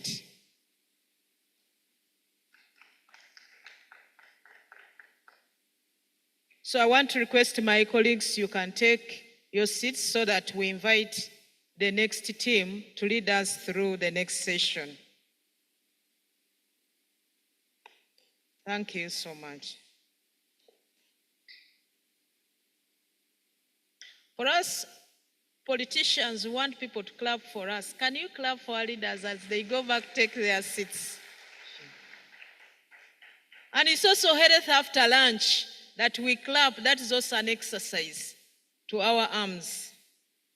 So the next session, we are supposed to have the high-level panel 1, which is supposed to be dealing with increasing ambition and funding innovative solutions for mobilizing sustainable finance and channeling and using finance more efficiently and effectively to implement the 2030 Agenda for Sustainable Development and Agenda 2063, the Africa we want of the African Union, with emphasis on the second 10-year implementation plan, that is 2024 to 2033. That is agenda item 4. I want to welcome you back from lunch, and I also want to thank you for receiving us as a team that will be working with you for the next 1 year.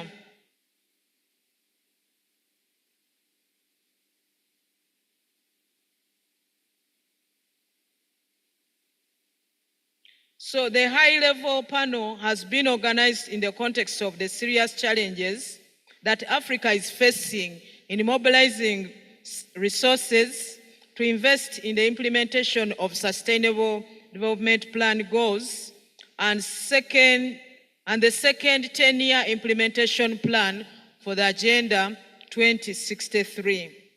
The objectives of this panel are therefore: 1, to identify and agree on innovative solutions for mobilizing sustainable development financing and ensuring self-sufficiency in that regard.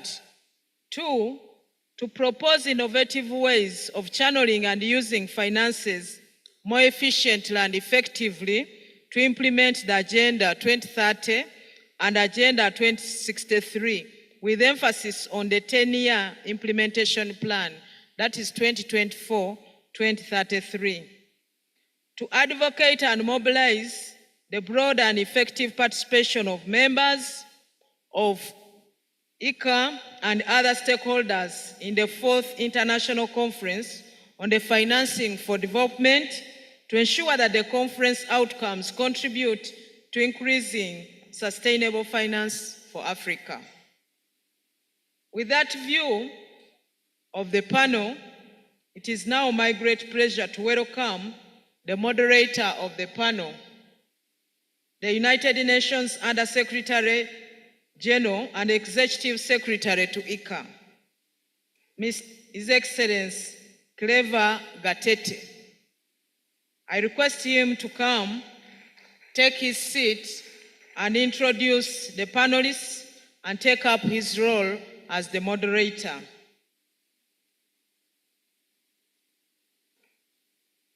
Ika, where is Mr. Gatete?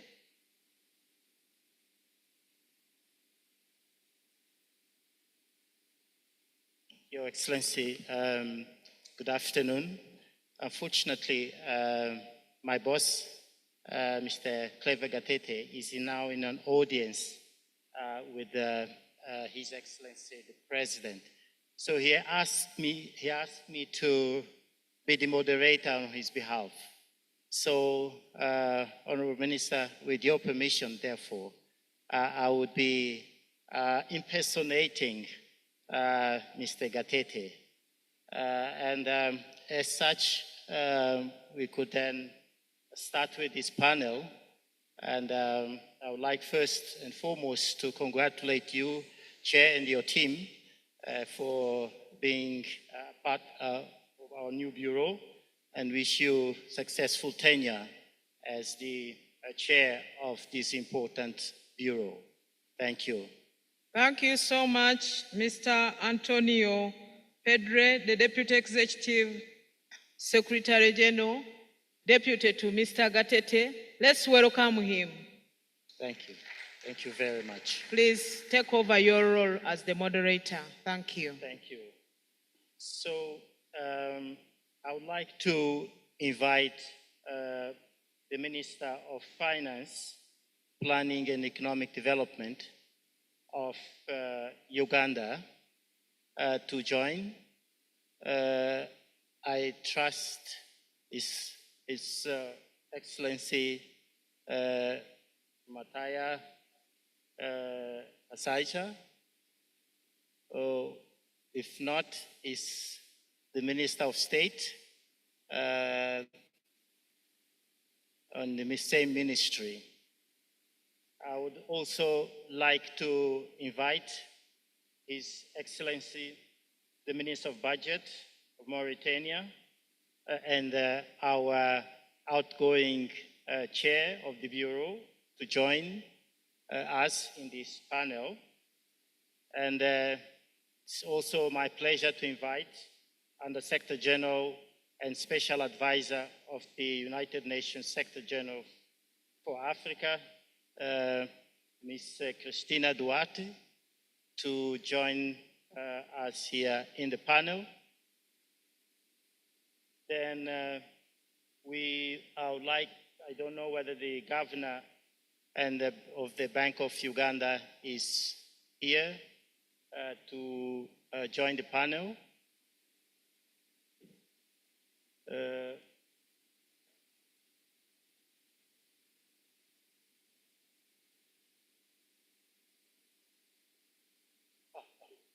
Very good, Deputy Governor.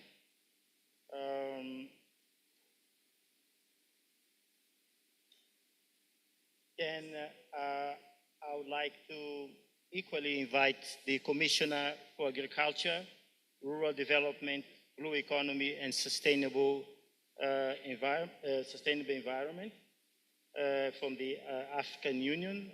I saw the Commissioner during the opening session, but I don't know whether he's represented by any of the representatives of the African Union. If not, I would like to inform this meeting that unfortunately the other two members of this panel, the former head of state of Tanzania, His Excellency Jakaya Kikwete, had to leave us, as well as the president of ECOSOC, His Excellency Robert Ray. Instead, we have two additional distinguished panelists. One is the Honorable Dr. Emmanuel Mafu, an MP from the Republic of Ghana. If you could kindly join us here. And then we equally have Honorable Dr. Wada Jeremiah from South Sudan, who's also a member of Parliament. So, panelists, our chair have introduced the objectives of this discussion. One of our main problems in achieving the SDGs has been the means of implementation, financing, in other words.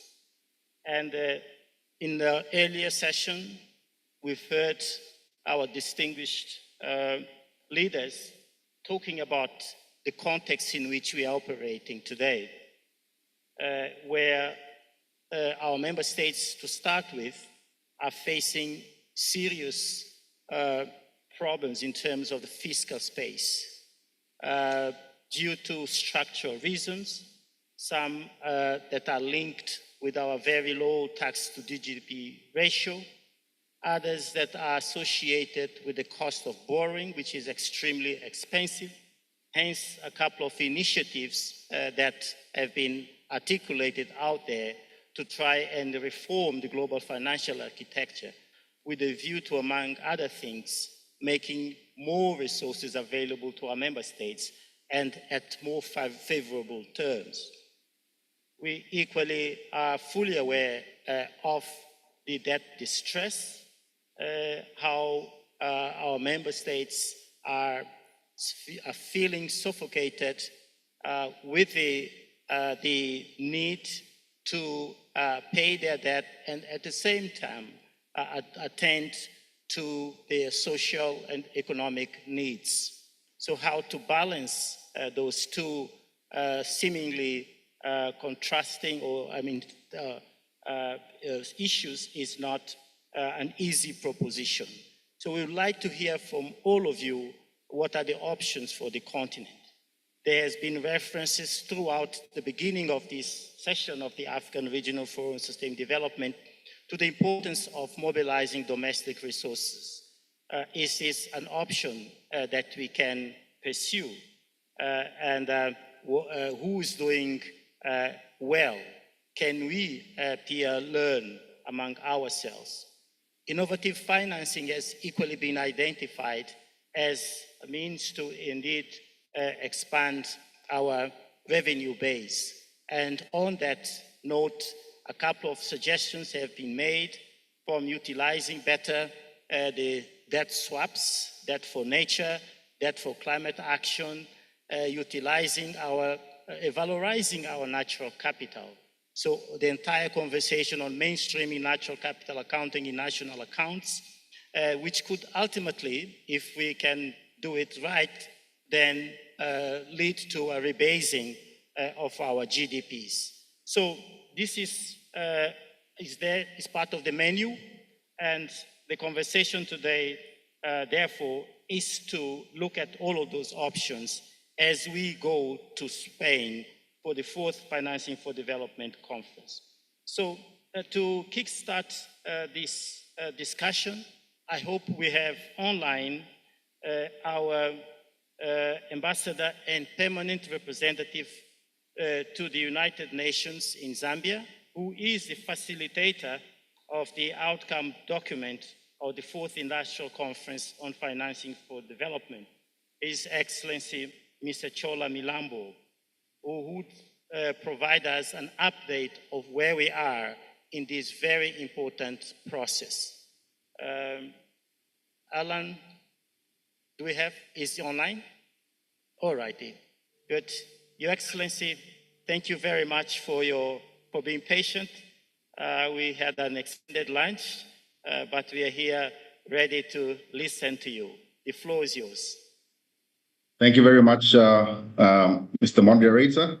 It's such an honor to be here. I wish I could have been there with you in Kampala. You seem to be muted. We can't hear you. Secretariat, please, could you check whether it's a problem in New York or it's a problem here with us? Can you hear me now? Your Excellency, could you try again? Yes, can you hear me?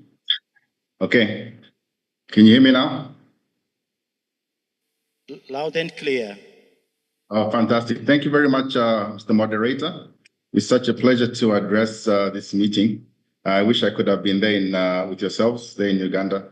Let me just go through my text because I do have in much more detail the update on the FFD process. Honorable ministers, high-level representatives from the United Nations, senior government officials, distinguished participants, esteemed colleagues, ladies and gentlemen, good afternoon. It's such an honor and privilege to address you today at this very important gathering. We're meeting at a time marked by profound transformation, growing geopolitical instability, and escalating and systemic risks, as the moderator just pointed out. Progress towards the SDGs is severely off track. Inequalities, both within and among countries, continue to rise. While the international community has made commendable progress and efforts to address the recent series of crises, the financing gap for SDGs has widened significantly, now reaching an estimated $4 trillion annually. It is estimated that by 2030, about 600 million people will be living in extreme poverty. And unfortunately, many of them may be in Africa. In light of this, the significance of this gathering and the urgency of the matter cannot be overstated. Despite the immense challenges before us, we also stand at a pivotal moment of opportunity where reforms could be implemented to resolve the obstacles that Africa faces. The Fourth International Conference on Financing for Development, FFD4, presents a unique opportunity to reshape the development finance landscape for the next decade. The aim of FFD4 is to accelerate sustainable development by providing large-scale investment and building resilience, particularly in least developed countries. Distinguished participants, as we convene for this high-level panel, I wish to underscore the urgent need for an ambitious, action-oriented outcome document that can steer us towards and stay for a sustainable and prosperous future for all Africans. This gathering serves as Africa's building block in the FFD process, on account of FFD being anchored on the resolutions in previous conferences, including the Addis Ababa Action Agenda of 2015 and the Pact of the Future of 2024. Ladies and gentlemen, it is therefore imperative that African member states, along with like-minded think tanks, academia, civil society organizations, and the private sector, collaborate to amplify their collective voices. By crafting ambitious and actionable proposals, we can ensure that Africa's priorities are incorporated into the FFD outcome document, which will be adopted in Spain on June 30. In recognition of the need for comprehensive reform, FFD has been mandated to advance the reform of the international financial architecture as a key priority. Currently, there is broad consensus on the need to strengthen the international financial architecture to make it more resilient to shocks and responsive to the needs of all member states. However, consensus remains outstanding on the exact extent of this reform. Views are divergent, and I think there's work to be done there. Allow me to draw your attention to the first outcome document, which was released on March 10. Negotiations are currently underway in New York on the draft. The first intersessional line-by-line review of the document was concluded just yesterday in New York by member states. The compilations from that discussion, from the engagements, have been circulated for reference. The period until the end of this month will be utilized for further engagements by your missions at the UN with the capitals. At the same time, bilateral meetings between member countries and groups are highly recommended. Therefore, Excellencies, I encourage member states to engage with their commissions in New York to help strengthen the proposals and develop an action-oriented and ambitious position for Africa's interests. These include the issues around resolving Africa's debt challenges, reforming the financial architecture, addressing the high cost of capital, especially for those countries in special situations, and enhancing official development assistance, and ensuring that we have a better network of international development cooperation. And this is important in the context of declining aid. So our call is to yourselves and the rest of the African countries to forge together, engage with the New York missions, and come through with a singular voice. I think unity, Africa solidarity will be critical at this stage. Your ideas should feed into the proposals, and we hope we can get consensus around these issues so that we can have them crafted into the draft. We must also leverage the Africans who are sitting in key institutions such as the World Bank, IMF, and Africa Development Bank, including sitting right in Addis Ababa at the AU and UNECA. What is certainly clear is that we must not miss the opportunity, ladies and gentlemen. There are three key issues that I must point out that must happen. The first is that Africa must put on the table a very clear level of ambition.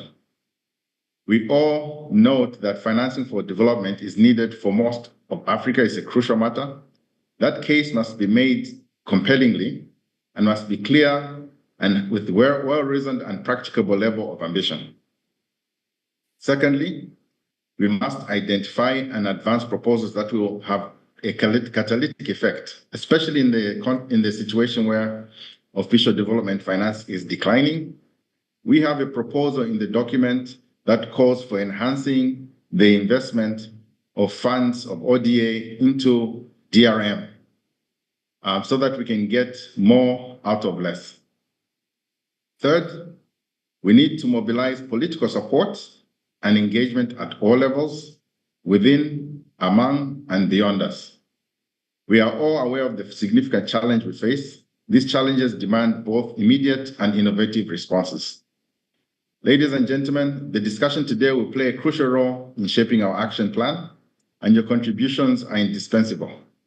The insights and proposals that emerge from this meeting and session will greatly enrich the FFD process, as well as the broader 2030 Agenda and Africa 2063. As I conclude, let me remind you of the roadmap for the FFD process. We are scheduled to hold the Financing for Development Forum from the 28th to the 29th of April, just immediately after the IMF and World Bank spring meetings.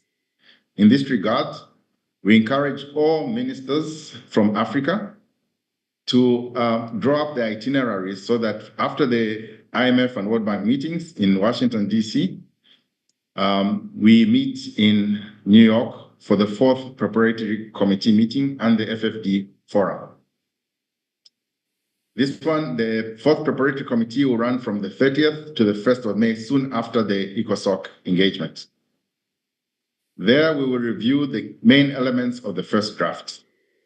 It is crucial, ladies and gentlemen, that African member states and African Union send representatives to the 4th Preparatory Committee, especially experts in the areas of debt and the reform of the international financial architecture. I encourage each one of us to engage openly and actively during this discussion. Share your ideas and your experiences and indeed your solutions, as the moderator pointed out the importance of peer-to-peer learning. Together, let us transform our collective vision into actionable ideas that will help in closing the financing gap. One that lifts Africa and puts its people towards the future we all envision. Vision 2063, a future in which no one is left behind. Mr. Moderator, I thank you all. Thank you very much. Thank you very much, Your Excellency, for providing us an update of where we are with the process, and also indicating there are certain events in the calendar year that we really have to make the most of them, and for which we need to go there with a very strong and united African position. And hopefully the deliberations during this African Regional Forum for Sustained Development will contribute to building that voice and position. So thank you very much again. As you know, yesterday and the day before yesterday, there were a couple of side events to build a momentum to today and the forthcoming 2 days of the African Regional Forum for Sustained Development. One of those side events was indeed on the same theme, basically looking at how can we mobilize finance and means to accelerate the implementation of the SDGs and Agenda 2063. On that note, therefore, I would like to invite the board member of Uganda National Planning Authority, Mr. Stephen Adjere, to deliver a presentation on the key messages from the preliminary event entitled Meeting of Regional Ministers of Finance, Central Bank Governors and pension fund managers on financing sustained development. The floor is yours. Thank you so much, Mr. Chairman. I stand on existing protocol. My role is to present the key messages from the pre-event of stakeholders of financing Africa acceleration towards meeting SDGs and Agenda 2063 aspirations. The key messages come from the pre-event meeting held on Tuesday, 8th of April, of stakeholders for financing Africa's acceleration towards meeting SDGs and Agenda 2063, and were further strengthened by reflections during a ministerial pre-event session on financing sustainable development on the same day. Over 70 participants engaged in over 5 panel sessions to propose solutions that would lead Africa towards sustainable financing options for development. Distinguished panelists and participants discussed issues concerning optimizing current sources of financing through tax policy and administration and addressing illicit financial flows, international tax cooperation, and debt governance to finance inclusive sustainable development. Leveraging underutilized Africa member states' financial resources for productive long-term projects for sustainable development. Enhancing public expenditure and financial accountability for sustainable development. Leveraging climate finance and natural capital accounting for sustainable development.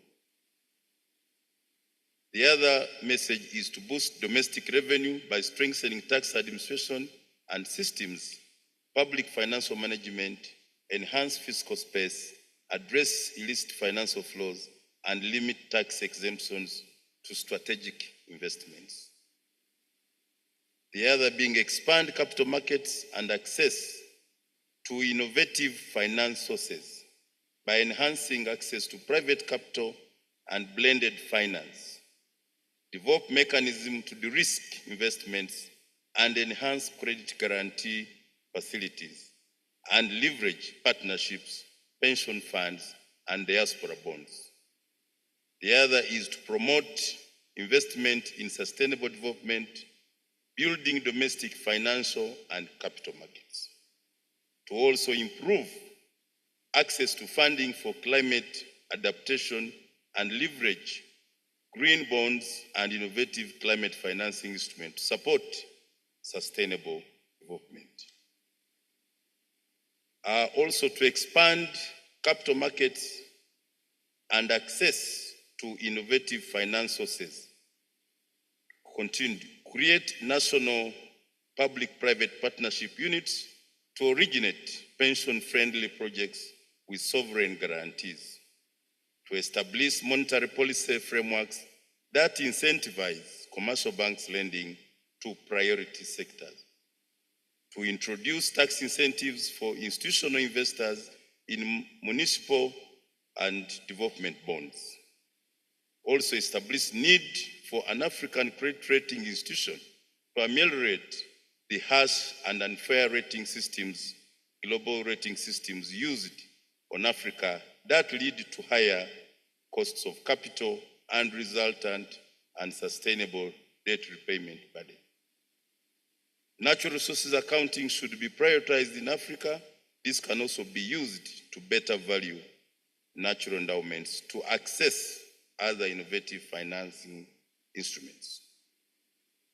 To explore the use of blended finance for sovereign affordable debt, deepening and broadening financial markets, investing in agriculture and SMEs, which are important to the African economy.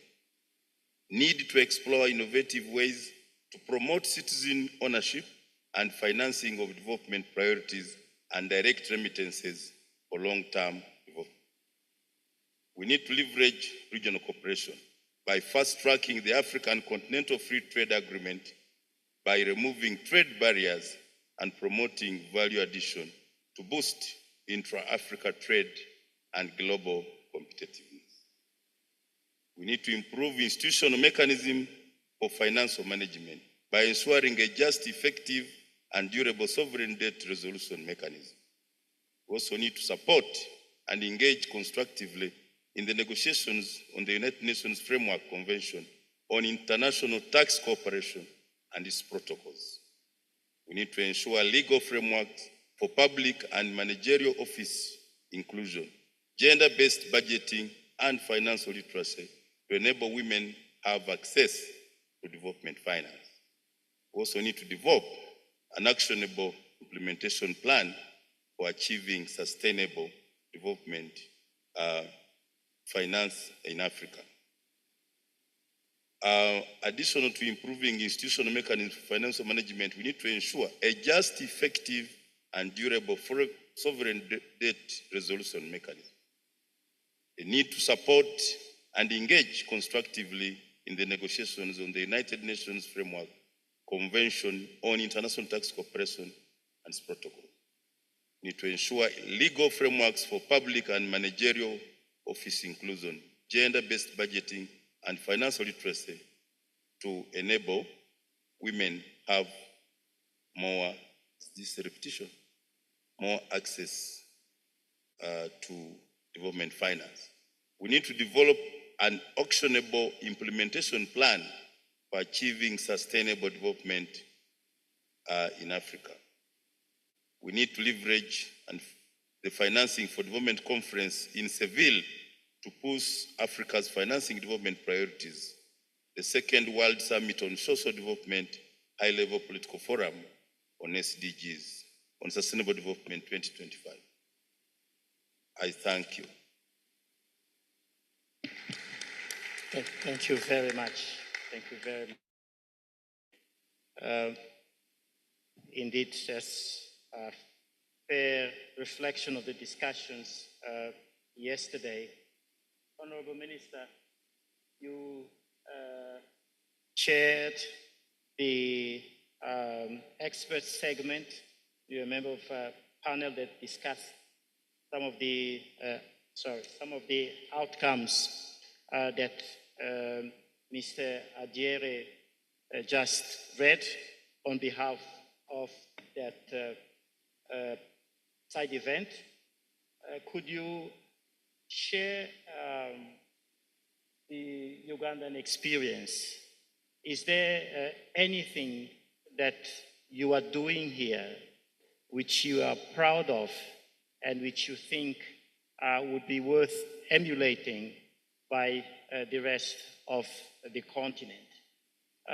Indeed, as I said in my introduction, we really should promote more peer learning because even though the average in terms of the rate of implementation of the SDG stands at 17% or so, there are many interesting things happening in each and every one of our countries. Your Excellency, the floor is yours to share some of those innovative solutions that Uganda is pursuing. The floor is yours. Thank you so much, Mr. Moderator. Allow me also to utilize the existing protocol to address this meeting. Thank you for this opportunity and for the fundamental question on Uganda's solutions towards achievement of the global goals and Africa's aspirations enshrined in Agenda 2063. I said quite a lot yesterday, and I want to submit that a lot has been well captured in the summary Mr. Mkitare has just presented. In my presentation this afternoon, I'll just be giving more examples of a few lessons or a few interventions that we have had in place or we are implementing right now in the effort to attain the SDGs and other aspirations.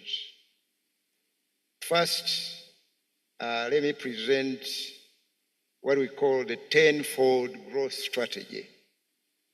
We realize that we have been growing at single-digit rates, 6%, 7%, and we are saying that that's not adequate enough, given the potential our countries now have. And from what His Excellency the President was saying today, this morning, he did indicate that if you did add value on what we are producing today, you should be able to generate more GDP. So in that regard, we have formulated what we call the tenfold growth strategy. And the aim is to raise our GDP from 50 billion, we're at 50 billion in 2022-23. It has now grown to over 54 billion. And to raise that GDP within 15 years to 500 billion by the year 2040. 50 to 500 billion. And to achieve this, we have identified a number of interventions. But most important among these, that in the medium term, we want to focus on what we have called ATMs, where A stands for agro-industrialization. The focus on agriculture, commercial agriculture in particular, and industrialization strategy. That is the A. Then the T is tourism development. We have enormous potential in this country. It's unfortunate that we have not marketed enough in this conference about our tourism opportunities. But there are lots that we can capitalize on, and you could see with your own eyes when you go out of this building. That Lake Victoria, is a very important tourism product that can be marketed across the world, plus the wildlife and so many other things. So tourism has a lot of potential for us, for giving us the $500 billion we are looking for. Then the mineral development. As the President was indicating, we have almost every mineral in this country. Right now, the focus is oil and gas, and very soon this oil will be out. We intend to export the crude oil, but as well as adding value to that oil, refine it, and be able to market that oil across Africa. And then the science and technology, we cannot miss this one, because a lot of products, this morning the President mentioned the automobile industry. We have established that one, and it has a lot of opportunity to expand and generate a lot of GDP for us, together with other interventions in pharmaceuticals and many other sectors. So that is about, in summary, the tenfold strategy. But realize that a sector largely driven by the private sector. Now, for them to happen, we have to create an enabling environment. In that regard, we have chosen to focus our resources on areas that will reduce the cost of production, among which the issue of having a highly productive human capital resource. So a lot of emphasis will be placed on human capital development to support the growth in the sectors that I just mentioned above. Secondly, the issue of a well-coordinated approach on infrastructure. And in this regard, we are putting a lot of emphasis on establishing, developing a standard gauge rail line to connect with the networks that are already available within East Africa, Kenya and Tanzania, including also the road network and interconnectivity across Lake Victoria. So we are also providing calculated incentives to the private sector to boost incentives. We have continued to develop industrial parks and gazetting free zones to promote industrialization. We have been rated highly as an investment destination internationally. The Governor, Bank of Uganda, should be telling you that one of our biggest sources of inflows now is FDI. And it's evident looking at the number of industries that have sprung up in the country because of some of these initiatives. We have also focused on export growth and the numerous financing initiatives. The export growth I've talked about through diversification of the product mix that we have today. The President this morning indicated how we have moved from the triple C's, the triple T's, and we have now broadened into other areas, including high-value manufacturing. We can now export a number of high-value manufactured goods across the country. Initially, we had downgraded the importance of the development bank, the Uganda Development Bank, but we have since restored this bank to support our industrial and other related development, to support the sectors that I just mentioned. So we have been continuously capitalizing this bank on an annual basis, and to make sure that everybody joins the monetary economy. The President talked about it this morning. At one time, I think before independence, it was around 4%. The 4% of our population or our households were within the money economy, and the rest were not. Today, as we speak, from the recent census, that population is now about 33%. Now we want to reduce this to zero. So we have launched a new intervention called the Parish Development Model, where we do cash transfers into circles at the parish level, targeting these individuals who are not within the money economy. We believe that by doing this, it will stimulate demand across the country, because everybody will now be active in the monetary economy, and because of that demand stimulus, we should be able to attract more and more investment. We have established funds like the Agricultural Credit Facility to support commercial agricultural production. There is a program also called Myoga. These are various interventions, about 18 of them, categorized in 18 sub-themes, and we have specifically introduced a fund in that area. We created the Small Business Recovery Fund post-COVID to support those enterprises that were affected by COVID, and the other wealth creation interventions, such as the Youth Livelihood Program, the Invite Program, again, all intended to support the private sector at affordable interest rates, and the recently launched financing scheme for large-scale commercial farmers. These ones borrow without interest.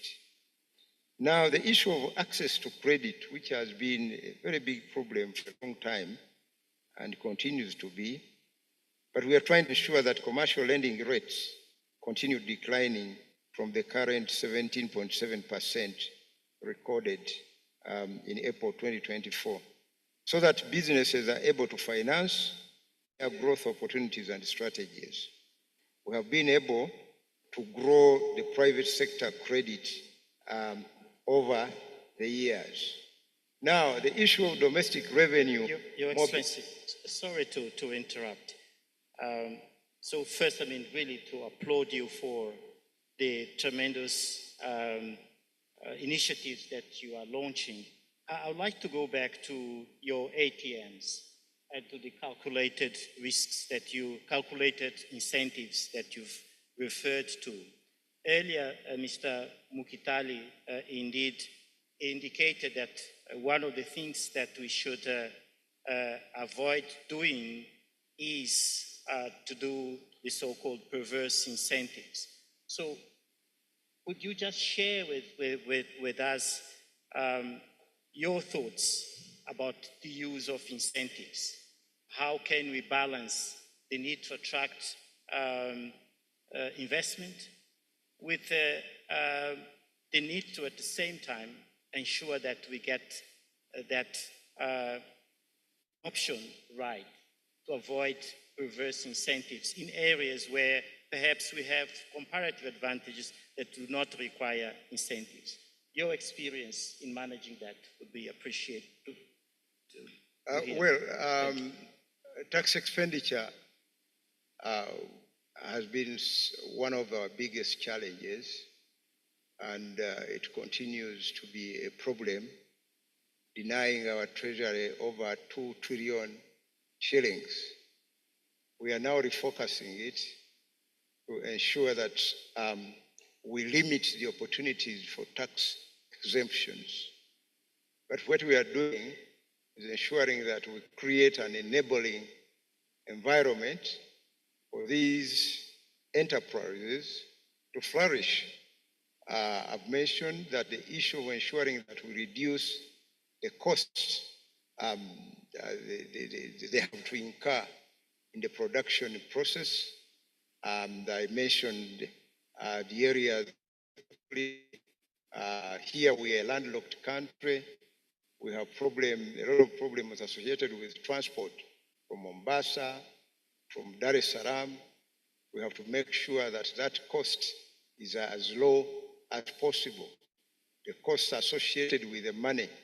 And I'm sure you've heard me mention that we have restored the development bank to make sure that there's availability of resources which these enterprises can access. So really we are making sure that the environment is stable. We have made sure that the macroeconomic fundamentals are in place. We make sure that the shilling is stable. For example, in fact, the shilling has been only appreciating over the last so many months. It has only been appreciating. We have had a lot of stability in terms of our exchange rate regime. Inflation, whereas inflation continues to be a problem in many other countries, in Uganda it's no longer a problem. Our target is 5%, and we have actually lowered it to a level of 3%. So we maintain a lot of stability. The other factor is the one of maintaining peace and stability for a long, long time. And those are very critical factors for investors. And we also make sure that there's stability in our policies. We don't change policies at the detriment of the operations of investors.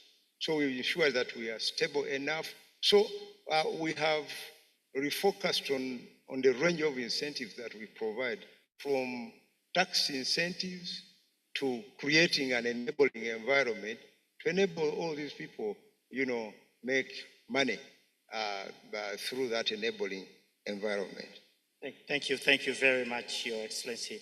A round of applause for you. Thank you very much. So, Minister Musa, you've heard your colleague in Uganda talking of their experiences here. And I think one thing that I liked from his last part of his intervention was that the fact that predictability is often more important than incentives to secure to an investor a long and assured fiscal regime. Could you share with us Mauritania's experience in navigating these and other Sahelian-specific challenges, as it were? So what is it that you are proud of? What is it that you would advise other member states not to do as ministers of finance who are responsible to deciding which sector to prioritize? So what's your experience? The floor is yours.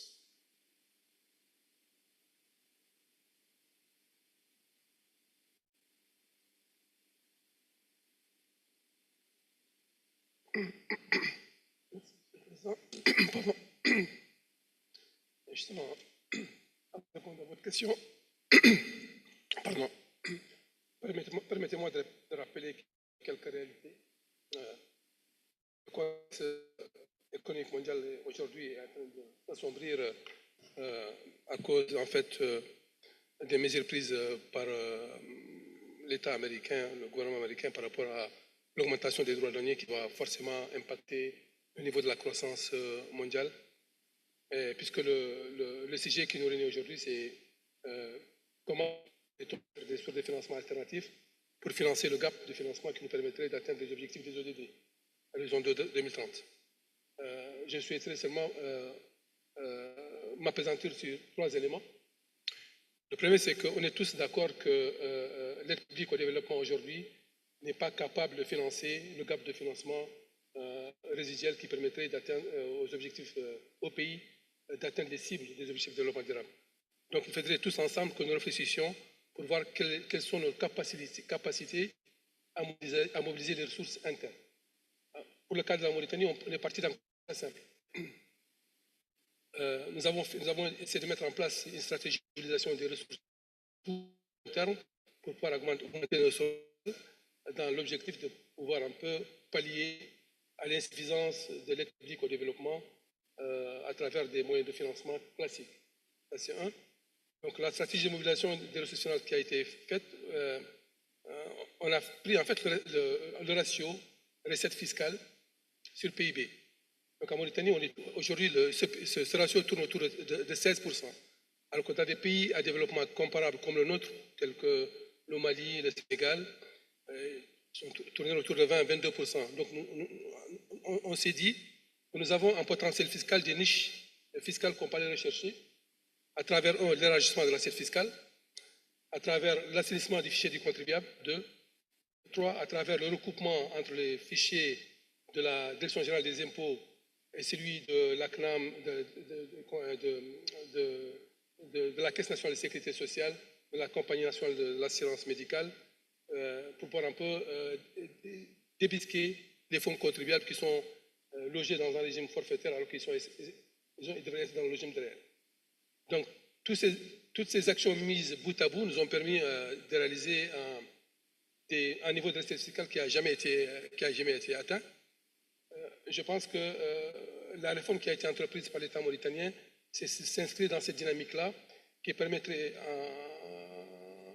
parallèlement aux prêts concessionnels qui sont accordés par les partenaires techniques et financiers et les dons, de pouvoir un peu mobiliser des sources de financement complémentaires suffisants qui pourraient nous permettre un peu de financer le développement économique. Ça, c'est un. Deuxièmement, la Mauritanie, à l'instar des pays consoeurs d'Afrique, son économie est conçue à plus de 80 voire 90% de petites et moyennes entreprises, PME. Ces entreprises-là, elles ont un problème structurel, c'est le problème du financement qui revient comme étant la première contrainte qui freine en fait leur développement. Donc, en prenant les états financiers des PME, en l'occurrence des PME qui opèrent dans le domaine de l'environnement, pour être plus précis, on s'est rendu compte que le total du bilan, quand on prend le passif, il est conçu à plus de 2/3 de prêts à court terme.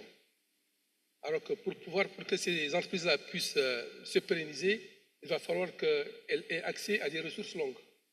Et généralement, les banques classiques, les banques primaires, elles sont rechignantes à accorder des crédits à long terme.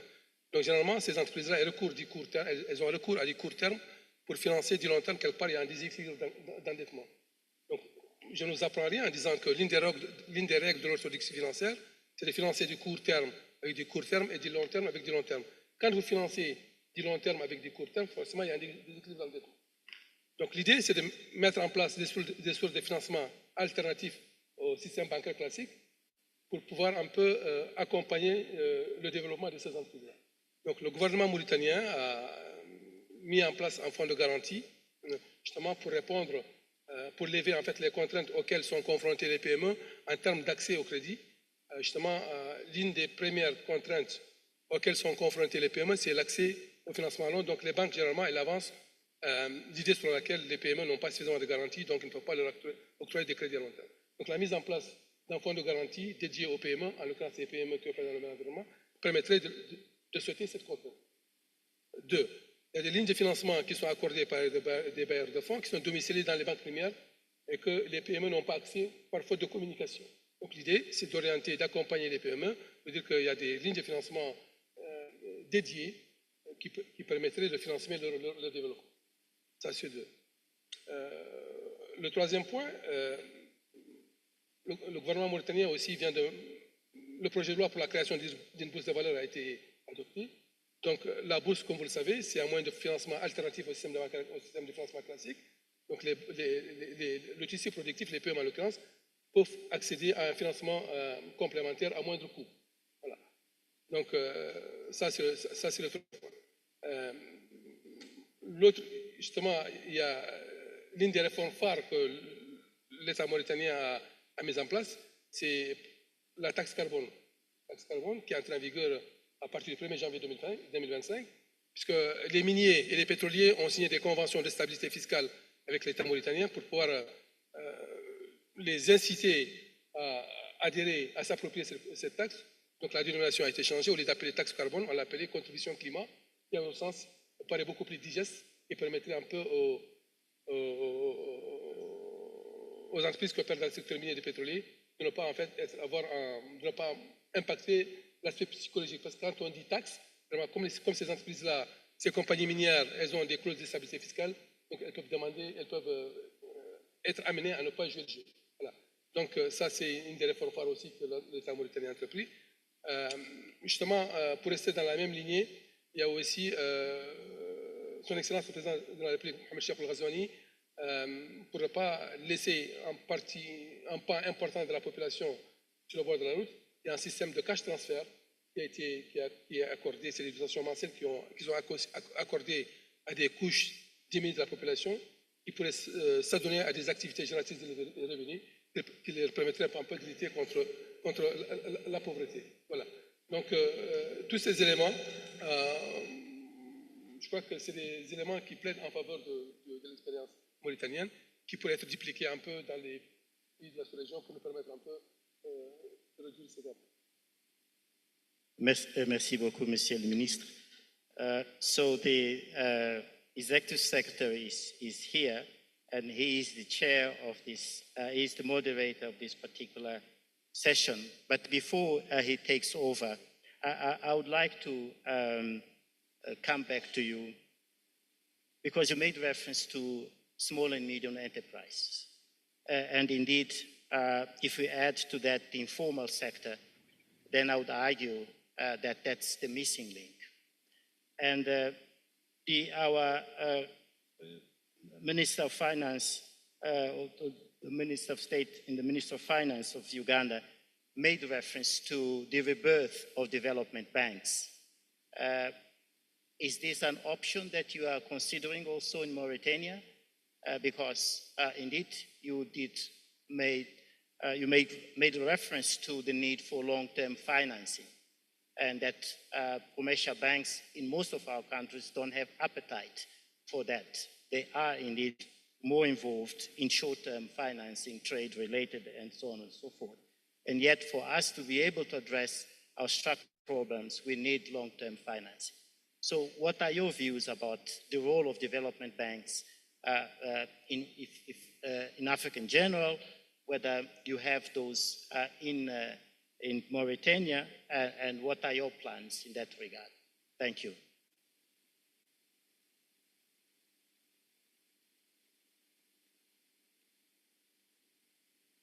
Merci.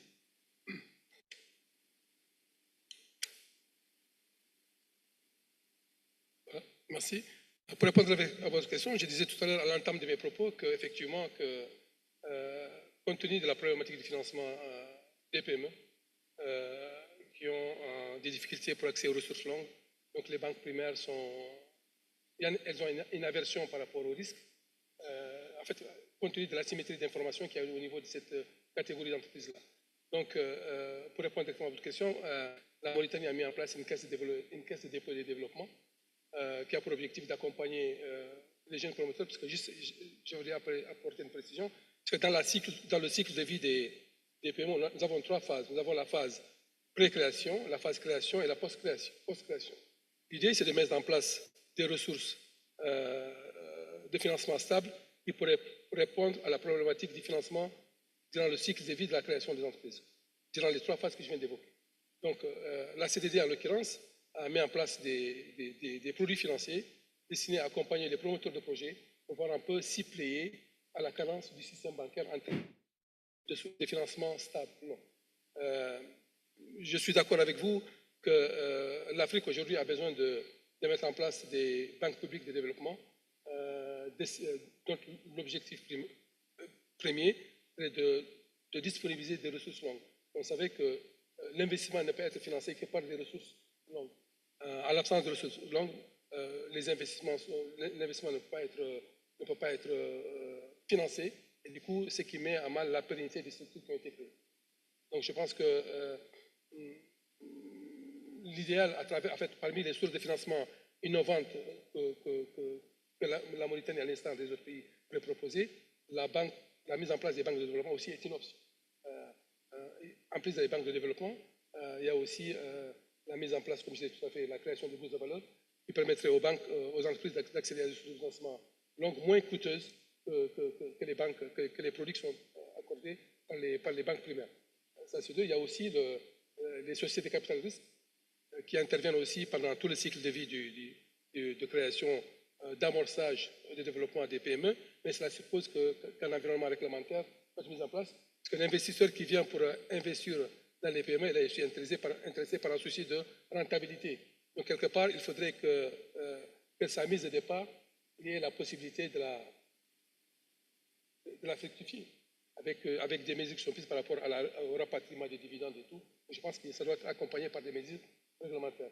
Sans trop tarder, je voulais juste finir aussi sur la possibilité de la mise en place d'obligations vertes aussi, qui constitue aussi une option pour pouvoir un peu renforcer la problématique des financements. Il y a aussi le partenariat public-privé, il y a aussi l'option des banques islamiques, qui constitue aussi des sources d'alternatives complémentaires au financement classique. Merci beaucoup. If we had time, Minister, I would have wanted to hear from you about sovereign wealth funds, because as an oil-producing country, many of our countries are looking at the option of establishing these sovereign wealth funds as a means not only to cooling their economy, but also to supporting structural investments. But we might not have time. If we have time, I would like to hear your views about the role of sovereign wealth funds. USG, Christina, as of course the special advisor on Africa, you have a broad view about the continent, but before that you used to be the Minister of Finance of Cape Verde, and you are known as being the champion of domestic resource mobilization. I would like to hear your views about this, but also to talk in general about debt management, debt restructuring. We know that there are issues with existing frameworks, the G20 framework. So what are the options for the continent? The floor is yours.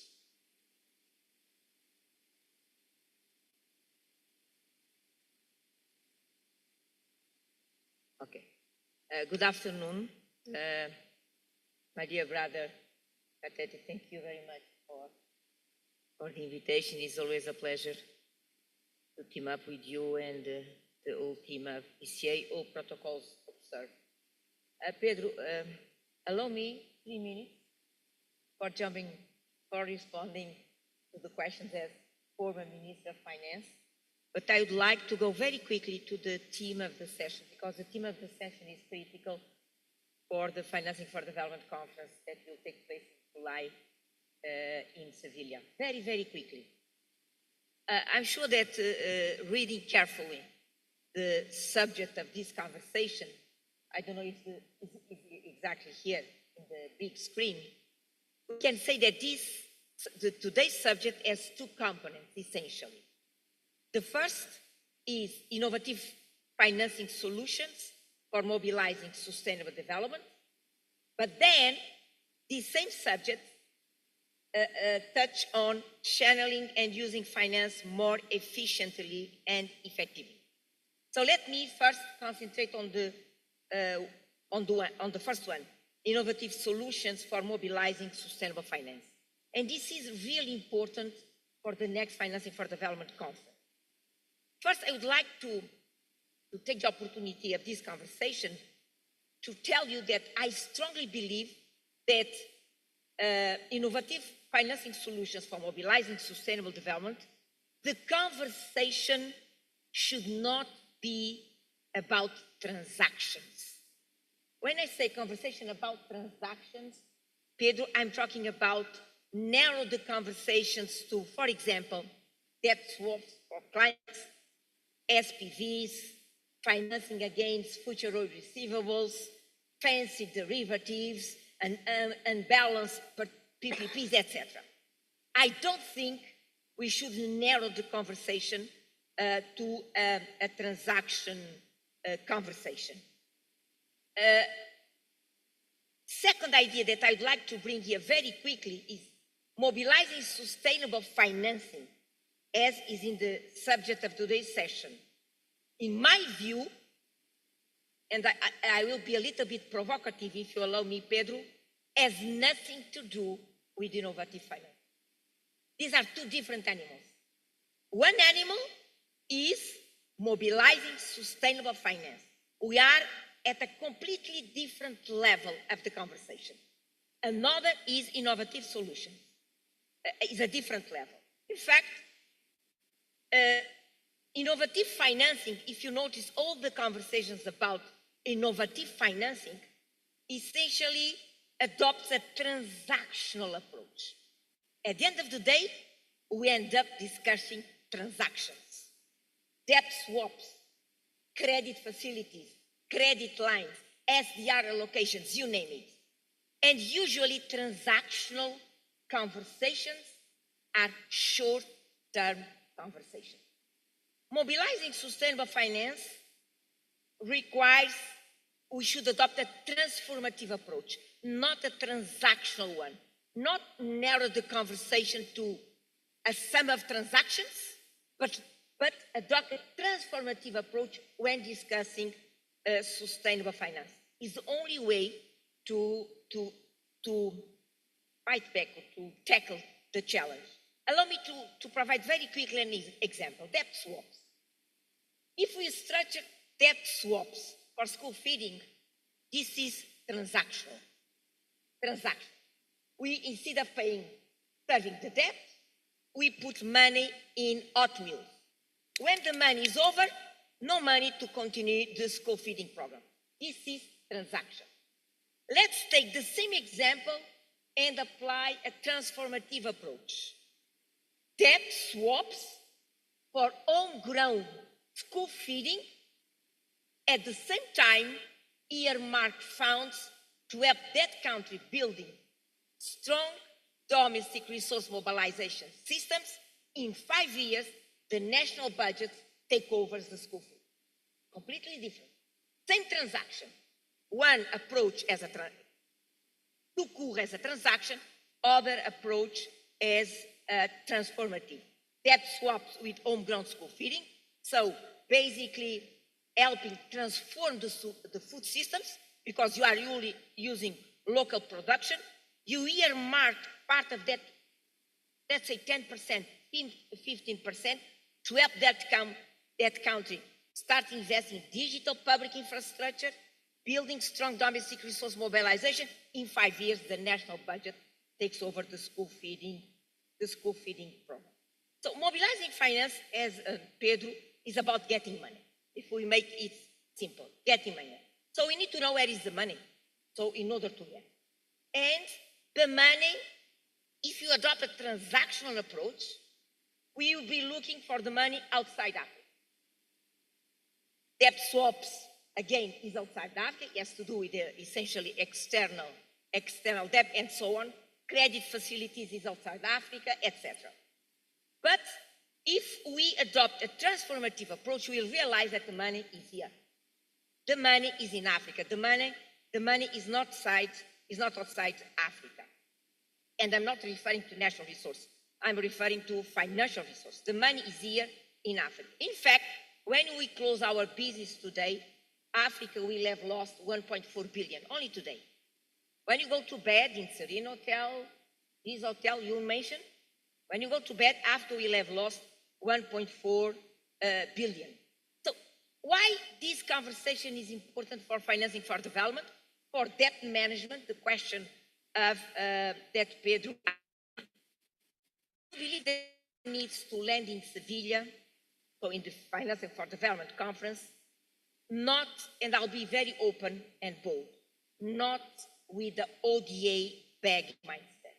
Would be a huge, in my view, a huge strategic mindset, but let the international community know that Africa is ready to stop losing the money. Africa is ready to start control better its own economic and financial flow. So at the end of the day, mobilizing sustainable finance, if we squeeze the lemon, the conversation should be about how Africa controls better its economic and financial flow. What is has to do with debt sustainability? Then comes the second the question that Pedro has asked me. Africa is in debt distress today.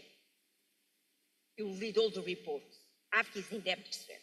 And if you read these same reports, they say that Africa is in debt distress because Africa is over in debt. Don't believe. Sorry, it's not true. Africa is not over in debt, one. Second, is not the reason that Africa, of course, is in debt distress. Again, the reason because Africa is in debt distress is because a lack of control of economic and financial flow. So if you are discussing debt management to build debt sustainability, we need, I believe, we need to acknowledge that in the past 30 years, Africa has organized 320 debt restructuring. 320 debt restructuring. And today, we still not have sustainability in our debt management. Why? Because those debt restructuring were only approached from a transactional standpoint, not from a transformative, let's say, standpoint. This is the reason that, as Minister of Finance, applying more or less this reasoning, we did a couple of things. One of the things that we did, we mapped the country, we identified Cape Verde assets, and we decided in 10 years' time, in 15 years' time, asset A, asset B, asset C, for example, in the case asset A was the tourism sector, would need to reach at least 20% of the GDP to put Cape Verde in a position to enjoy predictable cash flows, to start deciding how to finance the debt, and start building debt sustainability. This is what we did. But it took 15 years. It cannot be transactional. It needs to be transformative. Transaction would not deliver, let's say, this outcome. At the same time, of course, what I did as Minister of Finance to put tourism as the asset that would put Cape Verde in a different trajectory from a debt sustainability. I had to build a domestic resource mobilization. And I start in a very funny way. My first measure to building the DRM system in Cape Verde was by chasing the ghosts in the public administration payroll. As simple as that. There were lots of ghosts receiving money from Treasury, and I just cleaned them. That was my first measure, a funny one, but a true one. And then I didn't stop. I just stopped when I left the government. Thank you very much. Thank you very much. So, a quick one. You've indicated that there is enough money on the continent. And indeed, in the key messages, we recognize pension funds as, for example, one of those sources of dormant capital. The $3 trillion, that's the figure that we use there. But as you know, that money is not channeled through productive investments to enhance Africa's productive capabilities. So what is it that needs to be done better for us to convince our pension funds to, whilst investing in real estate, as many of them do, equally invest in those productive sectors? There was a reference, for example, for other sources of funding, the need for us to create special purpose vehicles, this to attract individuals to finance structural projects. There was a reference to the Renaissance Dam in Ethiopia and so on and so forth. Could you have a word on that, just to clarify the options and in preparations to Seville, as it were? Thank you. Thank you, Pedro. Very quickly.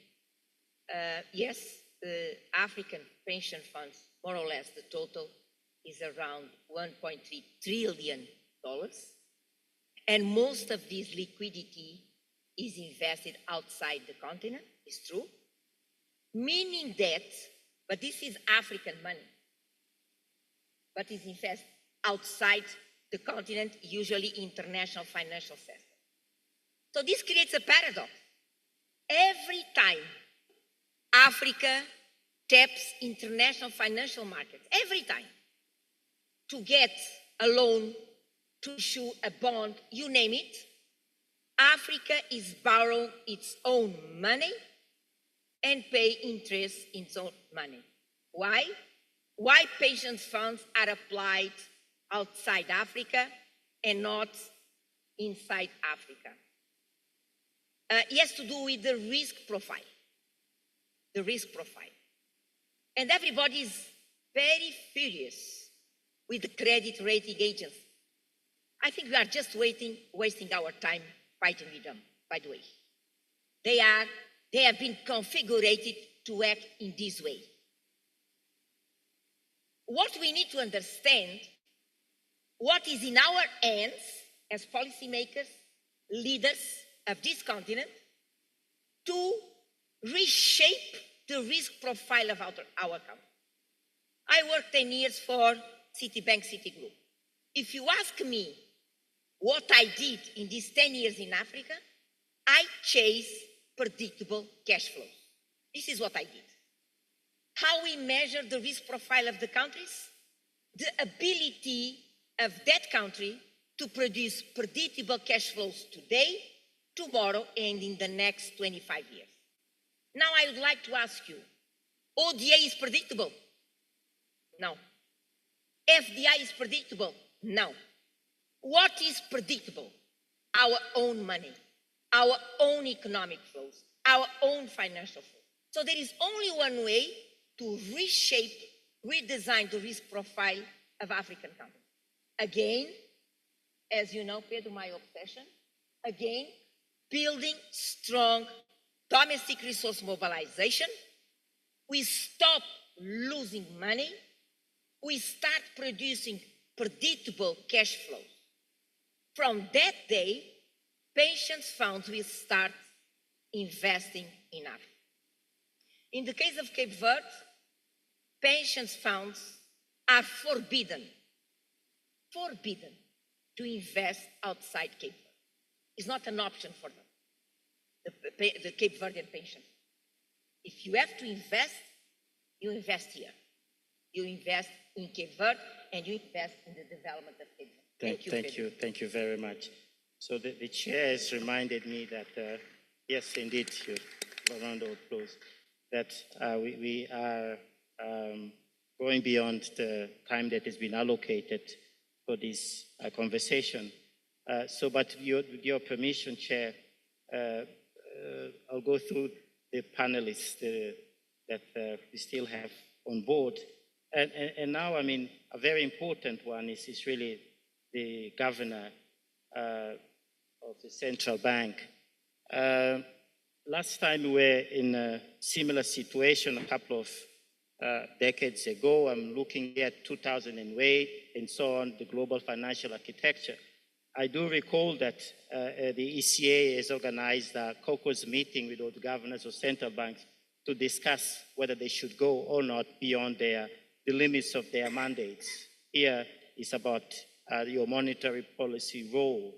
And at that time, we came with the suggestion that perhaps it was time then to pursue an expansionary monetary policy.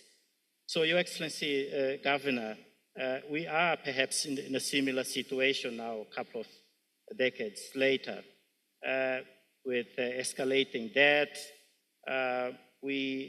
What are your views about this? What are the kinds of initiatives that we should pursue? What kind of signals central banks should send to the market with a view to, among other things, mobilizing internally and outside much more long-term development financing?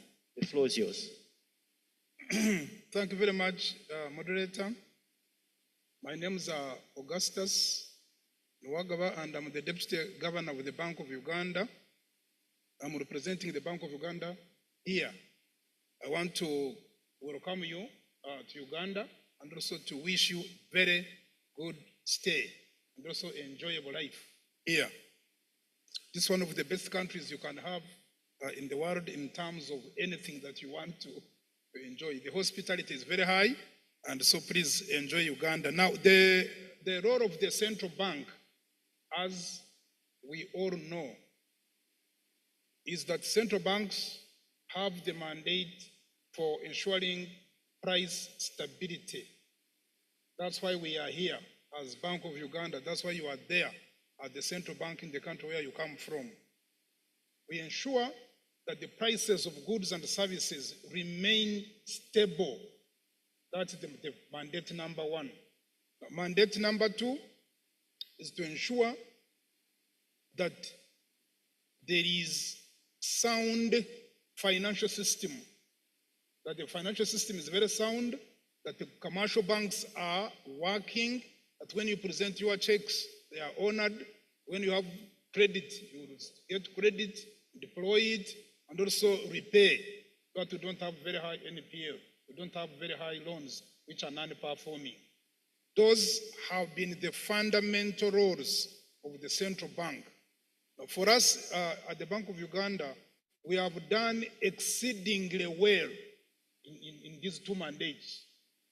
We have ensured that price stability is maintained, and our inflation here, our inflation target is 5%. But you can imagine we are below that target for so many years. Our inflation now is about 3, where core is 3.4, and headline is there is very high volatility because of the food prices and also petroleum products. But if you consider the core inflation, 3.4, against the target of 5, the Bank of Uganda has done exceedingly well in terms of controlling inflation or in terms of ensuring price stability. In terms of the sound financial system, we have done exceedingly well. We have ensured that the commercial banks are operating. We do not have bank runs. The national payments are working. People have confidence in the commercial banks. Here, there's a lot of confidence in the commercial banks. We do not have closures for so many years behind. So when you put your money in the bank, or you are saving your money in the commercial bank here, you have confidence that the banks are operating. The bank is not about to close tomorrow. And this is very, very important for both domestic and foreign direct investment. Now, of recent, we have changed the mandate. We have said, no, the central bank cannot continue hiding behind this veil of financial stability. Macroeconomic fundamentals are very good. Economic growth is good. The financial system is sound. Prices are stable. This is not enough. Now, what we have done, we have added that the role of the Bank of Uganda, just listen, we have said that the role of the Bank of Uganda is to ensure price stability, sound financial system in support of socio-economic transformation. That is currently is our mandate. And under the socio-economic transformation, we are looking at financial inclusion. Because you cannot continue sitting just on your seats in these air-conditioned offices when many people are outside the monetary economy. Because when I look at most, I've been working with the African Development Bank before I became, just before the president took me to our central bank. Now, I've been moving in most of your countries. I've been working in most of your countries. For example, I've been working in especially fragile states. In South Sudan, Central African Republic, Sierra Leone, I've been there. We have an office in Somalia, even as I speak right now. And what I've discovered in most of your countries is that the money is frozen. Most of the money in the African countries is frozen. It is outside the monetary economy. It is in what you call the informal economy and informal sectors. So what I have advised the governments to do, especially under African Development Bank, what I've been advising government here to do is to bring these people in this monetary economy. Because once the people remain there, once money remains outside the monetary economy, once people continue keeping money in the mattresses, under their mattresses and in the cow horns, then it freezes the economy. The economy is frozen. Most of African country economies are frozen. Why? There is very little money that can be transacted. And you know, in economic, those who have studied economic theory and practice, once there is no money in economic activity, once there is no money being transacted, the velocity of money is very low, money moving between hands is low, and once the velocity of money is low, the speed at which money moves is one which determines economic activity, is one which determines growth, is one which determines the transformation of a country. There is no country which can transform when there are no transactions. How? Because when also there are transactions, that's when government can, of course, get taxes and so on. So, number one, the central bank is working on financial inclusion to ensure that as many people as possible are within the monetary economy. That's why we have things like agency banking, mobile banking, to ensure that there is at least instruments and products that can bring as many people as possible into the monetary economy. And then, of course, we are now adopting ECG. We are adopting sustainability. We want to ensure that any commercial bank that, for example, gives out a loan, the loan is a green loan. Yeah. We want to ensure that commercial banks can also... Deputy Governor, unfortunately... Thank you. Thank you very much. So we welcome the principle... That's what we're trying to say. Thank you. The principle that you're expanding your mandate to support, among other things, financial inclusion. That's key. We have two members of parliament, the Honorable Dr. Emmanuel and the Honorable Dr. Wada from Ghana and South Sudan. So we are very short of time, but none of these things that we are discussing here can be done without the support of our parliaments. So your honorable members of parliament, if you could very briefly provide guidance on how you see the way forward for the continent. What are those two things that each and every one of you would like to be reflected in the African position to Seville, the Financing for Development Conference? Starting with you, Honorable Dr. Emmanuel from Ghana, the floor is yours. Well, thank you very much. Let me stand on existing protocols and also say that we are happy to be part of this panel as parliamentarians and as stakeholders who have the power of the purse and oversight. It is important that we reflect on the discussions and the things that we are saying here, especially when we are talking about innovation and efficiency. Perhaps I'll start with how to be efficient and effective, and that is a responsibility that will squarely lie in the in the ambit of parliamentarians, especially when you look at the whole development issues from the point of view that in order for us to be effective, we need to have policy coherence. A lot of public funds are wasted because we implement budgets and we implement programs in silos. And what Ministry A may be doing, Ministry B will be doing the same. And because there is no policy coherence, you kind of dissipate a lot of public funds.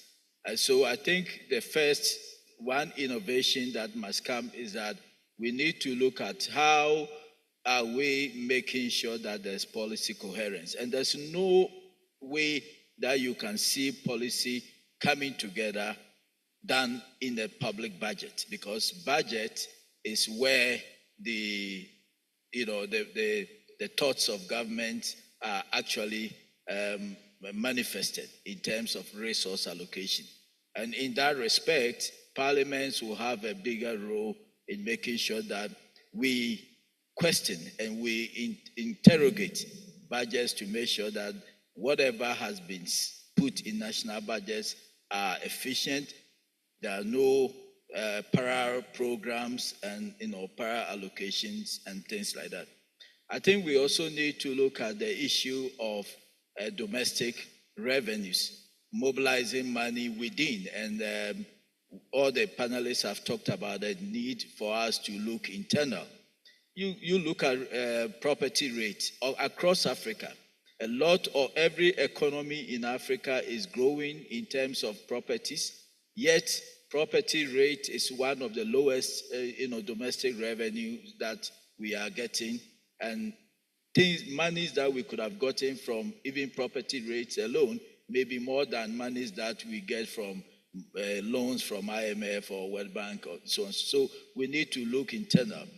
The last thing I want to say is that anytime I hear GDP as a metric for development, I kind of shiver. I think that there is no time to debate that. But GDP as a metric for development is not something that is very helpful, in my view, for Africa, especially where we have competitive advantage in terms of environmental services that are discounted in the computation of GDPs, especially when we have natural resources, natural assets that are not computed as part of GDP. So we must probably begin to think outside this whole GDP thing and begin to have our own or call for a new development index that actually makes sure that Africa's natural capital and our ecosystem, environmental services are actually part of the computation of the development index. I think I'll stop here. Thank you. Thank you very much, Honorable. I think the point about mainstreaming natural capital accounting in national accounts would cover that, and I think beyond GDP methods, absolutely important, as well as the entire conversation about the importance of property taxes. Honorable Dr. Wada, you have the last word. Yes, thank you very much. And I'm really honored to have to be among such a panel, and excellencies, honorable ministers, honorable members who are present here. I just want to recall to us what is the role of the parliamentarian, because we legislate, we oversight, we pass the budget, and also we represent people. So for me, the most important thing is to have a very institutional mechanism which is clear, so that we can finance our SDGs, because most of the time our governments, they don't have clear, I don't want to say that all of them, but some of them are not having the clear mechanism and policies, and sometimes laws. And for us to achieve the SDGs, we have to align our policies and the framework to enable these countries to finance the SDGs. And I'm so honored to have listened to His Excellency President Museveni. Whenever we listen to him, he talk about how Africa is not poor. It's a mindset, because if we concentrate on the private sector, if we invest within our countries, I think we can do a lot. I'm a member of East Africa Legislative Assembly, and the motive of this assembly, it is people-centered and market-driven. So I believe that we as African, if we enhance our agricultural production, if we process the raw material which we sometimes export outside, I think we can do a lot to our countries.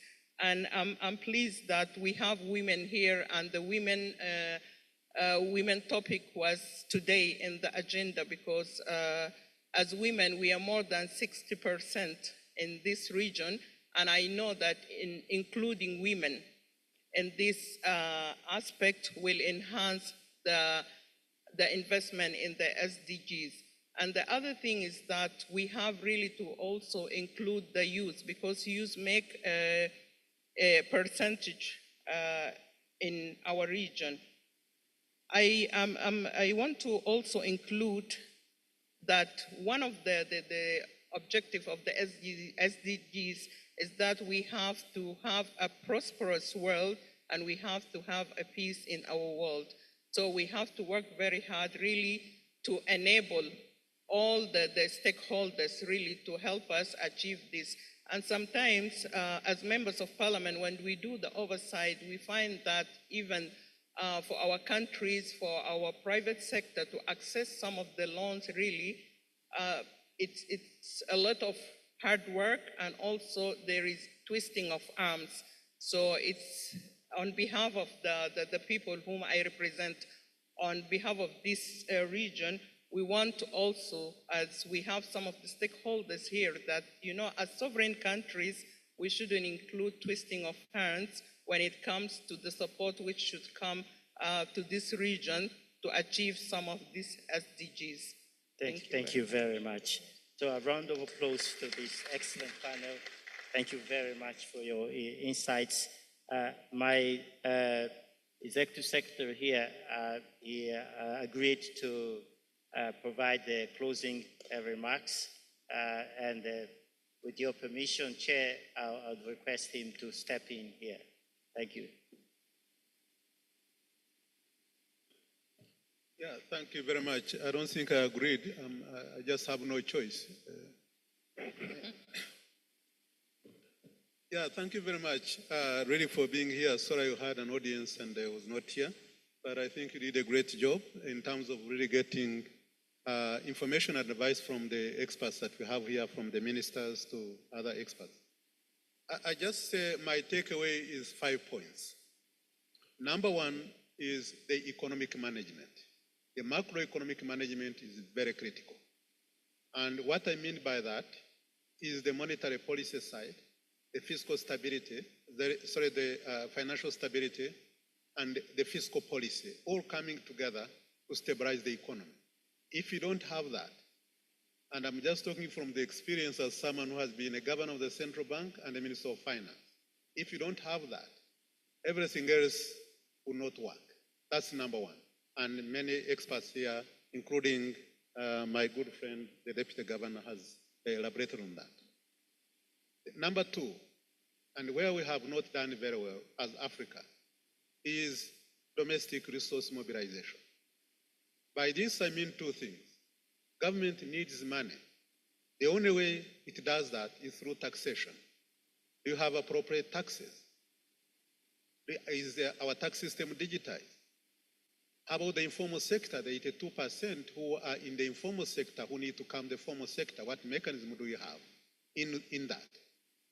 And at the same time, how do we make sure that the incentives that we provide are geared to give us a return in terms of the taxation?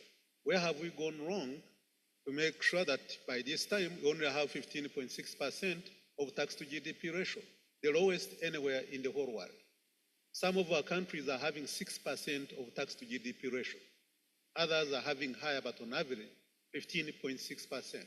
that means something has gone wrong. Because there is business happening, how are we taxing wrongly?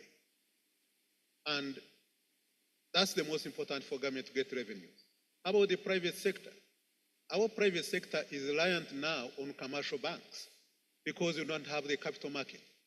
You tell me if there is any country that has ever developed without a proper functioning capital market. You can't find it. And that's why we have gone wrong, because the capital market is the one that makes available long-term resources to the private sector. And especially in our situation, it is so difficult because our commercial banks are not rated. And our country is also, the rating is very bad.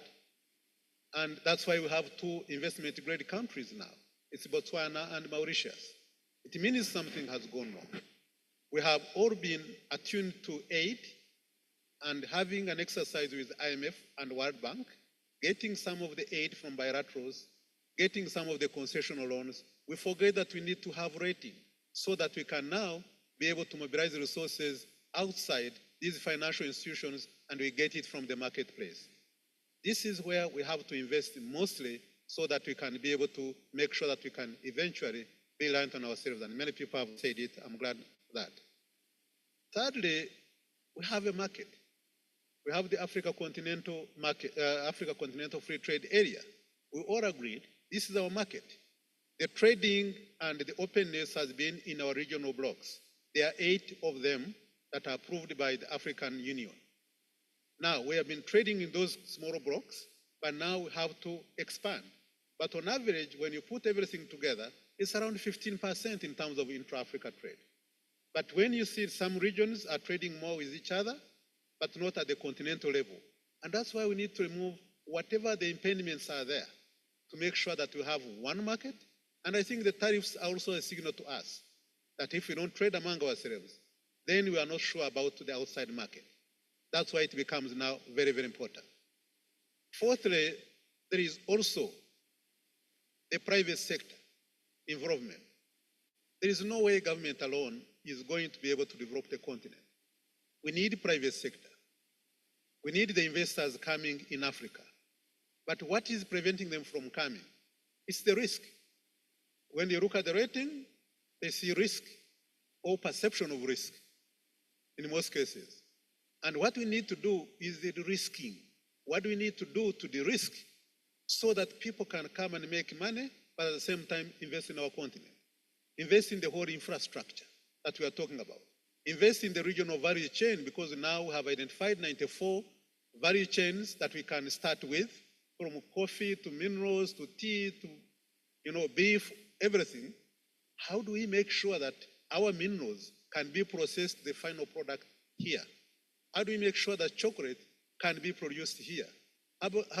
What can we do to make sure that coffee is also processed here and so many other products? We are talking about cotton. We are not short of products on the African continent. What is needed to add value here so that the people who have the money on the continent and outside the continent with joint ventures, they can invest on the African continent. That's where we should be able to focus really most of our attention. Finally, there are the accelerators. We need energy. We need energy. We need energy. You can say it again. And that's where we are having a big problem. I was happy that 2 weeks ago, the Eastern Africa, were meeting in Addis Ababa because they wanted the East African power pool. Here, if you don't have enough energy in your country, you can always buy it from other countries. How do you buy it? Now the trading platform has been completed in Eastern Africa. They have agreed on the wheeling charges. That means if you are transporting energy, for those at 200 kV, you can now be able to sell up to 500 megawatts, and those that are higher, 400, you can even sell more. But now what is left now, what you are discussing is having a settlement bank. If we trade, how do we pay each other? And if we do it in East Africa, power pool, Southern Africa, power pool, West Africa, power pool, and so forth. This is what is going to help us in terms of energy trade as you try to develop most of the energy. And by the way, we have the largest in terms of wind energy, in terms of the solar energy. That's why countries like Botswana are now even exporting and they are now working to export to Europe. They want to export 10.5 gigawatts to UK. Egypt wants to export to Greece. So many other countries, if you look at Nigeria to Morocco in terms of the gas pipeline, that can support so many countries. This time we should look at energy as a commodity and also go beyond the solar, the wind. Let's go nuclear energy, which is very clean. And now there's a small modular reactor that is also solving a problem because people used to fear it because it was expensive. But now you can start small and expand. But there's no way we can develop these kind of minerals and other products without energy. That's one of the things that is very critical. The other one is technology. We cannot lag behind. Artificial intelligence now, from the study that we did, out of 2,400 now AI products that we are seeing on the continent, we picked 373, those that are most impactful. They are in 31 products, and we saw it in 44 countries, which are online now. If you log on the ECA, you will find that they are there. They can show you who is doing what in agriculture, who is doing what in health, who is doing what in business processes, and so forth. And these are the information that we can share. Without doing much, you can learn from what other countries have done, and that way would be a quick way of accelerating our development. So we are seeing a lot of possibilities that we can learn from and learning from each other that can help us in order to accelerate. But now the urgency is very clear because aid, you can as well forget about it. And now trade outside, which you are relying on, you can see what is happening. And this is not going to last for a short time. It's going to last for a very long, long time. And that's why we need to do things differently and do it very fast.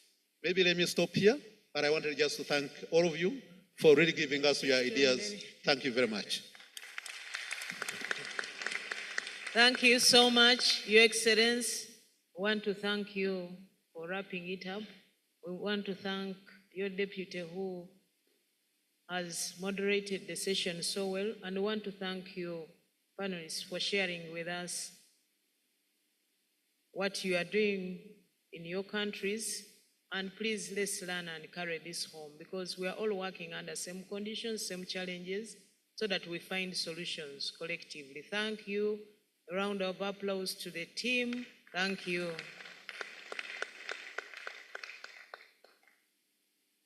Members, it is 6. It is 5:30. We have another session for 1 hour and a half. I suggest bear with us, we take only 1 hour so that we're able to cover the activities for the day. But I want to take this opportunity to invite Honorable Fabrius David, the first Vice President of the Bureau, to chair this session. Please, Fabrius, take it up and give the moderator 1 hour. Thank you.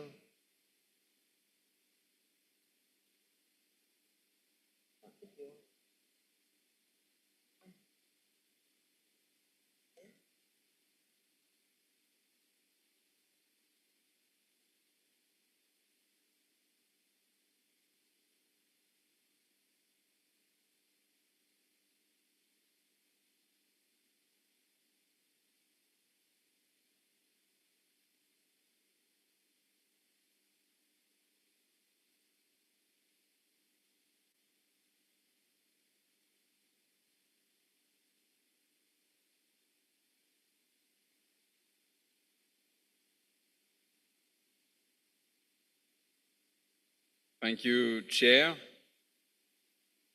We will now turn our attention to Agenda Item 5, High-Level Panel 2,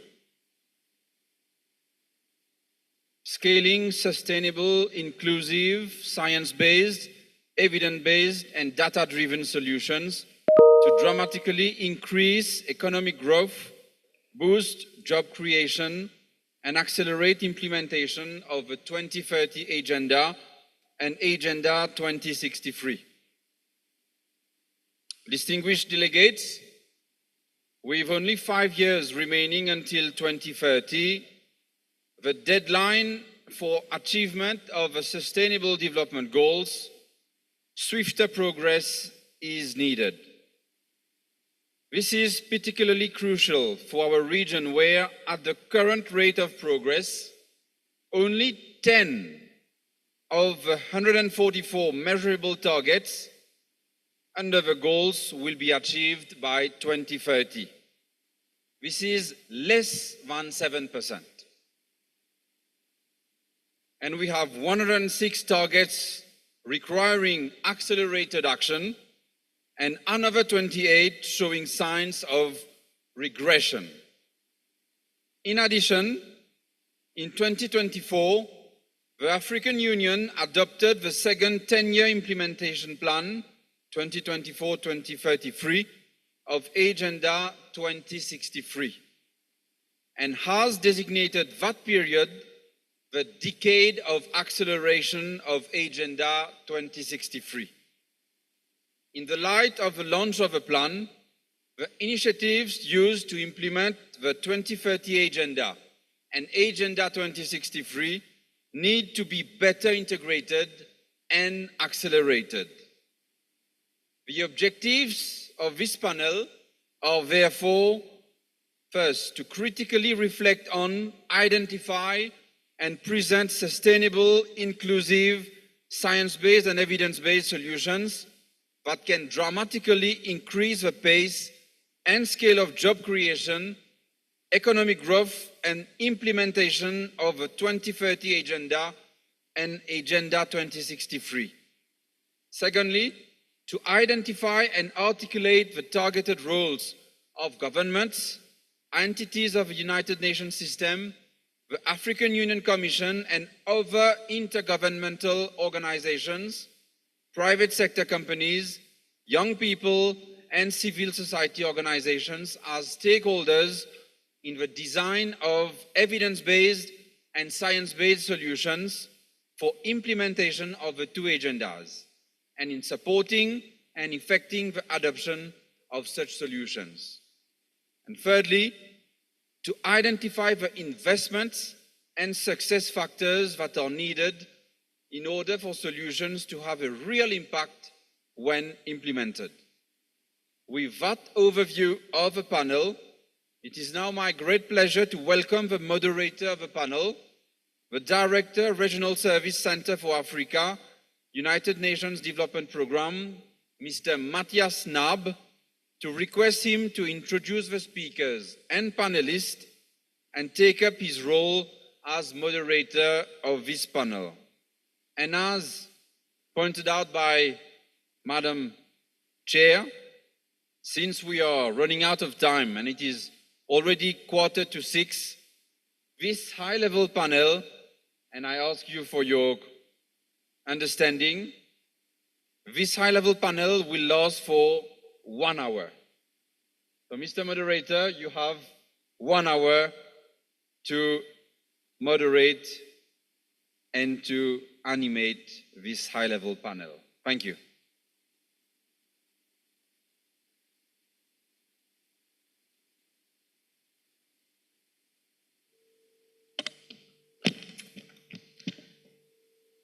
Thank you very much, my honorable chair.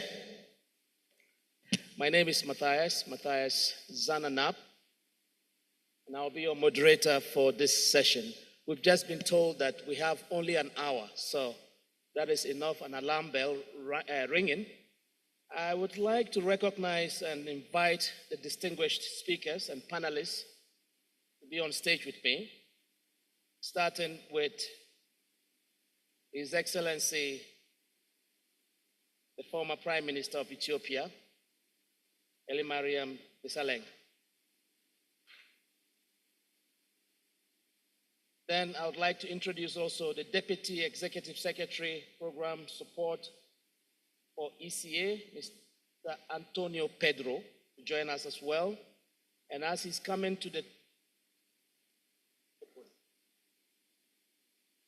I would also like to introduce the Assistant Secretary General and Regional Representative for Africa, FAO, Mr. Abebe Eli Gabriel, to come join us here.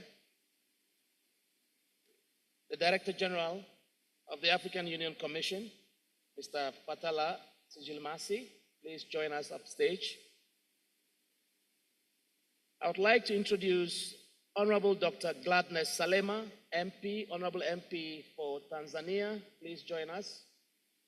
Please, let's give them a round of applause so they can... Well done, sir. The resident coordinator for Mauritius and Seychelles, Ms. Lisa Singh.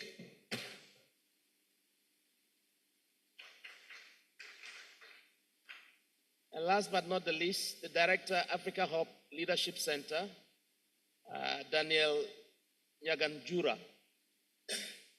Please join us as well. And our discussant, I would like you to also join us, is the Executive Director, Uganda Bureau of Statistics, Dr. Chris Ndatira Mukiza. Please join us as well. Dear colleagues, I am going to run a timekeeping schedule. And I note that we have quite a number of speakers, but we have only 1 hour as directed by the chair. So I will set the ground rules and ensure that once you are introduced to speak, you will be speaking to a particular question on the topic. I would advise that you speak to the question and try to shoot for at least 2 to 3 minutes. That way we can have the opportunity to have everybody speak and we don't keep everybody here till late. The chair did introduce the session and highlighted the objectives for the session, so I will not go through that.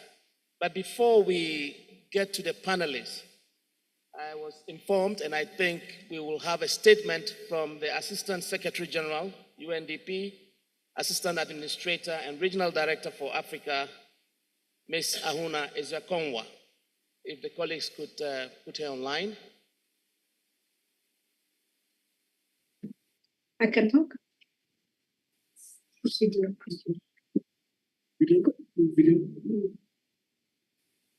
Good evening, Your Excellencies, Mr. Moderator.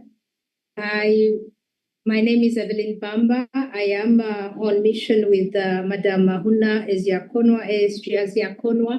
She was on her way here and got a little bit delayed. So she's supposed to be with us in about 2 minutes. I apologize for that on her behalf. Okay. So in that case, we will take the presentation that we have. The presenter will take 6 to 10 minutes to give us the presentation. And it is my pleasure to introduce Ms. Oyebanke to give us the presentation. You have 6 to 10 minutes. Can we have the presentation up, please? Your Excellencies, distinguished delegates, ladies and gentlemen, all protocols observed, good afternoon. I have to go through this very quickly, but given that we didn't have a health break, I know people are tired, so I would like you to turn to your neighbor and just say SDGs. And then so somebody else say Agenda 2063. Then you do like this, we will achieve. All right, so I don't want anyone to sleep while I'm presenting, so that was just a, sorry for that. Oyebanke Abejiri, and I work with the Economic Commission for Africa. My job here is easy. I'm here to inspire conversation and to get the conversation going for our honorable panelists to move on. Clicker. Okay. I'll be talking about the report, the Africa Sustainable Development Report, and it's one that looks at the progress in terms of the SDGs and as well Agenda 2063. It focuses particularly on the 5 SDG goals and related Agenda 2063 goals of this year. Those are Goal 3, Goal 5, Goal 8, Goal 14, and Goal 17. Right here we have the related first 10-year implementation plan goals, but moving forward, we will be reporting on the second 10-year implementation plan. So very quickly, what do we find in terms of SDG 3 when we look at good health and well-being? We find that there is high maternal mortality of about 487 deaths per 100,000 live births, and there are significant regional disparities. I should mention that this presentation will be made online after this program. Also, and in a good way, we do have an increase in the proportion of births that have been attended by skilled attendants, going from 61.8% in 2015 to about 75% in 2023. There's also been a decline in infant mortality. However, Africa still holds about 55% of total global infant deaths. There's been mixed progress when we look at communicable diseases. And so when you take HIV/AIDS, for example, there's been a 40% drop in the number of incidences since 2015, 23% for neglected tropical diseases. But when you look at malaria and hepatitis B, they are 7% and 10% respectively. There's a rise in non-communicable diseases when we talk about cardiovascular diseases, diabetes, and cancer due to changing diets and lifestyles, and modest growth in universal health service coverage. Moving quickly to gender equality, when we look at legal frameworks, in 4 different areas, so talking about overarching legal frameworks in public life, violence against women, employment and economic benefits, marriage and family, and we look at it on a scale of 0 to 100%, we find that in Africa, we have achieved about 63% when it comes to promoting, enforcing, and monitoring legal frameworks for gender equality in 2022. The global average is 76%. But when we look at it vis-a-vis the theme of this year, we see that employment and economic benefits are the least at 55%. So we need to do more. Like has been mentioned earlier, there has been increased representation in public and private offices over the years. Women now hold about 25% of parliamentary offices, although this is still below gender parity. But for managerial positions, women are holding 32.7%, higher than the 27% global average. Now, we need to interrogate these numbers further to know if it is SMEs or large businesses, etc. There has been a slight decrease in the prevalence of child marriages, but now still about 30% of women are getting married before the age of 18. When we look at decent work and economic growth, we do find that 9 of the top 20 fastest growing economies were in Africa, and real GDP is projected to grow even faster than the world average. But while the growth rate is good, when we look at it per capita and when we look at the labor productivity, we find that we are not doing as well. And so annual GDP per capita growth is about negative 0.1% compared to 1.6% globally. This figure is not strange to us that we have 83% of workers in the informal employment. Unemployment is generally low at 6.5%, and it is 1.5 percentage points below the global average. However, there are gender disparities. Youth unemployment remains a challenge, and we have about 22% of youth not in employment, education, and training. When we look at life below water, we see that there has been progress in marine biodiversity protection, with about 46% of key marine biodiversity areas protected in 2023, slightly above the global average of 45%. There has, however, been an increase in marine pollution with over 2 million tons of litter entering African beaches, and this is up from 1.7 million tons in 2017. Only 18 African countries have ratified the 2022 World Trade Organization Agreement on Fisheries, which aims to address illegal, unreported, and unregulated fishing and overfishing. And finally, if we move on to partnerships for the goals, we find that African countries, as we know, is facing a constrained fiscal space. Debt service as a proportion of exports of goods and services increased from 8.3 to 9.6%. Low tax to GDP ratio of 21% versus the global average of 33.2%. We know concessional financing is low and it's decreasing, but remittances did account for 3.4% of GDP in 2022, which is higher than the global averages of 0.8%. In the interest of time, I will move on very quickly to the recommendations. Now, I have high-level recommendations across the various goals, For example, we need to strengthen our healthcare systems, implement gender-based budgeting and legal reforms, enhance job creation, combat marine degradation, boost resilience by increasing domestic revenue generation. But I believe if I say this, I'm preaching to the choir. And I've been asked to give, really innovative and inspired discussion. And so I'll say three things when you look at this report and when you look at the figures. The first thing is that we need to go beyond the numbers. When we say 487 out of 100,000 live births is the maternal mortality rate, it means 487 families are crying. 487 families are sad because the mother is gone. And the probability that the infant that was born is going to not do as well is also very high. So we need to go beyond the numbers and begin to put people at the end of it. We need to be proactive, not reactive. When we say non-communicable diseases are on the rise, what do we do about it? Do we let diabetes and cancer, cardiovascular diseases move on? Or what initiatives do we put in place? And as we wear our hats as public servants, NGOs, CSOs, academics, when we are thinking about what to do, we need to say, what can we practically do in this position that I hold to be able to make a difference to these numbers? The second thing is that we need to move on to implementation. We've heard this over and over again. As a development planner, I know that Africa is not lacking holistic plans at the local, national, regional, or continental levels.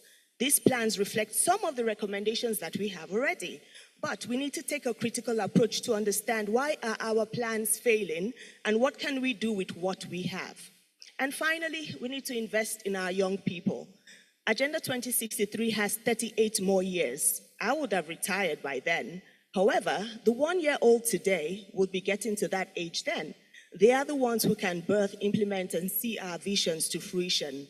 We need to invest the right values, skills, passion, and compassion for others from now. Thank you very much for your time. Thank you. Thank you so very much, Ayebanke, and thank you for highlighting the key elements of the report, the Africa Sustainable Development Report 2025. But one key message that you gave is that we need to go beyond the numbers. And I think the report is available. And our panelists, distinguished panelists, you will be taking different angles and insights into some of the specific recommendations of the report. Colleagues, I forgot to mention another distinguished panelist who should have been here. I would like to now welcome the chairperson of the board, Zambia Statistics Agency, my own brother, Oliver Chiganya. Please join us, and my apologies for skipping. Can we give him with a round of applause, please?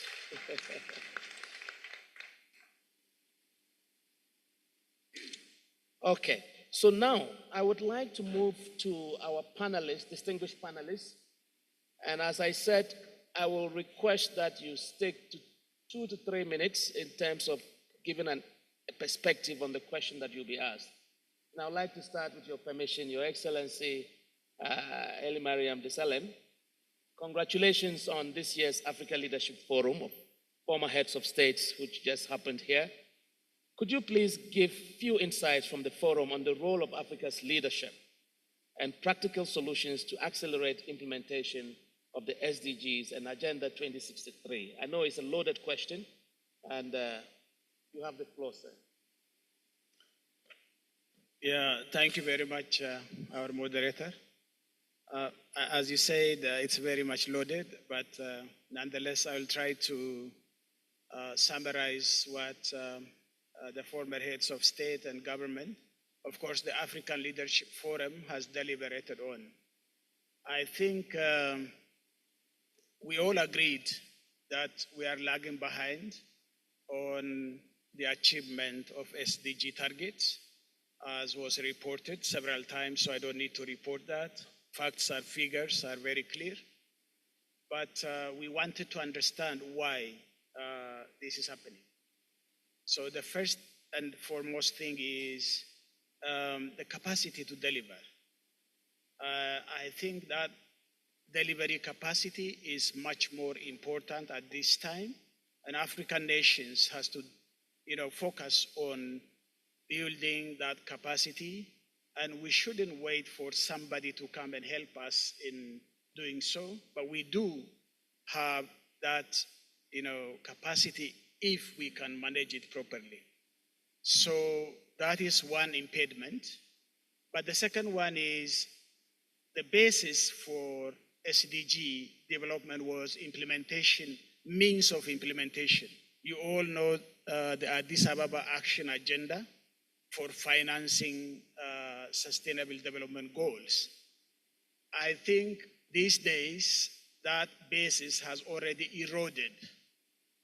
It doesn't exist, at least, because the notion was this will be financed in most cases for developing countries, mostly in Africa, from ODA, and every wealthy country will allocate 0.7% of its GDP to finance SDG. That has never materialized, and hopefully it will not be materialized in the coming remaining 5 years. So what shall we do then? We deliberated that we need to focus on our domestic capacity. And African countries are not, collecting their tax properly.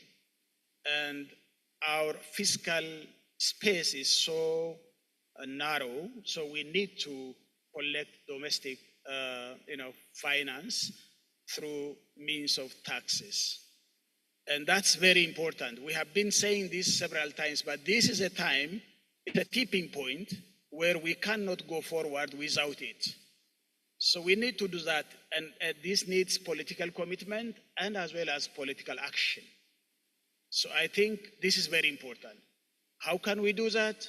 The first thing is we have to reduce our leakages, if not completely stop it. The efficiency in Africa is so low. So we have to make our resources usage as well as generation to be very efficient. Now we do have digital technologies that can help us to expedite this efficiency. The second one is we have lots of leakages in terms of corrupt practices. We have to fight by tooth and nail to stop corrupt practices in Africa. Otherwise, we cannot. So I think it is a time for Africans to wake up and do something for ourselves. And I think our people also has to wake up. And we have to reduce corruption. And if you see the illicit financial flow from Africa, it's like 88 billion US dollars, which is huge amount of money that can be used. How can we stop that? And if we can't stop that, we do have money. And if you see our mineral beneficiation and oil and gas sector, that has huge resources that we are missing. So I think this is a time for us, as we deliberated in the African Leadership Forum, that this is a point where we have to deal with seriously and with commitment. We know there are politically unstable nations. The security and conflict issue is something which is very daunting, but nonetheless, these are the things we have to take and take responsibility seriously. And when we come to the second priority issue, I think we cannot do every SDG targets now. So we have to prioritize. As were discussed here, few SDG goals or targets being presented, but nonetheless, we have to prioritize. Each and every country has to prioritize that thing which they can implement and up to the end of the SDG, 5 years remaining. So this is responsibility of each and every country to prioritize depending on their own context and situations. So we had recommended that this prioritization is essential. Therefore, I think we have to focus on what we have. We haven't harnessed our potential in agriculture, and we have to transform our agriculture, which is the easiest than other sectors that can generate economic growth as well as revenue for us in this sector, also creating jobs for our young people. We can generate jobs for many young people in the agriculture sector. Of course, we have to also move into some productive sectors, starting from light manufacturing and also knowledge economy. Sometimes we need also to move further into digital economy because that's the area where we can leapfrog. So our recommendations is prioritizing with a context, country contexts that can serve the African continent. So there are a number of things we discussed, but let me stop here by prioritizing those basic things we discussed. Thank you. Thank you. Thank you so very much, Your Excellency. And I guess I will not want to sum up because in the interest of time, but I think what is important to take away is the fact that there is still hope in salvaging what we can salvage because what the former Prime Minister said is that we can still salvage some things. And basically, it goes back to us building our own capacity and using our own domestic resources to be efficient, but also prioritization. Let me now introduce our second panelist for 2 to 3 minutes to just have a reflection on the question I'm about to ask him. And this is to my good old friend, the Deputy Executive Secretary, Mr. Antonio Pedro. Africa has a great potential to increase economic growth and create jobs, particularly for the youth, as the Prime Minister was saying. How can science, technology, and innovation support Africa to achieve economic growth and decouple economic growth from environmental and social impacts?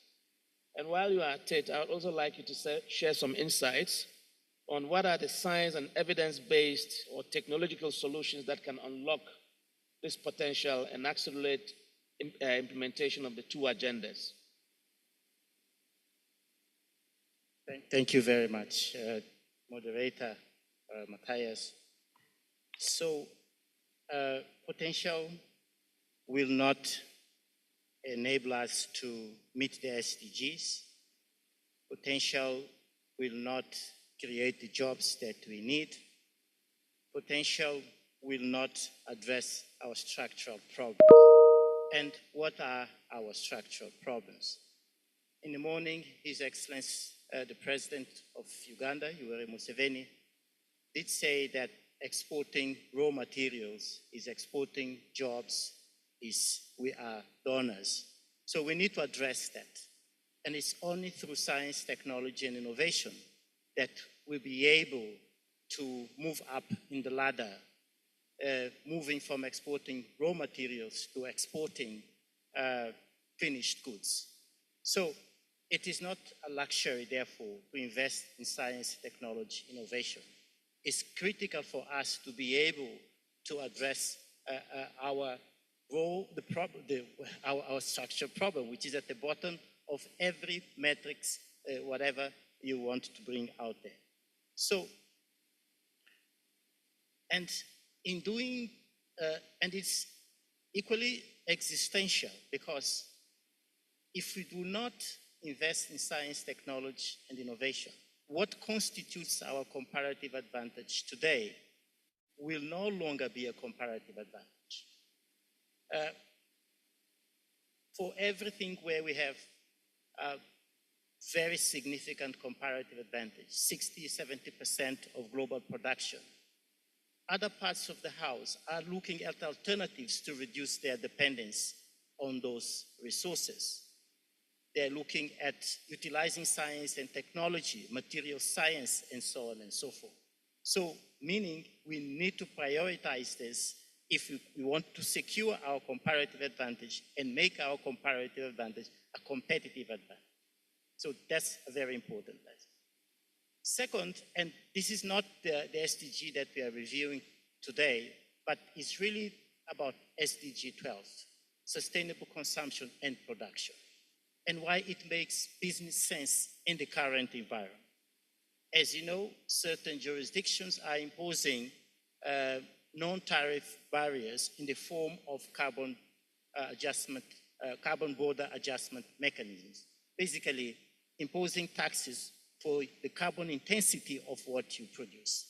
And yet, Africa has all of the elements to be the powerhouse for very, very, very clean products.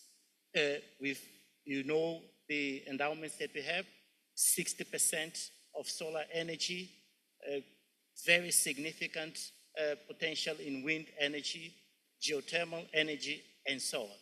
If you factor clean energy into what we produce, then we can beat whatever is being thrown out there against any producer that is carbon intense, including, for example, exporting to the European Union and so on. So it's about investing in harnessing our solar energy, investing in harnessing our geothermal energy, investing in harnessing our wind energy, with the view to ensure that the carbon intensity of what we produce is the lowest in the world.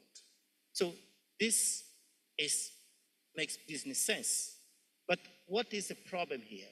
Is that unfortunately, and earlier I think we have a couple of numbers that reveal that science, technology, and engineering and mathematics, the STEMs, is not a fancy area for our education system. So our governments need to send the right kinds of signals. For example, the government of Ethiopia provides bursaries, scholarships, and for those students that prefer to go into STEMs rather than humanities. We're not saying that those are not important, but given where we are as a continent, prioritizing science, technology, and engineering and mathematics becomes important. And so as part of that, for example, there is a very interesting study that looks at the circular economy. And often when we talk about circular economy, we think that, well, this is a business for developed countries. But many of those products end up here on the continent, from electric waste to the, and we are not making anything out of that. So that represents a very large business opportunity, which we need to develop the necessary capacities on the continent. So in other words, science, technology, innovation is not a luxury, it's the pathway for us to translate and transform our comparative advantages into competitive advantages. It's a pathway for us to play a much more meaningful role in the global economic order, because we have all the assets to be a global powerhouse for climate action and investments, given our assets on all of those resources. We do have, for example, critical minerals. As you know, I would, as a mineral expert, I have to talk about critical minerals. From DRC to Gabon to South Africa to my own country, Mozambique, we all have all of those minerals. So meaning that if we invest into being the powerhouse for the production of battery electric vehicles and so on, we will capture a market that is estimated to be about $60 trillion by 2050. That's the opportunity. But for us to achieve that, we need to invest in science, technology, engineering, and mathematics. Thank you. Thank you very much. Can we give him a round of applause? Thank you. Thank you very much. Thank you, Pedro. I think you made a good case. I like your statement of potential will not create jobs. But at the same time, science, technology, and innovation is not a luxury, but we can transform that, transform our comparative advantage into our competitive advantage.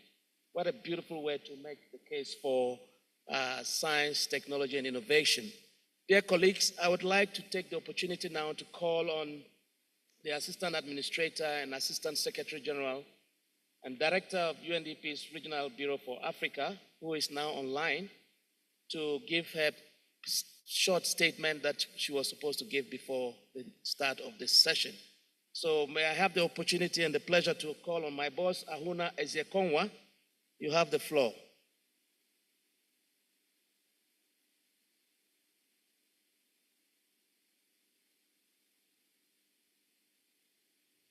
Thank you very much, Matthias. Our Chief Kabede over there in Kampala, and to all of you, colleagues. Apologies for stepping in a little bit late. Dear distinguished delegates, colleagues, friends of Africa, welcome to this important conversation. From what I heard so far, I think a lot of good ideas on the topic, which I think it's quite a timely topic today. Enhanced job creation will drive economic growth on the African continent through consumer spending, through increases in tax revenue and investment. And this focus on driving job creation and economic growth through sustainable, inclusive science and evidence-based solutions is therefore a key priority for us, especially in these times of everything chaotic in our global landscape. Let me say here that I'm in Lagos and just come out of a meeting with young innovators. And as always, these conversations really energize me, because in talking to them and hearing their stories of innovating for solutions in the development space, I feel quite hopeful, because here we have a conscientious generation who are not sitting and waiting for governments to create jobs for them, but are using their own superpower of having connectivity and being digital natives to co-create solutions for now and for the future. And I'll just give you one example. A young lady with her team discovered that it's increasingly difficult for small, medium enterprises who are engaged in businesses that require cooling devices, cooling facilities such as refrigerators and freezers, because of the lack of electricity. And so they have innovated a refrigerator that operates solely on solar, but it's not just the fact that those refrigerators don't need electricity to work, don't need power, they go through solar power, but that they have put devices on them that allows the business to pay as they go.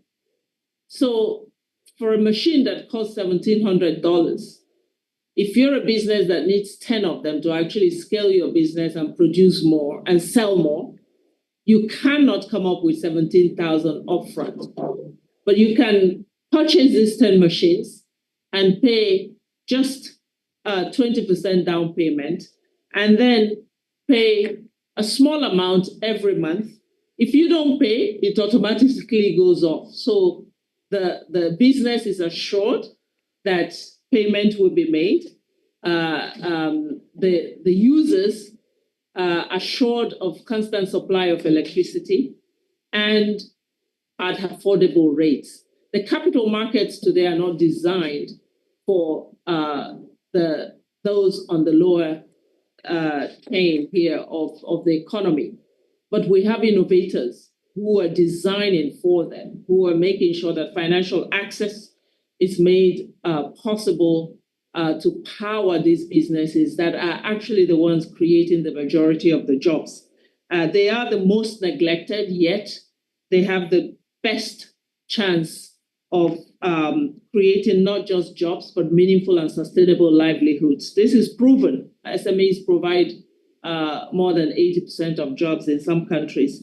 So, I think that we already do collect enormous data on job creation through our tax systems, our pension registries, our national IDs.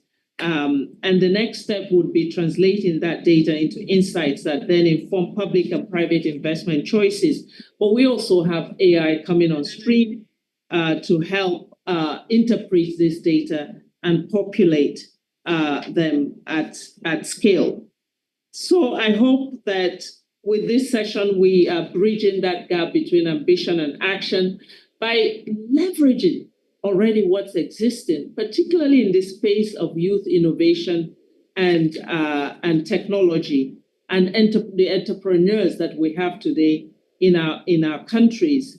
We are doing so UNDP through the Timbuktu initiative. We have already launched 4 tech hubs on the continent and university innovation pods, 14 of them, to also help our young people apply their minds to manufacturing, testing their ability to actually manufacture goods, not just assemble them. Because again, when we're able to broaden the base of manufacturing, we can start to count on more and more jobs. Right now, a lot of manufacturing is going down the drain because of the lack of facilities and enabling environment for that to happen, and the lack of spaces for experimentation. So I think my take here is we need to believe in our young people. We need to believe in bending capital towards some of their very dynamic innovations in the area of entrepreneurship. We need to spark the startup revolution, and we need to convince African billionaires to invest in these entrepreneurs, because that's what's going to assure not only jobs, but also hope and transformation of the narrative on Africa, which, if we're not careful, will turn negative once again and affect the investment environment. And I think this conversation, everything that's been said, boils down to 4 things, or 3 things: trusting African data and insights, backing African innovators and institutions, and building systems that are resilient to shocks and that are responsive to all citizens, not just the top 5%. It's about shared prosperity, dear participants. That's the only way we can sustain the future. There is a lot of prosperity in the world today, but it's not shared. It's locked up in a few hands. And that's what makes the future so uncertain and so fragile. So let this session really help us bridge that gap and go bold and also transform from hope to real action. It's time for bold, data-driven leadership, dear colleagues. So let's rise to it, but let's do so together. Thank you, and back to you, dear moderator. Thank you. Thank you very much, Ahuna, for these insights, and also for reminding us that we need to start activate and popularize the startup revolution that will seek to create more jobs for our young people. Thank you very much. I know you are very busy, but for joining us, we are grateful. I would now like to go to our next speaker, who would also have the opportunity to address a perspective, and it's the Assistant Director General, Mr. Abebe Haile Gabriel. From the FAO perspective, and given the interlinkages between the various goals with food security and ecosystem sustainability, could you highlight 2 or 3 concrete transformative solutions to drive job creation and accelerate the implementation of the 2 agendas?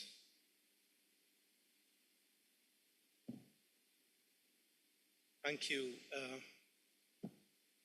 moderator. Good afternoon to you all.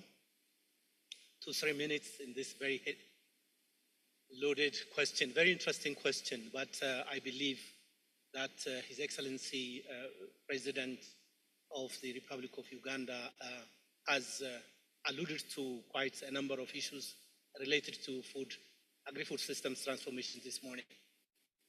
Let me just focus on the topic of job creation. How do we create jobs? Businesses must exist, viable businesses, to hire people, or people must create viable businesses.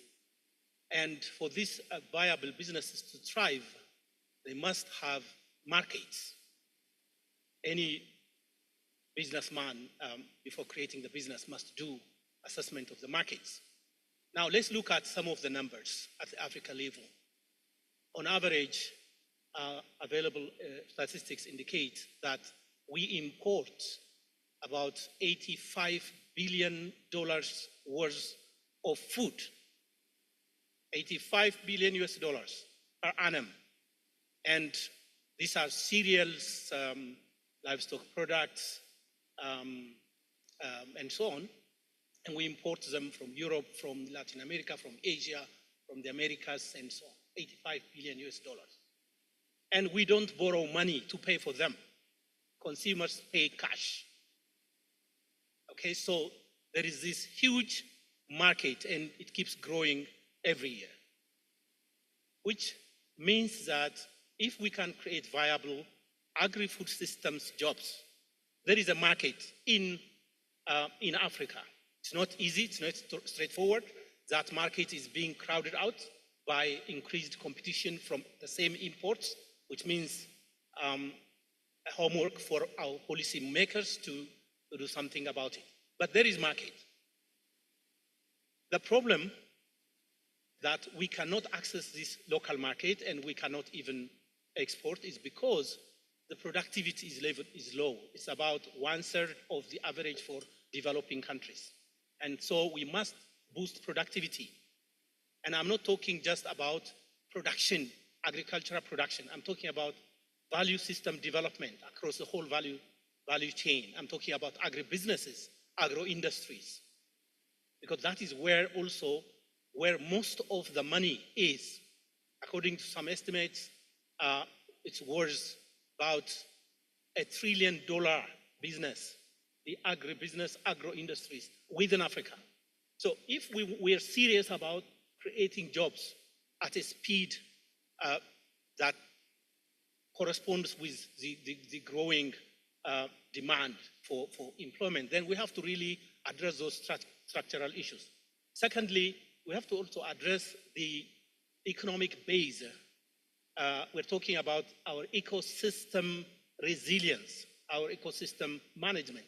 Currently, we are engaged with degradation of land, deforestation, pollution of our water bodies, which is not sustainable.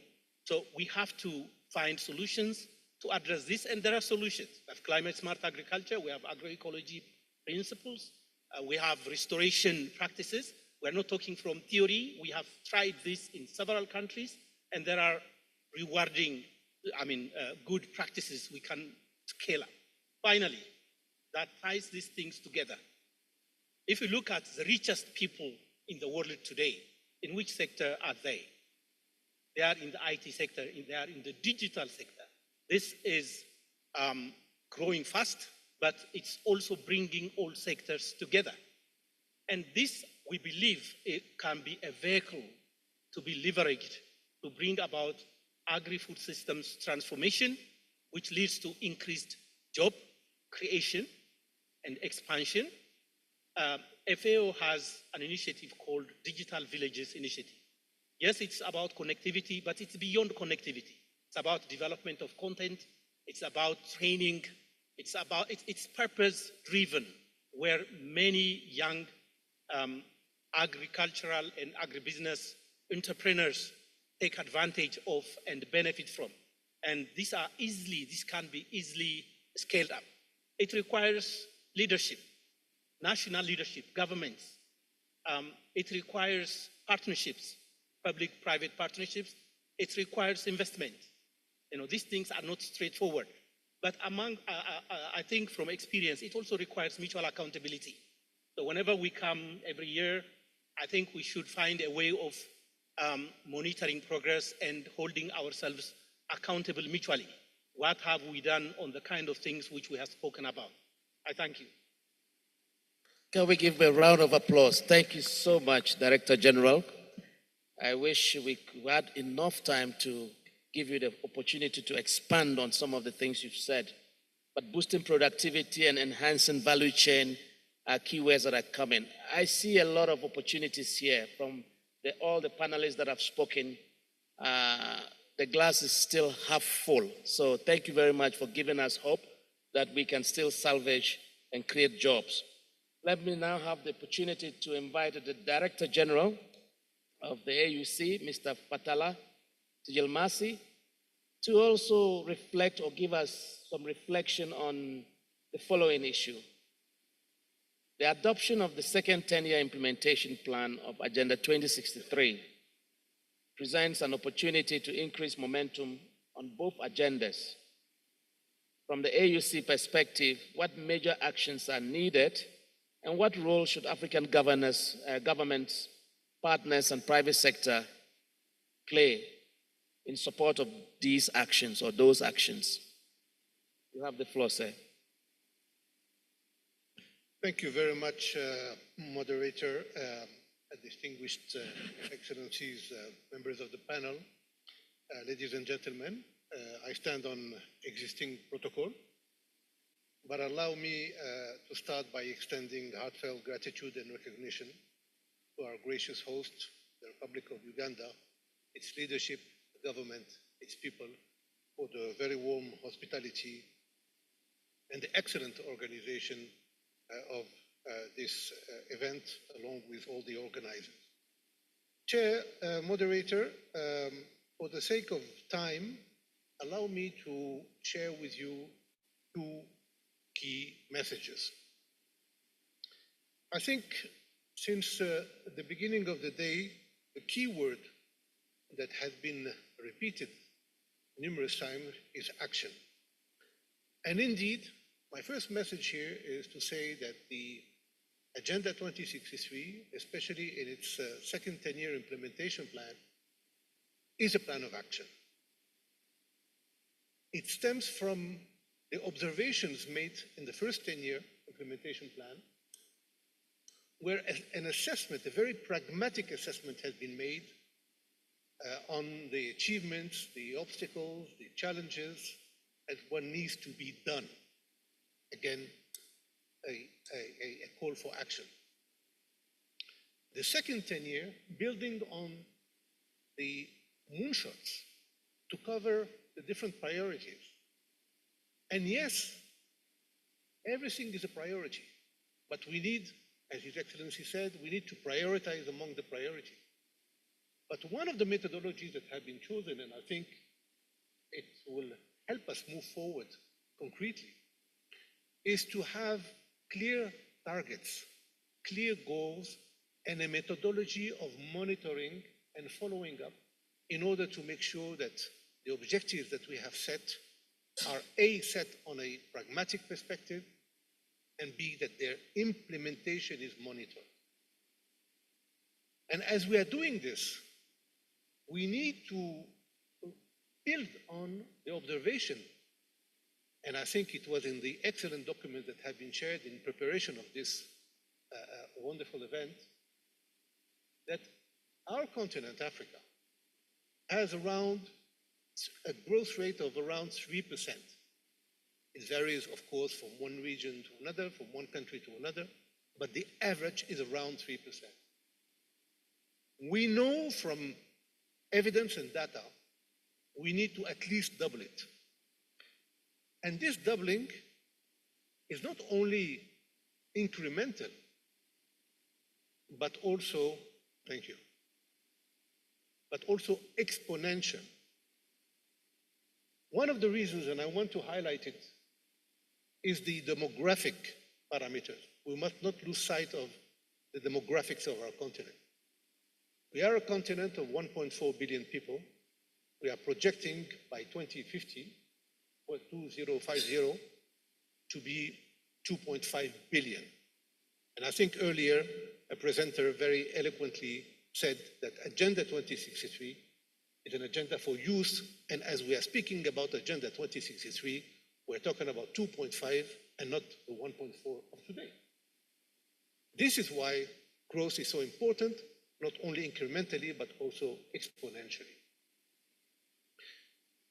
These demographic parameters offer, of course, challenges, but also opportunities, which then we have to combine with the other challenges that we know, peace and security on the continent, climate change, socioeconomic parameters, and so many others.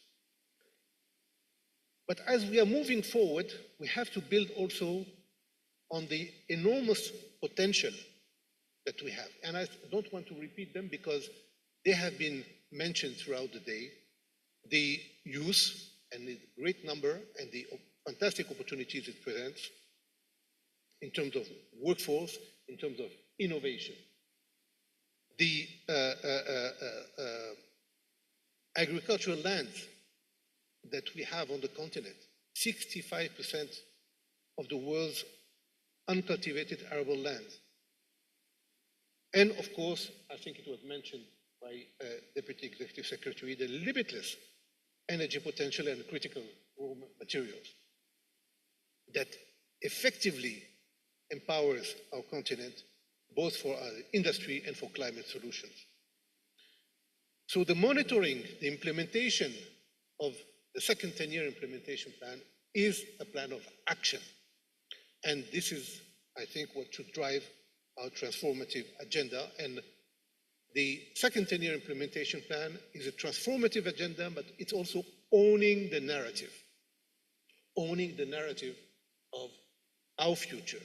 We know that the solutions will come from the inside, and then, of course, we live in an open world where we connect with our international partners. Which brings me to my second message, and this is that our continental agenda also is connected to the international agenda.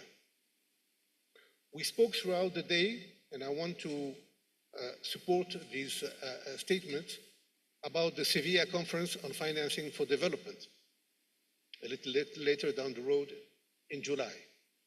The UNGA, of course, in September, as every year. The COP30 in Brazil.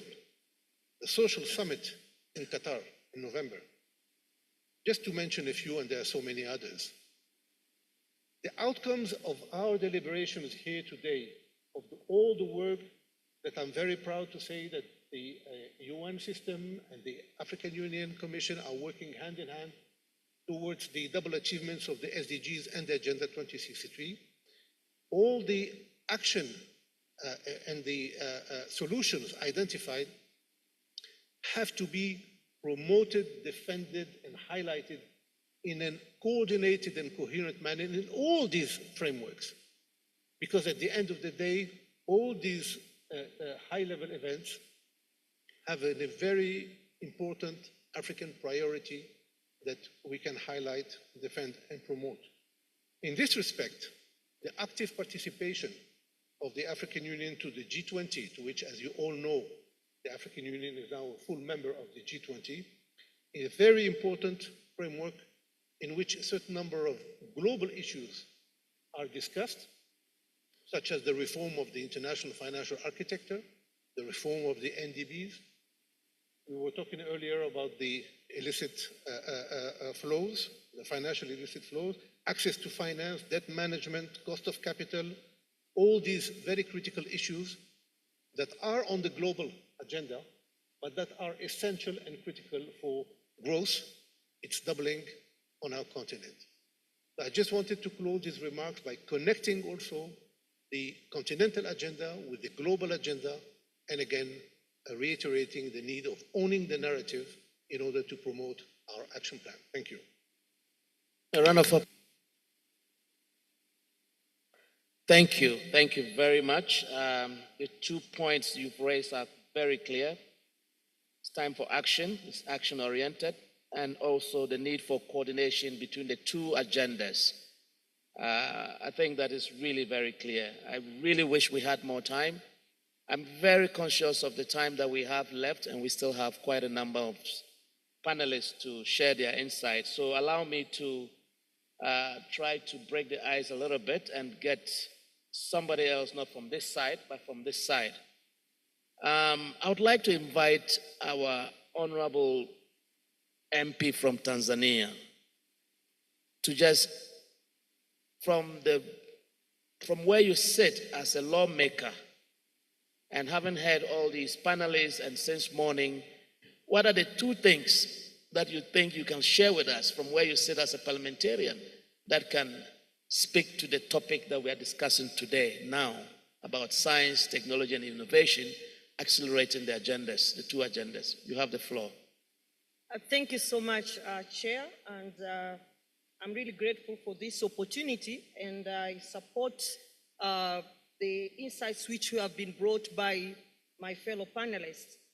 So as a legislator, I think if we really want to experience sustainable development, it's very important that we look forward into having governance systems which will actually bring rapid transformation. They'll bring a change that will really support our development agendas.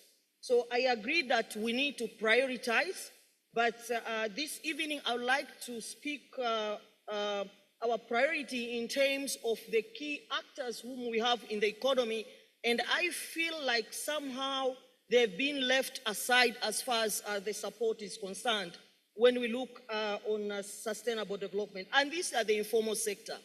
So in our countries, in African countries, if you look on the economical contribution of whom is called the informal sector is actually significant. But you rarely see intentional support to create a rapid change from the informality. That is, we graduate them to the formality. And to me, I think that is something that is very critical from the legislation perspective. That is, we really need to prioritize on this informal sector because it is actually contributing to the economy for our countries. But even when we talk about the climate issues, they contribute a lot to the climate problems and climate challenges. And this is because they cannot adopt the sustainable practices in their operations. So I would like to urge this evening that as much as we are talking about the priorities in Africa, as far as sustainable development is concerned, we should never leave aside this group called the informal sector. But something that is also very important that I think from the legislation part, we need to look at it very carefully is the issue of data governance. I feel like this is something that maybe it has not been given the right attention. And to me, I believe data technology is what is key now as far as sustainable development is concerned. Most in our countries, we have, yes, policies, but even the policies, they sometimes conflict as far as data is concerned. So to me, I think it's very important that we harmonize our policies, but we ensure that we develop and we enforce policies which will support development and investment in robust data systems, but also data interoperability. And for this case, I look forward, for example, into having data interoperability beyond one nation. That is, we can look at the regional economic blocks. For example, how connected are we within the EIC? Because without the connection, without the data connecting, that is what is connecting the market, that is what is connecting the demand and the supply. That is what is going to transform our regional value chain. So if we don't have this data interoperability, data connectivity, we don't have robust system which can actually monitor even the implementation and be able to look at whether we are actually making progress on the SDGs or not, then we are really going to miss the train. And on that case, I would like to urge that we really need to have policies which will enforce on having data at the local context. Because currently, even when you read the reports on implementation of the SDGs, most of the time they're at the macro level, they're at the national level. But we really don't understand what is happening at the local context. So I think it's very important from the legislation part, at the national levels, but at the regional levels, we really try to make sure that we have this robust system which will give us data that will help us to make informed policies and also use the evidence to improve our situations. Thank you. Thank you so very much, Honorable MP from Tanzania, Dr. Gladys Salema. Thank you very much. The issue of data governance and informal sector are two key issues that came out, and I think that as legislators, we need to take that into consideration. Let me now turn to the next panelist. I should have actually given you the floor first since I called you up last. Oliver, the chairperson of the board. what are the priority statistical capacity development and investment needs that must be met in order to boost solutions to drive economic growth, job creation, and accelerate implementation of the two agendas? And what are the key roles of governments and development partners? I admit the questions are loaded and we are just giving you 2 minutes to tell us your insights, but please give it a try. Thank you, moderator. May I ride on the existing protocols, and want to thank you also for the opportunity. Let me start perhaps by just stressing that strengthening statistical capacity is crucial in all our countries. And what does this actually mean? It actually means to build strong national statistical systems that are robust, resilient, and agile to be able to produce data that is required to inform decision-making processes, and well as to be able to provide effective police monitoring for progress. So what would it entail in response to the question about priorities on capacity as well as investment? In my view, moderator, there are a couple of things, but because of the time that we don't have, I'll highlight quite a few of them. One of them is the issue about data infrastructure and development of systems. One of the biggest challenges we have on the continent is the infrastructure of our national statistical system, which is very, very weak. We have a situation in some of our offices where you have just a couple of staff, a couple of computers that they use for developing their statistics. And therefore, I think investing in data collection becomes important for all our member countries to be very critical. And this means that, improving what the member of parliament has just said from Tanzania, improving the data integration, which is a challenge, a big challenge that should not just be at a national level, but you want to see this cascading up to the lowest level of development. Related to that, moderator, is the issue of strengthening the digital transformation. And I think we've seen also in the recent past where most of our countries have been able to do that, but I think we need to do a little bit more to use digital transformation in collecting, managing, and as well as dissemination of data. One of the issues I think also in terms of the investment on capacity is the issue of building capacity around data analytics. And here I'm emphasizing a little bit more on issues of providing the skills that are required. What we see in most of our national statistical offices are statisticians that have been hired, but we need to change the narrative by having different set of skills, which is the data technologists, people that have data science prerequisites to be able to do that. We need the econometricians. And I think if the national statistical officers are not able to do that, then we'll have a challenge because then someone else will be able to do that. So reskilling and building new skills will be important. The other aspect, again, on investment is the issue of the ensuring that the improved monitoring and evaluation of frameworks.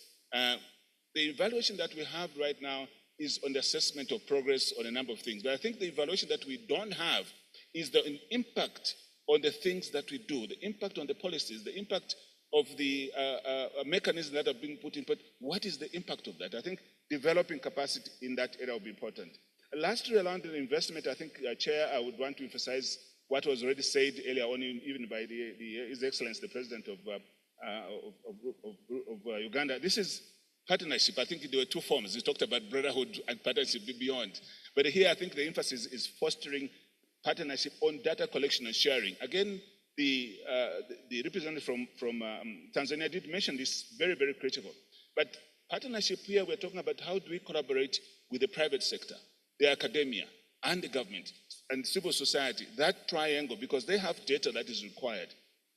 On the issue that you've raised about the key roles, there are two partners that I bring for discussion. And one is the government itself. What are we expecting in terms of the role of government? First and foremost is the issue of political will and leadership.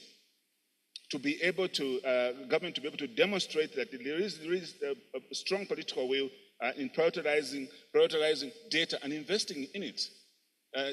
Chair, you realize everyone this morning since we started, the data has been spoken. And everyone will tell you data is very important. But how much of that is actually turning into investment of data? And if you look around, very small. And perhaps data is actually the smallest amount that actually goes to data. So I think that appropriate allocation by government becomes very critical. Related to that is the issue of allocating and creating the necessary environment, in terms of transparency and so forth. That is also important.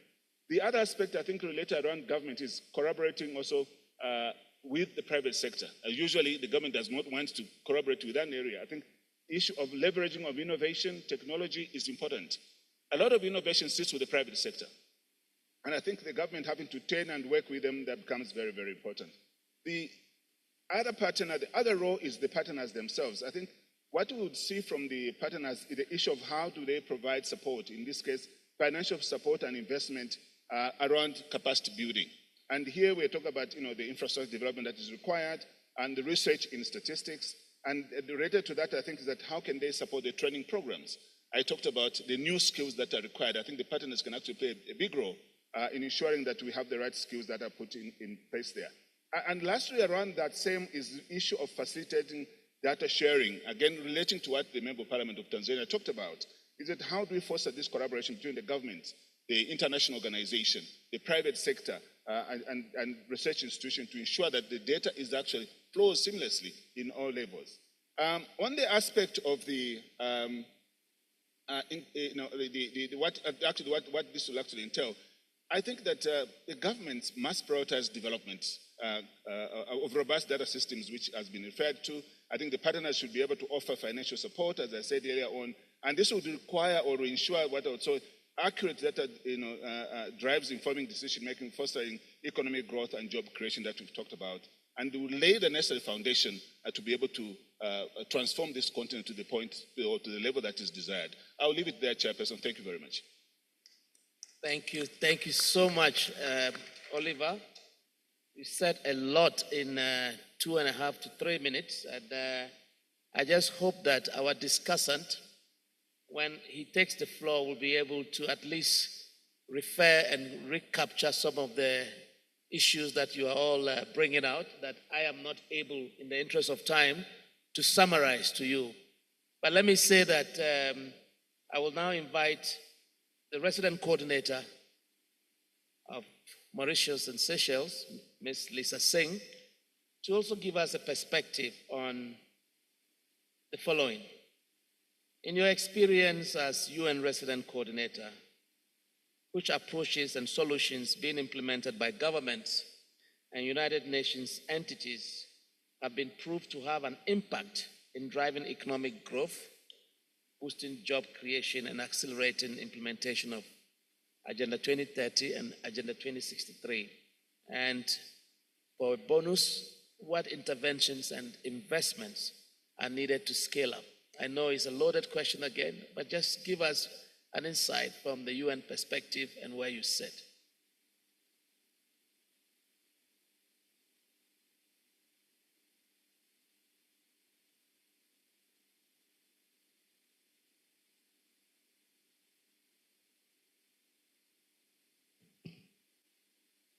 Thank you, Matthias, for that question.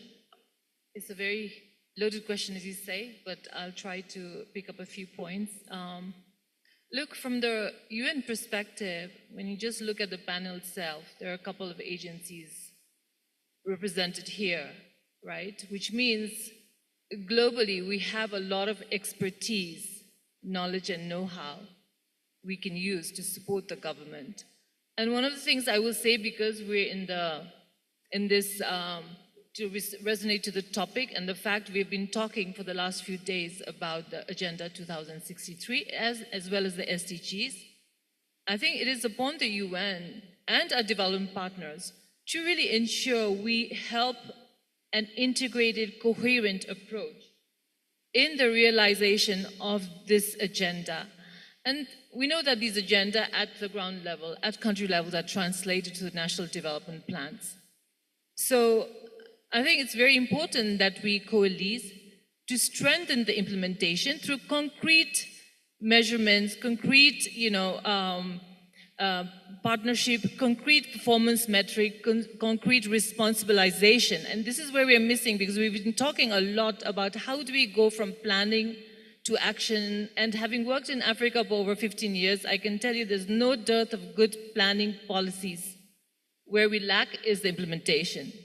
And so I think this integrated whole of society approach we've been talking is really important, because that allows joint result. And in this, I want to also pick up a point that that has resonated a lot.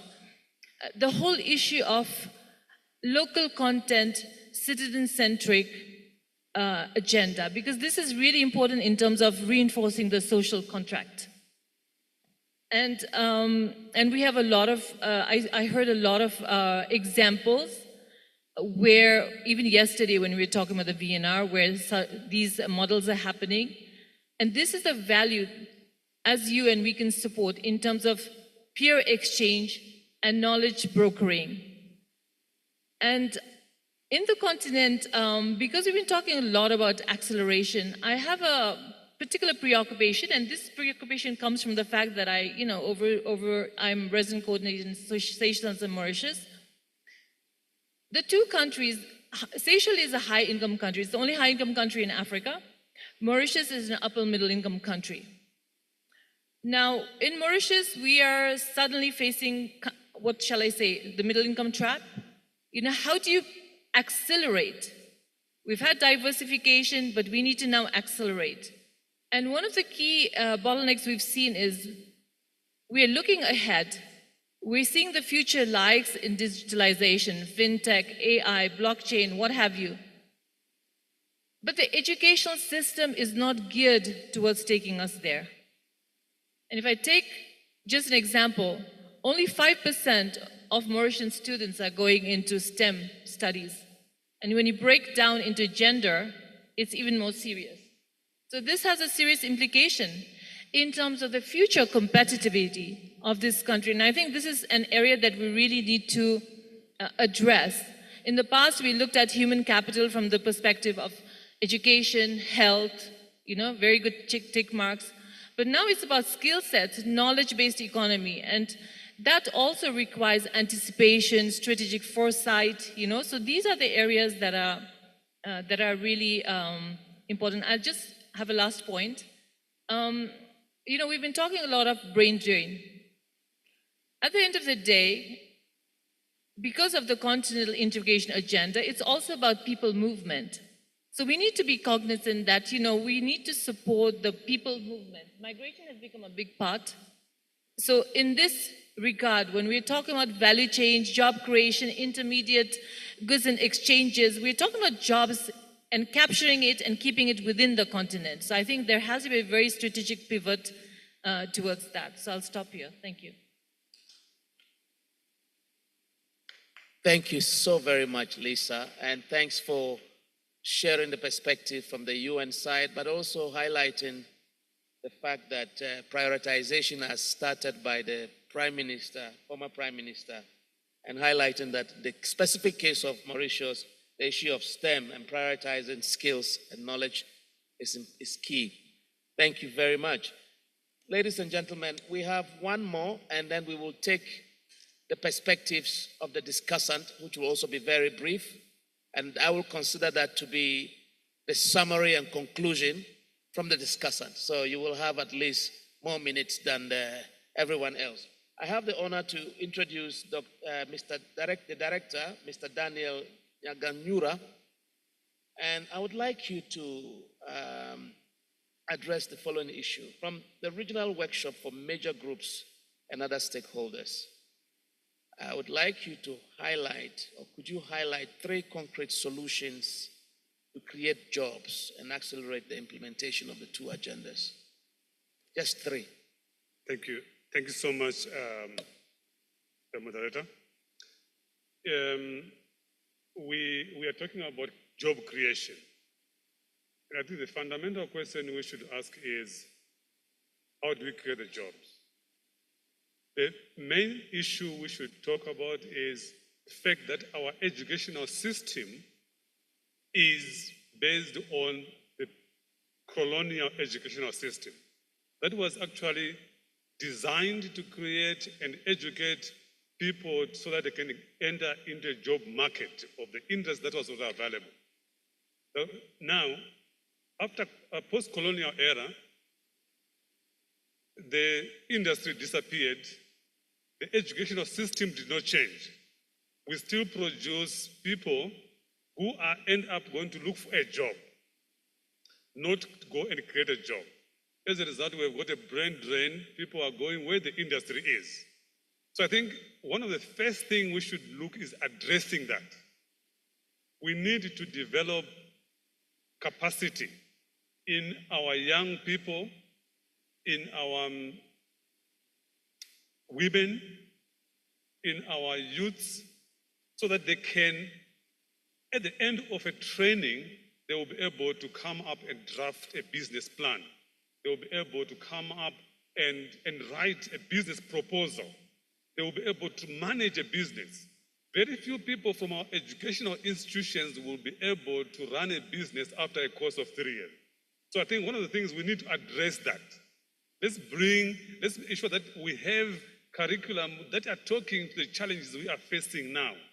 At the end of this, if we don't do that, we keep on producing people who are going to look for jobs. We want to produce individuals that are going to create jobs after the college. But now when we have these who have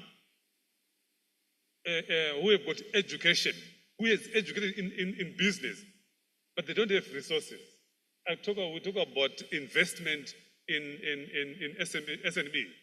We look at taking these people who are now educated in business management and make sure that we give them resources, support them to develop projects, businesses, so that at the end of it all, they will be able to support the system. Now, we are looking at the youth, which is the greater part of our population. We are looking at the women. We are looking at those people who are living with disabilities. They have got brilliant minds, but they don't have resources to jumpstart the work. So from the point of view of the major groups and other stakeholders, we really look at how do we capacitate these people in terms of the knowledge to do that, as well as the resources to roll it out. But most importantly, when we are doing that, we need to have partnership. No one can change the curriculum without having partnership involved. The academia should involve the industry so that we can talk and create a curriculum that will respond to the industry. We use the community members, the civil society organization to help in developing the strategies. So in all, I think the third part is we need to develop collaboration and partnerships to ensure that we address the issue of unemployment and job creation. Thank you. Thank you. Thank you so very much, Mr. Daniel. And the focus on young people, that is really key in terms of making sure they have the skills and the capacity to be able to access the job market and to be able to deliver. Colleagues, we are just about to round up, and I would like to now invite our discussant, Dr. Chris. Having listened to all the panelists and their insights, I would want you to focus specifically on what your reactions to the solutions that they have highlighted are. What do you see as risk, and how should such risk be addressed? But I would like to transform that question to ask you to actually highlight 3 to 4 key things from your perspective that you think is a summary of everything that everyone has said on top of this panel. And you have 3 to 4 minutes. Thank you, moderator. I want to first thank all the panelists for giving their insights on how we can accelerate the achievement of SDGs and the Agenda 2026. The key reflections I have captured are capacity development within our continent, capacity development within developing the human resources we have, and also enhancing the digital economy, digitization of whatever we do. The other one is to think deeply and invest in science, technology, and innovation.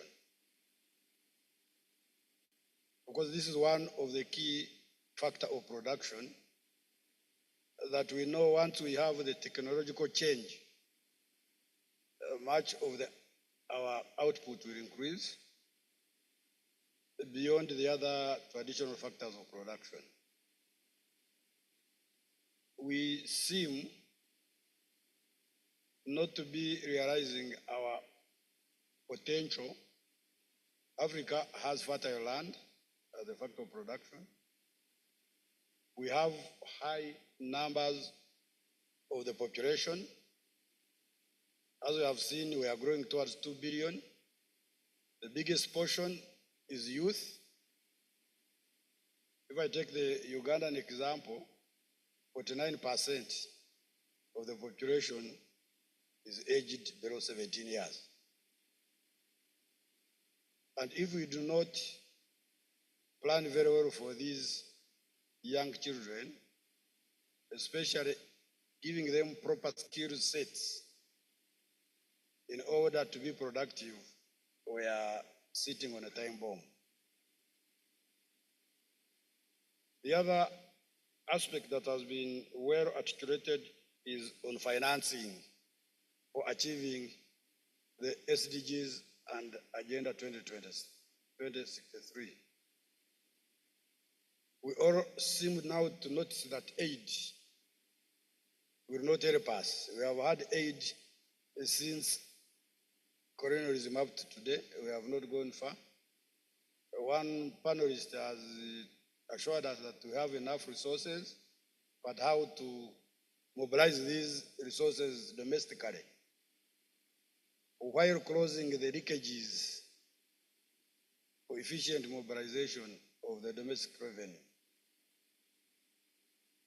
would be most optimal for financing the SDGs.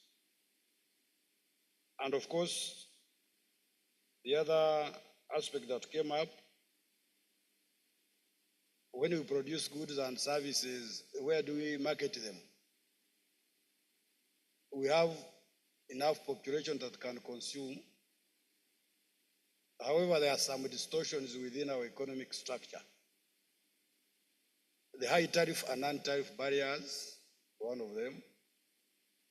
The other one that the panelists have not mentioned, is the interconnectivity within the region.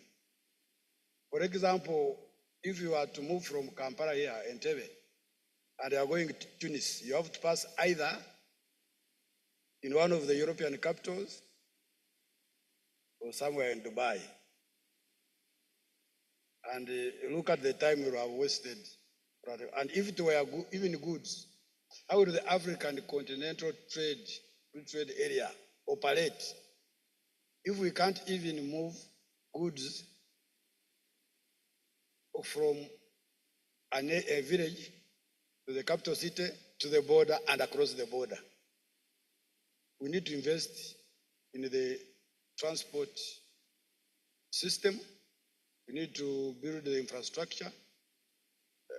I see people are now coming towards developing the standard gauge rail that will transport all these goods.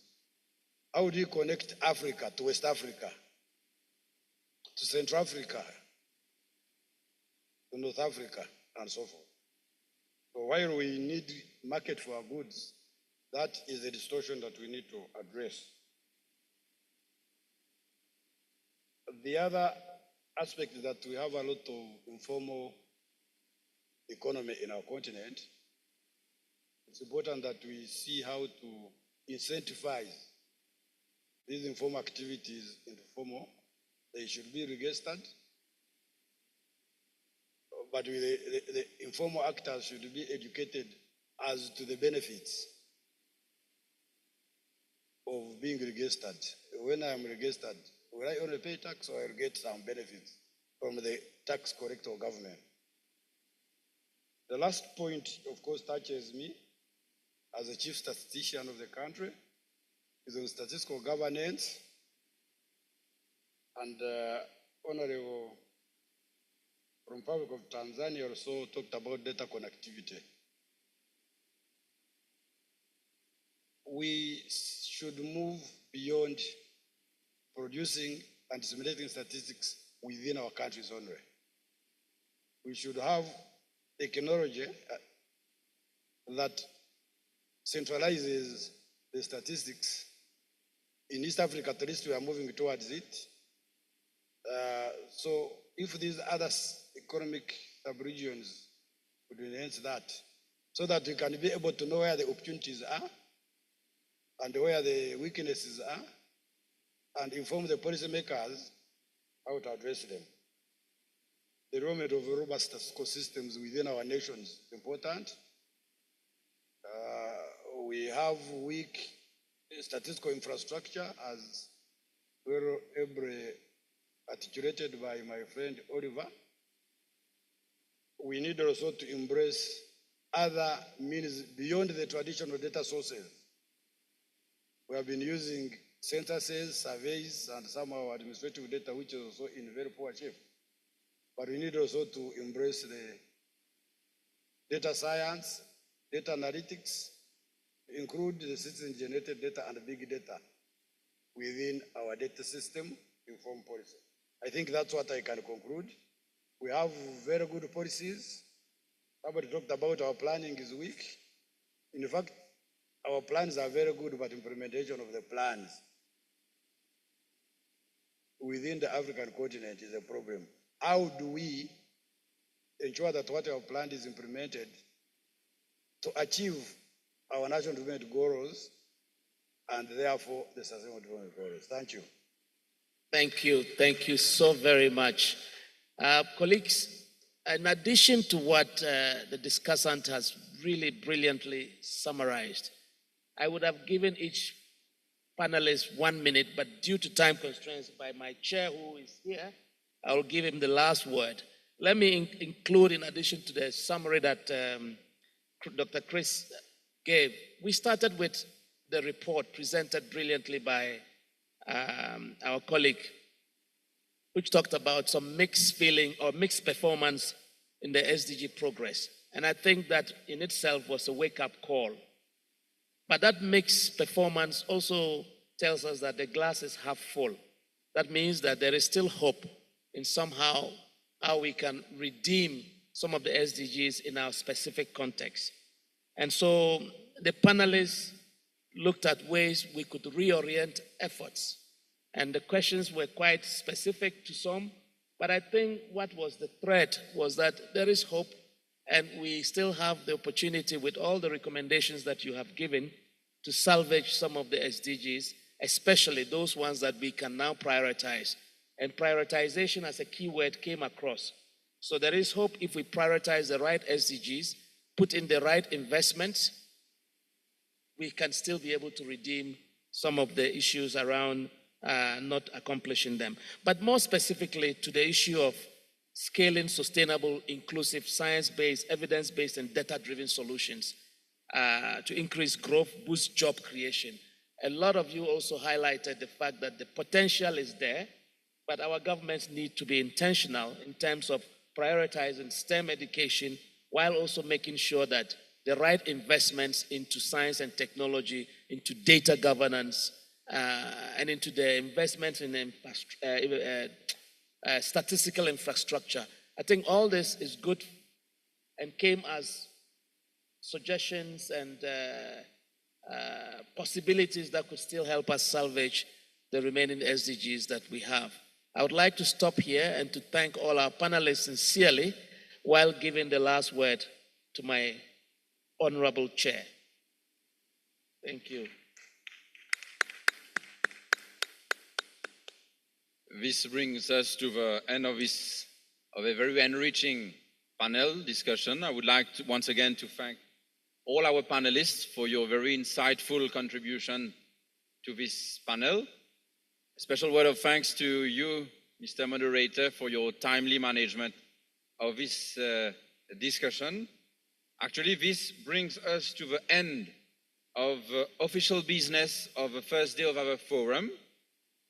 Let me remind or inform you all delegates, that we shall resume tomorrow morning at 9 a.m. sharp. But before we leave the room, I would like to turn to the Secretariat and ask them to come on stage for any specific announcement before we close and before we leave the room. Anyone from the Secretariat, please?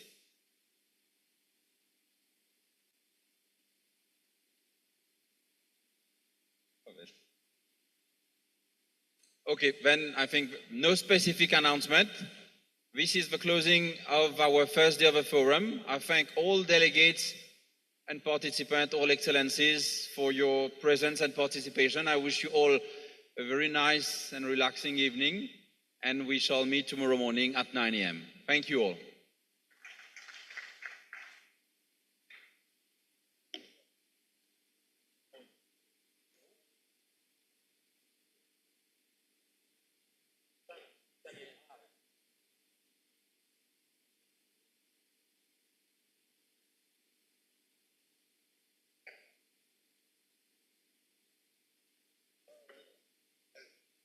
Là demain? Oui. Ah ben on se retrouve alors.